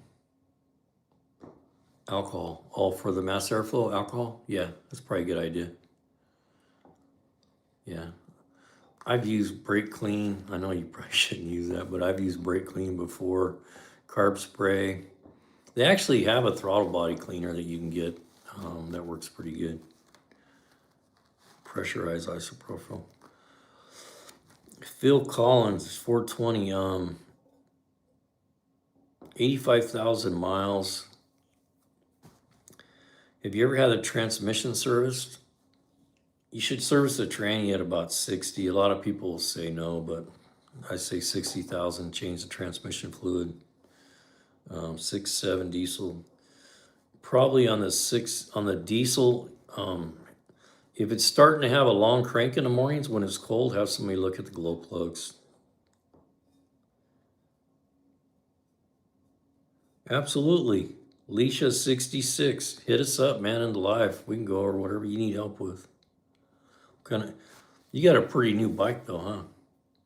And you say you have a 19? Yeah, it's crazy, huh? It's the way it's that quarter inch is, it's just jammed in between two gears to keep it from rotating. So yeah, that's all that's there. And I've never seen one break, but I guess they could. I guess if somebody threw one in park going down the road, it's a possibility it could grab and snap that thing. But I've never seen a parking pawl broken. But I'm sure transmission guys could say they have. Thing works good. It's only the drive shaft that bothers me. You know what? If it was me, Phil, I would just take it to a shop and go in and say, hey, I have this noise. I think it's coming from the drive shaft. I need the drive shaft completely inspected well and take a look at this noise. Just have them pull it out and inspect it. And if the U-joints are even marginal, just change them out. You already got the shaft out, just have them put a set of U-joints in it. And then do, like I said, lube that spline. I just have them lube the spline. They'll probably look at you like you're crazy when you tell them to lube the spline. But that lube the spline thing, I've seen that before, and it's a hard one to find. All I do is change the oil and fuel fillers. It does even have grease zerts. Yeah, it doesn't have grease zerts. At 85,000 though, probably should, it wouldn't be a bad idea to have the front end inspected, just to see how your front end suspension's doing. It's getting towards that time.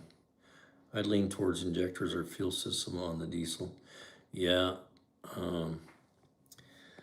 yeah. It depends if it's starting to have problems.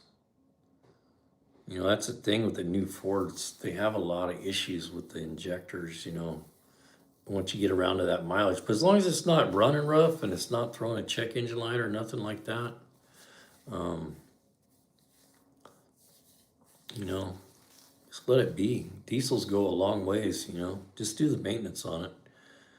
Service transmission. If you never had the differential drained and filled, that'd be a good idea too.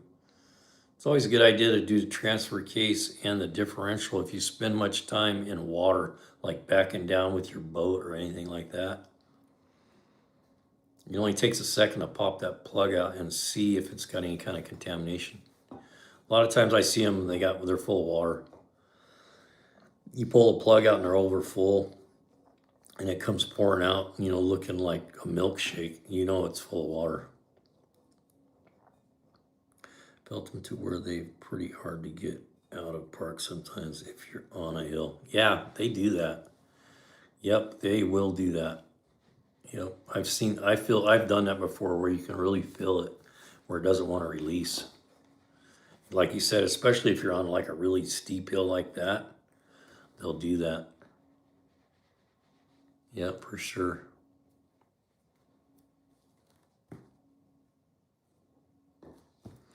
I don't know, man. I'm not into trading up anymore. I'd rather trade down anymore. To be honest with you, if I was going to tell a guy what to get, I would tell him go get a 2000 F250 with a 7.3 crew cab, four-wheel drive, and take care of it. It'll last you a lifetime. Those 7.3s, there's no better motor ever built. Those 7.3s will go a million miles. I'm not exaggerating either. Look it up. Go do your research.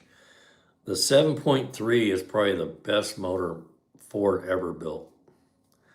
I got a 7.3, 92 7.3, what they call an IDI Ford, which is a non-computer controlled mechanical fuel injected 7.3 non-turbo that I just bought, and I fixed it in like one day.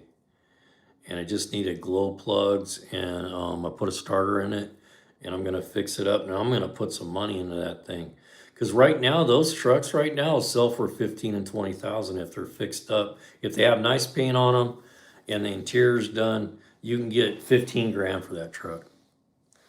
And I paid 700 bucks for that truck, not running.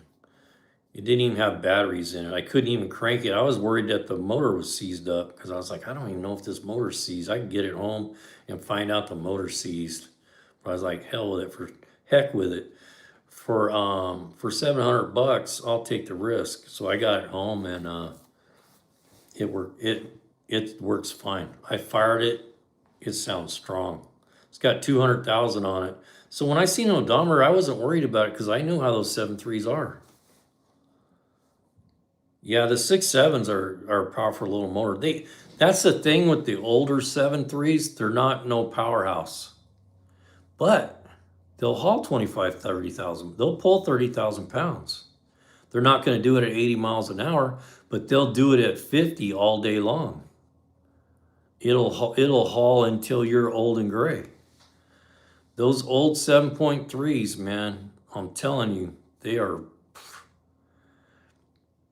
crazy. So they made a 7.3 IDI, which is non-computer controlled. Mine is non-turbo. And then afterwards they put a turbo on them, which didn't help much. So you don't really get much help out of them until you get into the Power Stroke. When you go to the Power Stroke 7.3, then you start getting some horsepower. But they got a nice big turbo on them too. And when you put a turbo on it, you got to worry about the cooler. You know, there's a lot of things going on. You could lose the turbo, you know, things that get expensive. 7.3 is really loud. Yeah, but you know what? I like loud. You know what I'm going to do with my 7.3? I'm going to put straight pipes out of it and two big old exhausts. I'm going to put 4-inch exhaust stacks on it. No muffler, straight pipe right out the back, man. I miss 80 Ram Chargers, Broncos, and Jimmys. Yeah, I would love to find me like a 75 Jimmy 4-wheel drive. Good luck at buying one anymore, man. They want like so much money for them now. I can remember you could buy those trucks for $500. I'm not kidding you. You could buy a 4-wheel drive Jimmy for $500 that didn't run. Now you can't buy a bumper off one for $500. I'm telling you, all you guys that are listening right now, let this old guy tell you something. Any, like from 99 back to 83 Harleys with the Evolution motor in them, any of those that you can buy for $2,000, buy them. Keep them for 10 years, they're going to be worth 10 grand. I'm telling you, I've seen it happen all the way through the Harleys. And the Evolution, the 99 Evolution is the last Evolution that's non-computer controlled. And those things are going to be worth a fortune someday. And you see them all the time, 2 grand, $2,500. I just bought a beautiful one for I paid $2,650. Matter of fact, go to Go Big Garage. There's a video on there about that bike. It's beautiful. I paid $2,650 for it. Buying a perfect K515 Blazer for 5 grand. Yeah, that was a nice truck back then, I'm sure. 360 board 30 over with a 750 fuel delivery. The Ram Chargers would pull a truck up. Nice. Yeah, for sure, man.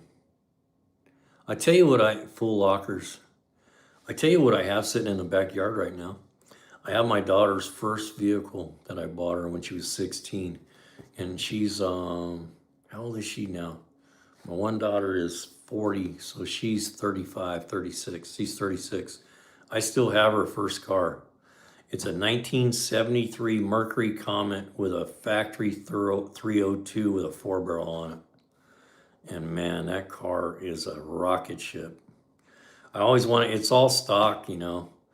I've always wanted to pull that camshaft out and put a cam and a good carburetor intake on that thing and put a 4-speed in it. Man, that thing would just be a rocket ship. I had a 71 Comet, and that was her first car. It was a 1973 Comet. I miss Jimmy Carter.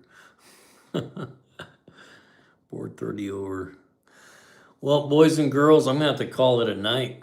It's 4 o'clock my time, and I usually get up about 8 or 9.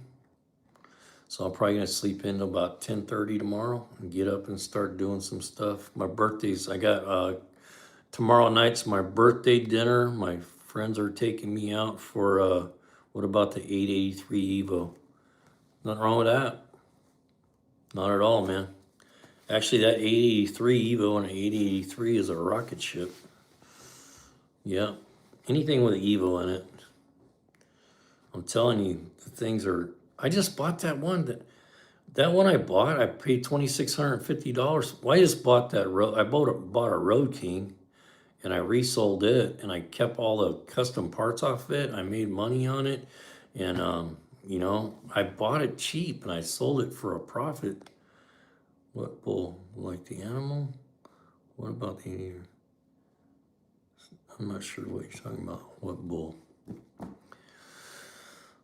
If you meet, send them my way.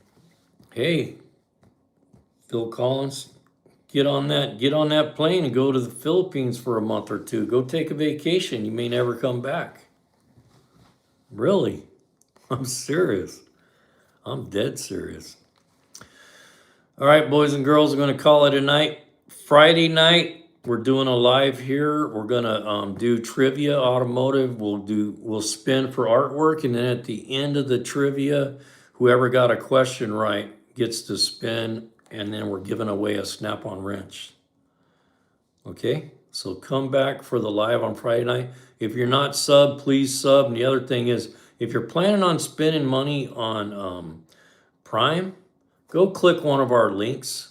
So we make a little commission on what you're buying. No cost to you. It doesn't cost you anything other than you clicked on our link, and it opens a window with Amazon, so we get credit for what people spend over the next 24 hours. And then if you put stuff in your cart, it actually goes out to like 90 days or something like that. So anyway, when you click on our links and then you go do some shopping on Amazon, we make a little bit of money, 5%. So anyway, helps the channel. It's going to help us grow. When we grow, we're going to try to help you. That's what the community is all about. So welcome to Go Big Crew.